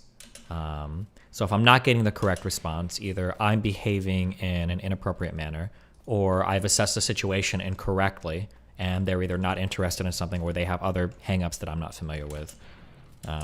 Yeah, it's going to depend on the analysis of the situation. Well, when you interact in a way and you expect a certain response and you get a different response, how do you feel? Well, it's going to depend on my emotional investment in the response that I'm looking for, right? If I'm trying to be friendly with somebody and I get a response that is very not friendly, or it ends up being like not like that at all, generally when it comes to friendly things, I'm not going to care it much. It is what it is. Sometimes people respond in certain ways. If there's, this would be incredibly rare, but if it was the case that I was going for some like very emotional or romantic connection and I don't get the response that I want, then that would obviously bother me a lot more. Interesting. Well, right, Yeah, I think that's reasonable, right? Oh, it's totally reasonable. Oh, okay. I think that type of expectation hurt a lot of my connection with people for a really long time, and I think part of it is because my expectations were unhealthy. I had maladaptive behaviors from the shit my parents put me through, right? And so when someone responded in a certain way, I just like the emotional reaction that I had could tank a relationship that I had with someone. Is it unfair to have expectations for certain types of responses? I don't think it's unfair, but I think that, at least in my case, internalizing the idea that I really have no control over how someone else responds. Really? Yeah, I've not that that's literally true. But trying to internalize that value that I literally can't control people helped me a lot. Because I would do this thing, and you might do it too, where I would just play through scenarios in my head of interacting with people, business relationships, my therapy appointment, talking to someone, and I would create all these expectations of what I thought would happen, and in some ways I would almost know what someone was going to say before they said it, a lot of the time, but when I was wrong, I was really it sort of caught me off guard, caught me off balance, put me into emotional states that I did not want to be. And so sort of removing the expectation as much as I could cognitively, just being like, I can't really control what people say. Like, this is what I'm trying to do. This is my goal, and this is my intention. And letting the conflict sort of just play out without an expectation really deepened my intimate. I don't know if I truly believe, like, if there's somebody that I'm like romantically aimed at, I'm never interacting with them with no expectation, right? Like, there's going to be a hope or desire there for something to grow from that. The only expectations I try to actively work around are the boundaries that we've set with each other. Other than that, I try to be as open as possible. Sure. I mean, you try to be open, but like you have a goal, right? Like you have not necessarily. I have my goal is connection. That is the goal. The goal is to but it's but what if that connection fails to materialize in the way you want? Like you're after like a romantic connection. I just don't have control over it, and so I need to. It's like, okay, I go to my partner and I say, I really care about this. Well, okay, so yesterday, I was in the kitchen, and I was just sort of. I think I was getting a Huel, which is like the oat version of Soylent, the non-cooked version of Soylent. Yeah, and my partner comes in, and what did they say to me?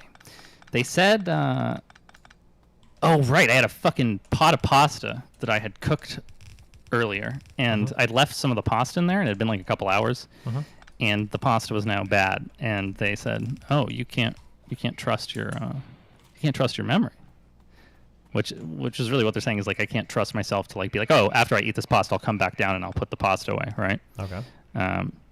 But I started, I wanted to rephrase what they said, and I didn't communicate this directly. I was like, okay, I want to rephrase that. I just started sort of saying like, I don't know if it's so much that I can't trust my memory. I think it's more that I can't trust my my motivation to do things that are really simple and that I can get easily distracted. So, well, yada yada. And so they thought I was sort of being defensive. Which I might have been a little bit. But then I was like, no. I'm just trying to rephrase it for myself so that I could sort of, because I think what you're saying is true. Like, I can't trust my memory, but that's, like, you're giving a legit criticism. It's not about the memory, that's about this other thing. And they agreed too.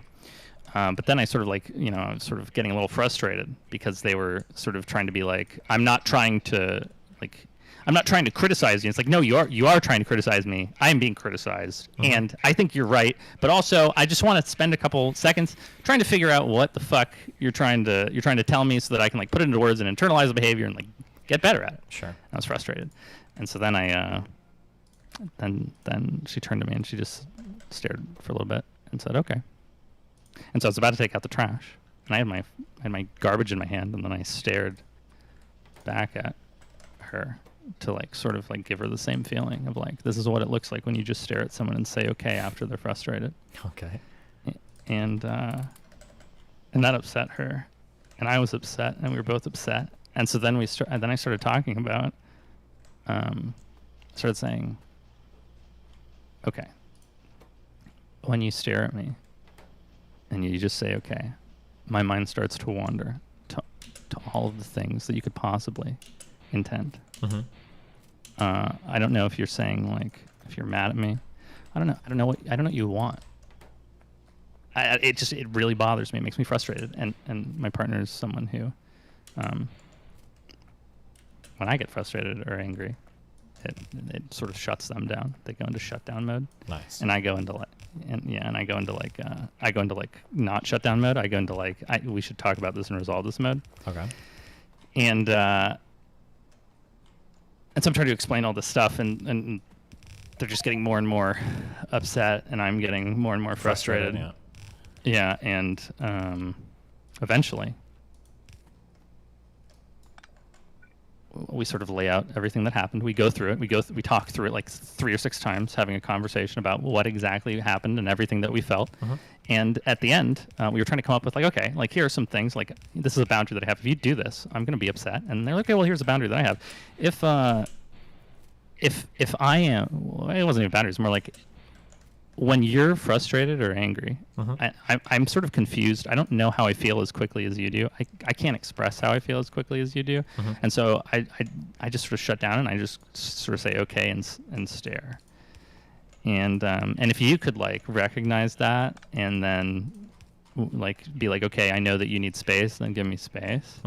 That'd be great. And I'd be like, well, you know, actually, I think when I'm really frustrated like that, it's really hard for me to recognize that because I'm more focused on like being like, so if you could express that you were confused, and we got into this thing where it's just like they don't know what they're saying, they don't know what they're feeling, and they can't express it until a couple minutes later. I know what I'm feeling, but I can express it sooner.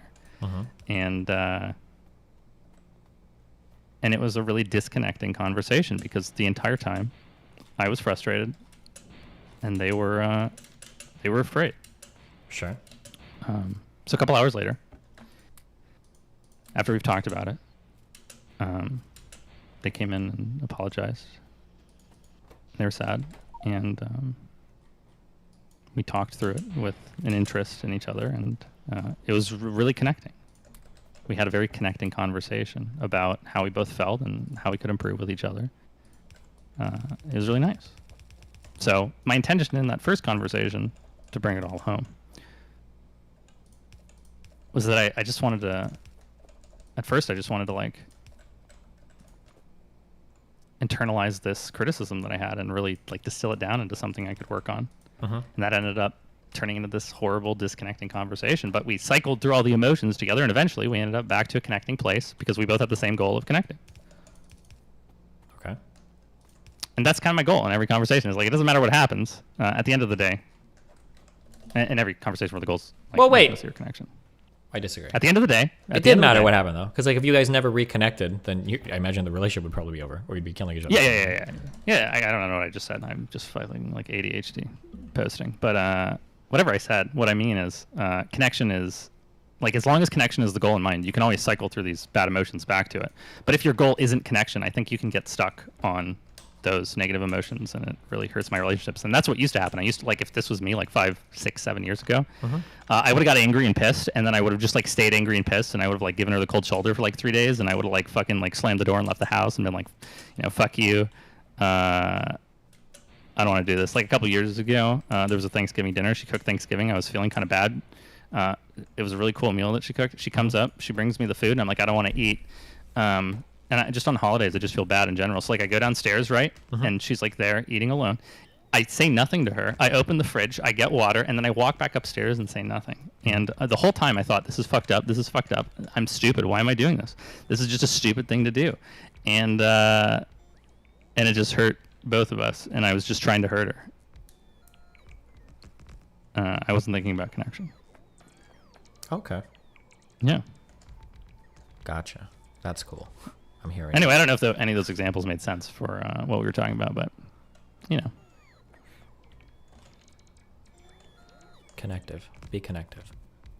Yeah. If your goal is connection, I think you can always find you can cycle through whatever fucked up, stupid emotions you both feel, and then find your way back. Yeah.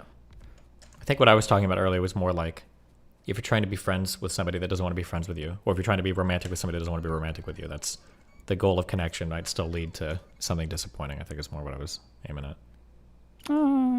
Yeah, I think even if someone doesn't want to be friends with you, having the like emotion in your head that you can't control other people, sort of like gets you past. I want to be friends with this person faster.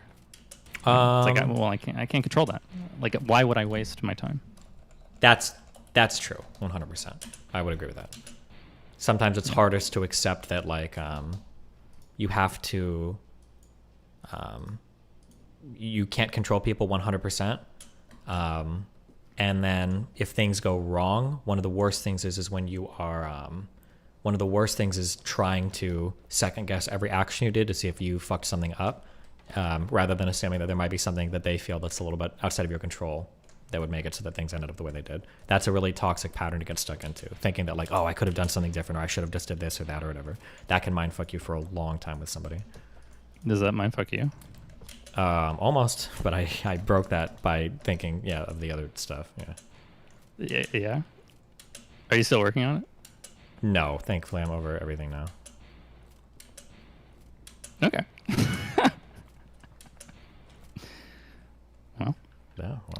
Yeah. I learned a lot about myself. So what? How's your relationship with yourself? Better. It's better now. Yeah. Yeah, like I said, I've learned a lot about myself over the past like 3-4 weeks, I think. 3 or 4 weeks. This is recent shit. Yeah, it was my life is pretty wild sometimes. So yeah. But I assume you don't want to get into it on stream. Yeah, not too much. It's just weird because I don't like talking about, especially people that like are never on stream. It's like I don't know if somebody's gonna turn this on. It's like, oh, like I'm a private person and like my whole like obviously nobody knows like who would involve it. I don't know if it would feel weird, but. Yeah, I guess actually it's kind of funny, I guess, because it actually wraps up a lot of kind of what I've talked about with like the difference between like men and women for relationships. But like the abbreviated version is basically that like I ended up getting really, really, really hung up on a person in a really unhealthy way. And I was ready to do a bunch of wild personal shit to like try to seal the deal on something that I shouldn't have been. And in retrospect, when I was kind of looking at like what was going on, I think what I realized was I found out that there was a person that was able to fill in a whole bunch of stuff in my life that I should have been getting from other people, if that makes sense. Like, yeah. And then so there are a bunch of people that I've started to talk to more regularly now. Like Mr. Girl, I talk to more regularly. Erudite, I talk to off stream. Dan has been a really, really good friend. But I realized more because initially what I first realized when like things probably aren't, for a variety of reasons, aren't going down the road that I want it to, I was thinking like, oh my God, like I think I fucked something up that's like unbelievably stupid. Like I don't know how, like, but then I kind of look back and I'm like, actually, I think what's happening is there's a whole bunch of stuff in life that I need and I didn't realize it until I started getting it in a way. So now I'm more like, yeah, I realize that like if I just talk to somebody about some random shit after stream for whatever reason, I'm like, oh, I feel a lot better now. I don't know why. It's like hard to quantify. I don't even understand why this is happening, but it feels better. So I'm trying to just like reach out more, go out with Dan more, like not be as obsessed with hitting all of my streaming hours and stuff. Now that I see that like there's some kind of like personal fulfillment you get from just like associating more with people socially. Yeah. Gotcha. So there was a person that you met, and it sounds like you developed a really deep connection with them. Mm-hmm. And you were able to share more intimate thoughts, more intimate emotions, and you saw a lot, and that was really addicting. Yeah, basically, yeah, I would say, in probably an unhealthy way. In retrospect, right? Probably because you had a lot of pent up. Yeah. Then I realized that, and then I realized that like what should be happening probably is there's a whole bunch of stuff that I should be spreading out to like a bunch of different people. Like there's a ton of people that I can talk to for a ton of different things, but I just don't for some reason. And then I ended up kind of like stumbling into something else by super chance, like being in Florida. I just stumbled into something else. I was like, holy shit. But then I realized retrospectively that if more of these boxes are being filled, it probably wouldn't happen to me in this way, basically, yeah. Right. Mm-hmm. Because before, you, as a very self-described, self-reliant person who manages their own emotions, mm-hmm. I assume there was just a lot of stuff you weren't expressing or talking about with other people. And when someone finally had the ability to pull all that shit out of you, you unlocked the basically, hidden talent of human connection. Yeah, those wonderful people. Wonderful humans. Yeah. You can learn all that in therapy, too. But it sounds like I don't actually. I'm not smart enough to learn from other people. I can't do it. I'm too dumb. I have to learn through experience. But man, when I learn through experience, I I learn it. I learn it pretty well. See, that is exactly what my fucking therapist taught me. Is that I used to assume when I was talking about assumptions, I used to assume like that if I knew something, that understanding it was the same as a lived experience. Just because I'm pretty smart and I pretty empathetic, I think, about things in ways I guess a lot of people don't. So I thought I understood a lot of people all the time, and I thought like I just had these experiences like, oh yeah, I understand exactly what that's like. And so in a way it sort of set myself up for failure, because I would in my head imagine an experience that I could have, and then I'd be like, well, I kind of already know exactly what that's like, so I'm just not going to fucking do it, because clearly I'm not going to like it. And my therapist helped me realize that those assumptions are hurting me. The experiences are more valuable, and I need to lean into them more.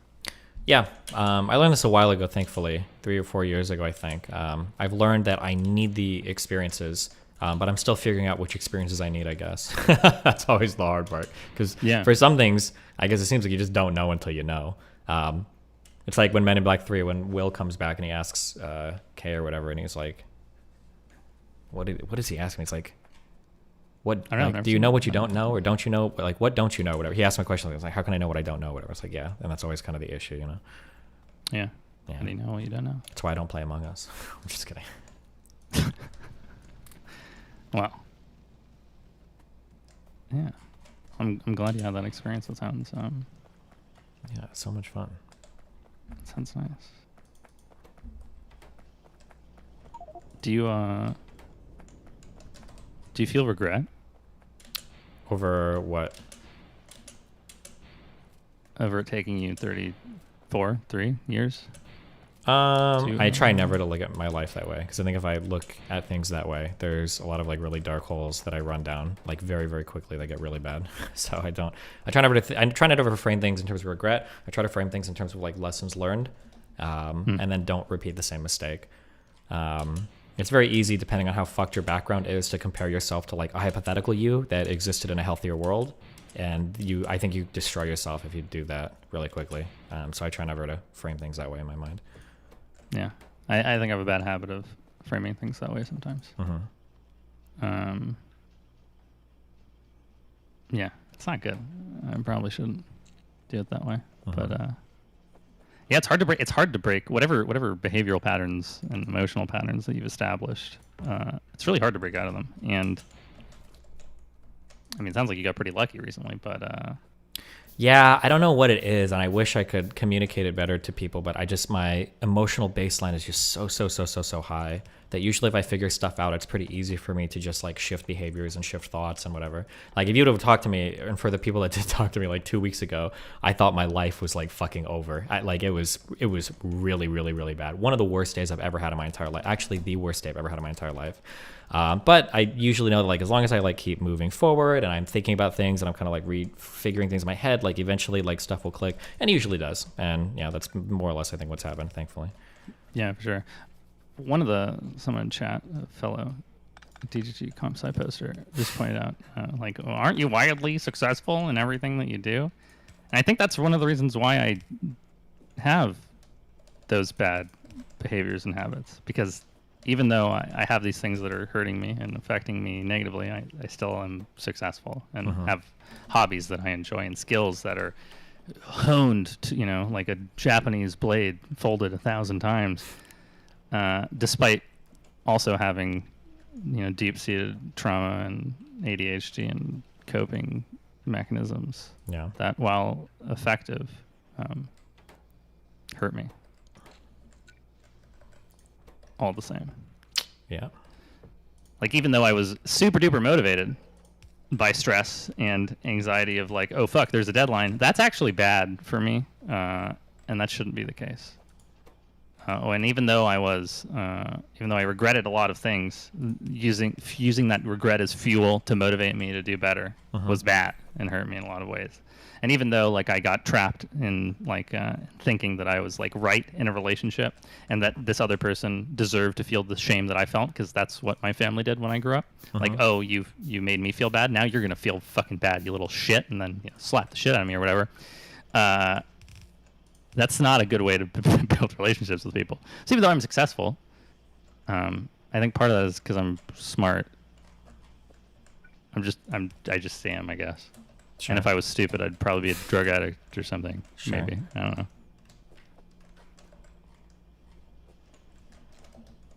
Yeah, well, what are you going to do? Don't do drugs.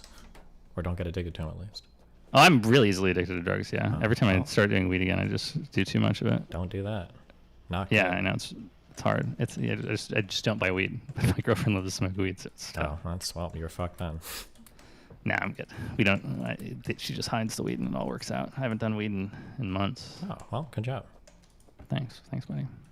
How about you? What? You do drugs? Yeah, drugs. Your drug relationship.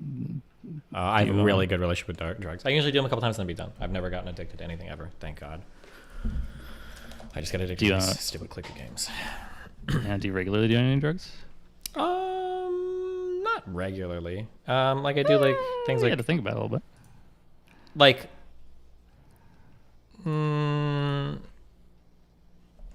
I don't. Like, I'm trying to think. Like, I probably do drugs. Are we counting alcohol? Yeah, absolutely. if you don't count alcohol, I probably do drugs over the past 2 or 3 years, like maybe 6 times a year. So like maybe once every other month, I'll do some mushrooms, MDMA, something like that, maybe. Yeah. That's super healthy. Yeah, for alcohol, I'm typically not drinking much, but when I do drink, I drink a lot. But yeah, that definitely compounded the problem because that happened 2 weeks ago too. But typically, if I'm drinking, I get really wasted. But that probably only happens a few times a year, if that. Oh yeah. Yeah, you're like my. Do you know when you're drinking too much? Like, can you, in the moment as you're drinking, can you be like, this drink will make me drunk? I usually I cede all responsibility to the other person. So like the last time I told the person, like, listen, if I start drinking, it's gonna be a bad night, and they're like, oh no, it'll be fun. I'm sure I get to see you like drunk or whatever. It's like, okay, well, this is your warning, and it was a horrible fucking night. It was some wild shit. Boy. It was the first time in my life I ever got blackout drunk. Supposedly I was throwing fucking credit cards all over the fucking restaurant. I was checking TikTok for like a week after that. I was trying to see if those videos were gonna show up anywhere because there was some wild shit going on. But yeah, I warn them. If I'm with somebody, Yeah, that's rough. So when you start drinking, so like when I start drinking, first of all, I fucking hate drinking. Well, I like weed because it makes me feel good, but drinking makes me feel bad. I get like headaches and throw up, and I hate it, and I can't sit with those feelings very well. So when I start drinking, like I have a drink, and I'm like, okay, I'm like 38% drunk, and if I have another drink, I'll be like 60% drunk, and that's it. I'm cutting it off there, right? Do you have any sense of awareness of like how drunk you are, or is it literally? Yeah, but I usually just want to get wasted. The thing is, I fucking hate the taste of alcohol. It's so fucking disgusting to me. But once I get like a little bit tipsy, I can start slamming it back like crazy, and that's usually what'll happen. So I'll do like 1 or 2 shots. 2 shots on an empty stomach will get me like pretty out there, and once I've had 2 shots, like the next 6 are done in like 5 minutes, and then it's over. Yeah, it's done for me at that point. Yeah, and that's basically what happened last time. Yeah. But hey, what are you gonna do? Yeah. Well, hey, at least you're aware of it. Yeah, true. That's step. It's the first step to overcoming your alcohol addiction, Steven. Yeah. Thank you. Yeah. When I start doing weed, I'll like get a headache. So before I start doing weed, I'll get a headache, and it'll be like after work, and then I'll just be like, I have a headache. I'll smoke some weed, and then I smoke weed, and then like it'll be like an hour later, I'll be like, I'm not high anymore, and I have a headache again. I'll smoke more weed, and I just keep weeding it up until I fall asleep, and then I wake up and I'm like, fuck, I didn't do anything that I wanted to do yesterday because I got a headache and smoked weed for 6 hours. And even though the whole time, this is true on every drug. So have you ever done ketamine? I've done whippets, never ketamine. Okay. So ketamine's insane. I don't know why people enjoy ketamine. Me neither. If it's anything, I've heard that like nitrous oxide is a dissociative the same way ketamine is, but those trips are like 15 seconds literally. You do whippet and then but like the feeling of, I don't know if it's similar to ketamine, but the feeling when you're doing nitrous oxide is you are getting away from yourself and body completely, and you're in like another kind of, it's just weird. It's like a very dissociative, I guess. Like you're definitely like getting away from your experience, and it's very, very, very strange to do that. Yeah. When I was when I took ketamine, it's a similar sort of experience. Your whole body feels super heavy. Like you can't really move it. Sounds, they're muffled. Your vision feels a little darker. The thing is, in my head, all I could think about is, wow, I just can't like move and shit, and music sounds awful, and I can barely talk, and this fucking sucks. And also, I gotta kind of puke, and there's this like dripping down my nose. Okay. Everything sucks. So I'm just sitting there for like 45 minutes in my head thinking like, why would anyone do this? Recreationally, yeah. Yeah, like why would I'm just sitting here, and I like, what are they feeling that make like in my head I started like imagining like maybe everyone who does this just like feels pain constantly because I don't feel any pain. You're not gonna get in trouble. I don't imagine, like talking about drugs or whatever, right? Oh, I don't know. Okay. Can't we? No, I meant like for like, does Activision have like a no drug policy or some dumb shit? Oh, no, it doesn't matter. Okay, all right, go for it. Yeah. Also, I did this drug once many years ago before I worked for Activision. Gotcha, of course. So. Okay. Yeah. Yeah, so I did it, and I was like, I'm never doing that again. Why would anyone do this? It was horrible. And I feel that way on every drug. There's never been a drug, even when I did mushrooms and I peed myself and thought that I was in the singularity with Elon Musk. The whole time that I was tripping on shrooms, I like knew that I was tripping on shrooms, and I was like, this is pretty cool that I'm tripping on shrooms. Until I like went off the rocker and lost my mind and peed myself, and like I just don't recall what happened after that. But I woke up. The next thing I know, I woke up in the shower with my girlfriend, who was like, "Please wake up! Is your brain broken?" And that was only with 2.5 milligrams, which was weird because that's not a lot. 2.5 of mushrooms. Mushrooms. Yeah. Oh, 2.5 grams, right? Yeah, grams, whatever the unit is that you measure mushrooms in. It was like half of a 5-gram dose, which I think is the normal dose. But yeah, all the fucking drugs and shit. I just in my head, I just know that I am on them. And with weed is like the only one where if I'm on it and I know I'm on it, and I don't want to be on it, I just keep doing it. Jesus. Yeah, no control. Interesting. I hate that mushrooms didn't change your association with weed at all. I guess. In what way? I guess like make it like psychedelic. Like when I smoke weed, I feel like I'm in a mushroom trip. I hate it. The last time a while ago, I was with a girl and we smoked a lot of weed, and I was like, I'm gonna go take a shower, and I get in the shower, and it hits me really hard. I'm getting really high, and I'm in there and I'm like, is this girl actually with me? And I start thinking for a while. I'm like, I might be here completely on my own. I don't actually know if this other person exists. And I remember calling out, and I'm like, hey, are you out there? And I guess she knew that I was having a weird thought because I'd warned her. I was like, sometimes when I smoke weed, I get really weird. And her response back was so stupid. And she responds back and she's like, what's wrong? Do you think I don't exist? And I'm like, oh God, why the fuck would she say that? And it fucked with my head so much. And I think it took her like a couple minutes. She walked in the back. She's like, are you okay? And I'm like, oh, thanks for coming in here. I was like, oh my God. Oh my God. Yeah, fuck, I can't do. There was another friend. Oh God, yeah. I told them about this. I'll never, fuck. I had a friend like 3 years ago that I smoked a lot with, and they fucked with me so hard. Where I was like, I remember I would say something to her, and I was like, hey, like, what do you think about blah? And she's like, you said that 12 times. And I was like, oh shit, are you serious? And she's like, no, but you look really weird when I said it. She said it to me like 5 times, and she started to say it so much, I actually thought I was looping. She's like, you said that like 10 times. I was like, haven't you said that like 5 times? And she's like, oh yeah, I did. But I was like, yeah, I'm like, oh my God, what is that? Yeah. Fuck, I can't do weed anymore. Fuck me. I even have good weed here, and I can't even smoke it, but whatever. Oh, damn. When you... Yeah, no, I don't feel that way at all. Do you ever... I feel like it's really bad if you're in the habit of smoking every day. Do you ever do that, or... There have been times where I get into that habit. So for 2021, I didn't do weed for 11 months. I stopped, and I did no weed, and I was great. And then Christmas time rolled around, and we were like on vacation and stuff, and we were hanging out with friends, and they were smoking some weed. I was like, it's been a while. I'll smoke some weed. And I smoked weed, and then you know, my girlfriend at the time was like, you sure you want to smoke that weed? Okay. And I was like, I mean, it's one weed. I can smoke weed and then just stop smoking weed. And they're like, yeah, but you said you didn't want to smoke weed ever again, right? And you told me specifically, you said Linus, or no, girlfriend name. Don't ever let me smoke weed again. And then I was like, yeah, but you know, it's Christmas time. I can smoke weed. And she's like, you said not to let you. Should I? Are you sure? And I was like, I'm just gonna smoke the weed. And then I smoked the fucking weed. And then for like the next 6 months, I was just smoking weed every day.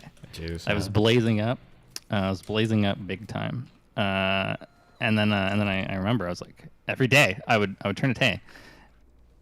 My girlfriend's name Tay. And then I would say, Tay, I'm really good. I'm really bad at hiding personal information on streams. I should be more aware of that. I'm really feeling like smoking some weed right now. And they'd be like, do you want to smoke? Are you sure? Like, you sure you want to smoke weed? Because you told me yesterday that you don't want to smoke weed. I was like, yeah, I mean, like, come on, it's just one little weed. I have a headache. Like, I should be able to smoke a little bit of weed. Come on now. And yeah, my girlfriend's really bad at stopping me from smoking weed. So I shouldn't rely on that. But it's almost it's like I just have no self-control. Well, not no. I can sort of stop. Right now I'm on a couple week break. And from smoking. I did do a tincture a couple days ago, now that I recall. So okay, I'm really bad at it overall, but well, just be careful. Yeah. I gotta be cognizant of it. And it's really just all about like whether or not I can find the hidden weed. So Yeah. Luckily, there's no weed in the house right now, and that tincture, I don't know where it is, so I'm good for like the next week. But we'll see how it goes. Well, that's good. Damn, I feel like you need to make partners get on board with your habits or whatever. Like, yeah, but it's really hard when I'm like really convincing and intimidating sometimes, I think. Or I mean, just like for instance, like when Melina's gone, for the past like 2 weeks, my diet and my exercise has been perfect. I haven't missed a single day. My diet is perfect every day.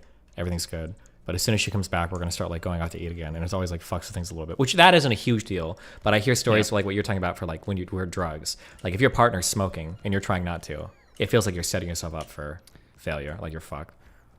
Yeah, that is definitely a contributing factor. But it's really hard to force your partner to like adopt compromise on that. Yeah, well, there is no compromise. You literally have to tell them like you can't do this anymore, or you have to get out of the house and do it. Yeah. Yeah, it's hard. It's really hard. What were you saying about my doctor? What? Did I say anything about your doctor? I don't know. I thought you did. Maybe you didn't. Okay, hold on. Melina said she ordered this furniture, and she wasn't going to get a builder because she said Ro liked to build furniture. Why is it when I turn the stream on, this guy's building, and Melina's building, and Ro's sitting here doing fuck all? What's going on over here? What, No, I didn't mention your doctor. Okay. I misheard. Yeah, you did. You misheard. True. Yeah, she doesn't really look like she's engaged in the activity. Yeah, not good. Just kind of mooching. They're all cool. Go get a job at Twitch. Get me unbanned, please. Or Twitter at least. That's Amazon. Actually, I'm okay at Twitter. Yeah, true. Oh yeah, Amazon. Don't you want to work for Amazon? Fuck no. I really like the video game industry. And my domain of knowledge is just so fucking like as an engineer, you can like transfer over and stuff, but my domain as a data engineer in the gaming space is so fleshed out that it would almost be like throwing away 5 or 6 years of progress and skills that are specifically relevant to game development. Gotcha. So it would feel weird.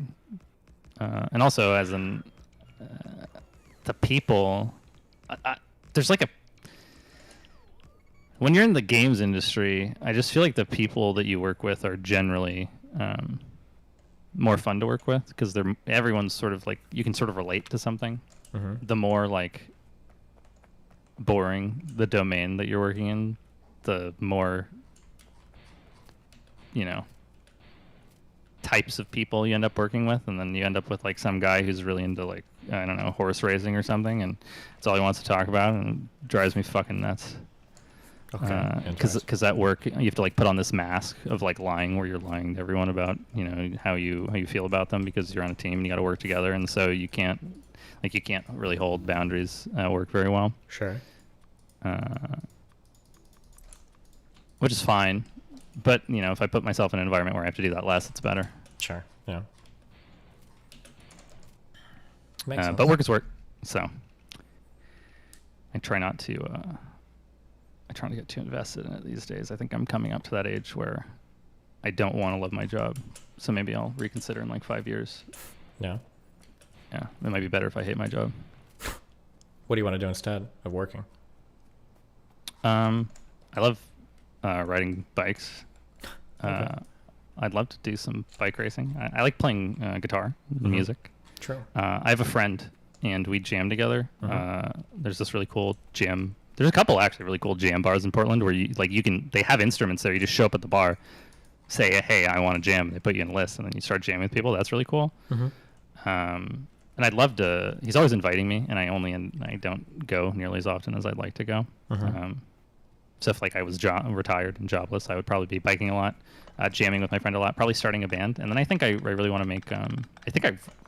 Even though I'm not a game developer, like I don't make games, I can still make a game, and I'd really like to make a game and do the music for the game especially. Gotcha. A little bit of. So yeah, there's a bunch of stuff that I want to do. A little bit of fuck. What was the name of that game? Underworld? No. Undertale. Yeah. Toby Fox. Savant musical composer. True. Toby Fox. He's like the Zune of the West at this point, I think. What does that mean? Who's Zune? Oh, Zune. He's the creator of Toho. He's the original Toby Fox. He's the guy that inspired Toby Fox. You probably never heard of it. You know? Probably not. I've heard of the Zune. It lost to the iPod. That's all I know about it. Yeah. Did you have a Zune? No. I had a Zune. Yeah. Yeah, and in high school I used to be like, you have a fucking iPod, dude. What a loser! Check out my Zune. Loser. And I had a Windows phone, like not the. Oh Jesus. Not this was before. I think like maybe the first Android phone had come out and the first iPhone had come out, and I had like a HTC like Windows phone, which was like a pen, you know, no touchscreen, just a capacitive pen, and yeah, I used to tell everyone that like this is the future. It was awesome. I was really a Microsoft head. Nice. In high school, it was pretty weird. I just remember being the coolest kid because did you ever know anything about iPods or whatever? Yeah, of course. Oh, have you ever heard of Rockbox? Yeah. Yeah, you could flash like a custom firmware and like play Doom and shit on your iPod. It's like, I'm so cool. But nobody actually cared. Yeah. I was like, you don't understand. I can put FLAC files on this, guys. And they're like, okay. I'm like, I can play Doom on it. That's gay. All right, well, fuck me, I guess. But in my mind, I think everybody thought it was really cool, but not actually. Nobody gave a fuck. But. Yeah. Were you was being like smart and cool and techie like a part of your identity? No, not at all. Actually, everybody knew me as like a funny dude. That was kind of my identity. Yeah. Yeah, I had a lot of identities in high school. Like at one point, I remember I wore an anime. Like I had this really obnoxious anime hat that I wore every day. Jesus Christ. And I like, yeah, and I'd wear like nothing but anime T-shirts, and I'm still a huge weeb, but like I wanted my identity to be like, I love anime so much, I don't even care that I know, and like I knew that I looked fucking stupid, and I was a funny dude. I had a lot of friends, so like I just started showing up one day as like this ultra anime guy, and a lot of my friends were like, dude, you're so cringe, and I'm like, dude, I know, isn't it great? Everyone thinks I'm a fucking loser. Okay, that's one way to and then I like cycled to like I had a band identity where I was like in a metal band, and so like I fucking adopted exclusively wearing band clothes, and then at another point I was like I turned into like a Linux guy. I hard pivoted from Windows, and like the last year of high school before I dropped out, I was like, yeah, I don't really use GUIs anymore. Terminal only. Terminal only for you, yeah. Terminal only for me. Yeah, which is also stupid. So this guy over here can close Vim. He doesn't even need to Google it, guys. Yeah, it's Q. Exclamation point. You don't even need to save. Nice, wow. But you can't be in insert mode. You know, that's the trick. You gotta exit insert mode. That's where people get trapped. Yeah, absolutely. What is that, like QQ or XX or some shit? Or how the fuck do you get it exit or insert mode? I don't know anymore. Oh. My keyboard I use a Moonlander, and I've got like 6 layers, and all of my Vim key bindings on my keyboard are not I don't know what the characters are anymore. No, everybody's saying escape, so there you go. I looked this up at one point to make fun of the can't close Vim guy in chat, but I forgot, and I don't use terminals. I'm a GUI. I think there's a different hotkey other than escape. I think escape is the normie hotkey. Oh, damn. But maybe it is the only hotkey.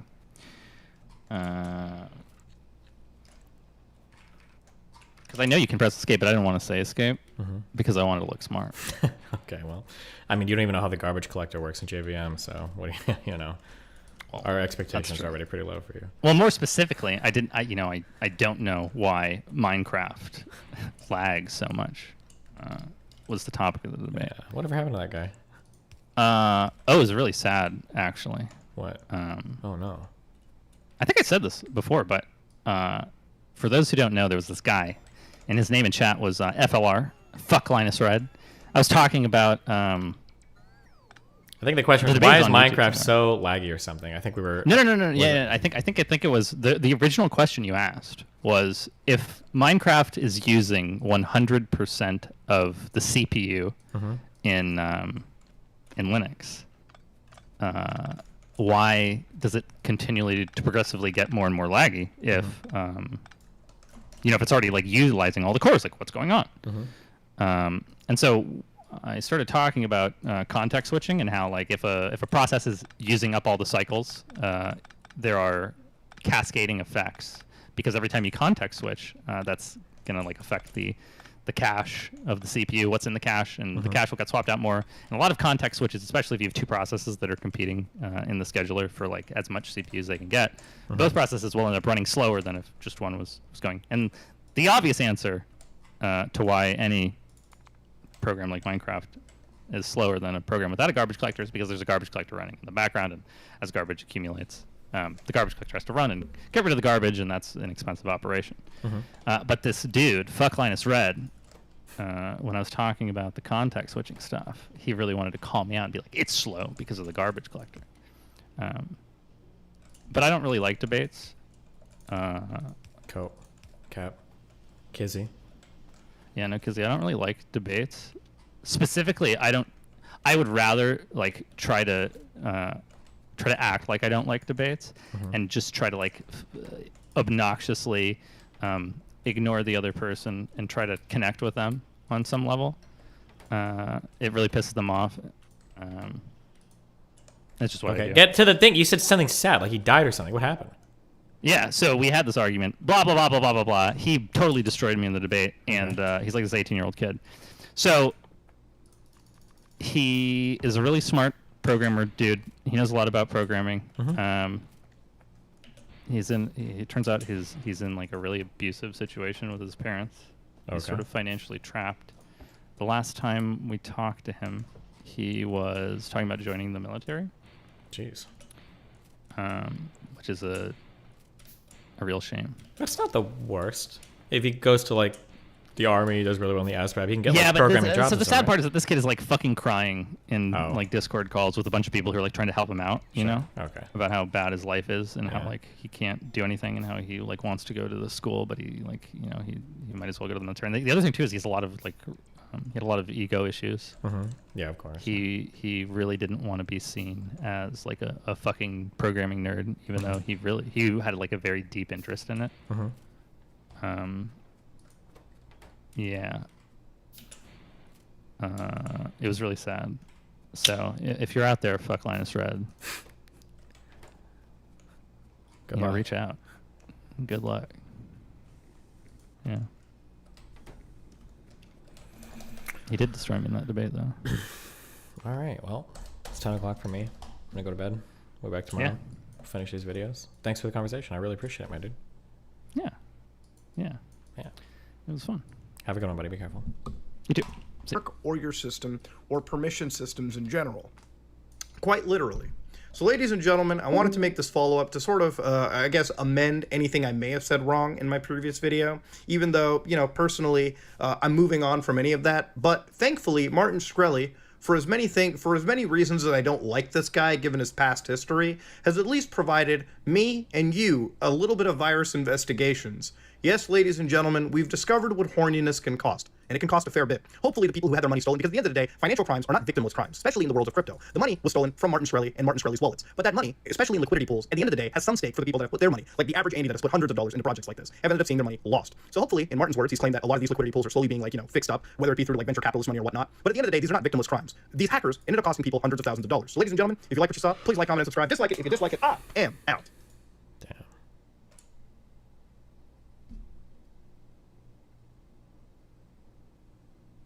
Hello guys and gals, me Mudahar, and you ever just see something?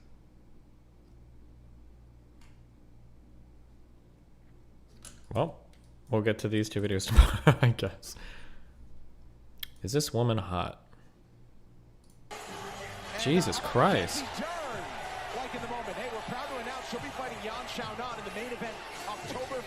Yeah, I'd say so.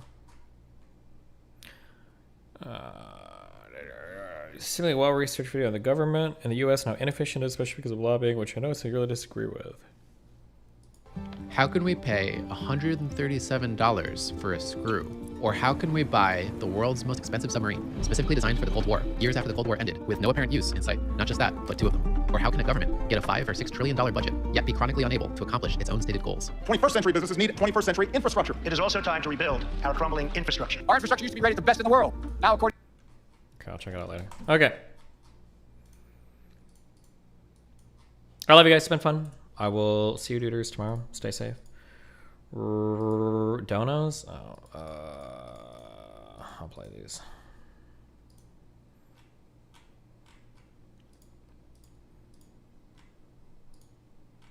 The trade/construction workforce entry has fallen off a cliff. Wow.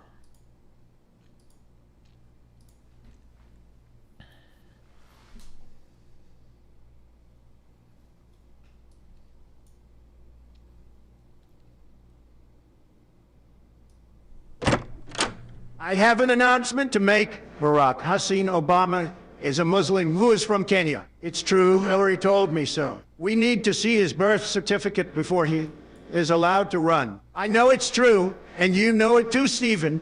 Goodbye.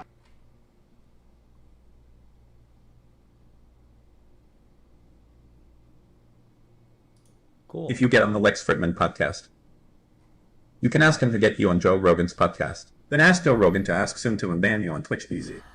Wow.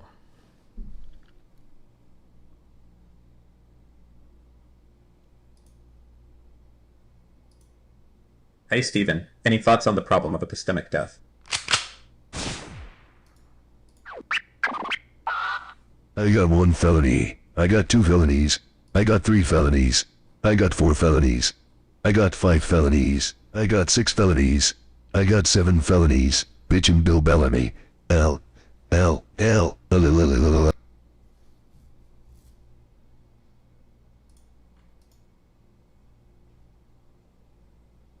Okay. I love you guys. It's been fun. Riverina, cappuccino, pappuccino, hoppuccino, moppuccino, cappuccino, cappuccino, cappuccino. Alpuccino, my dude. I will catch you guys next Chirino tomorrow. Be careful, duders.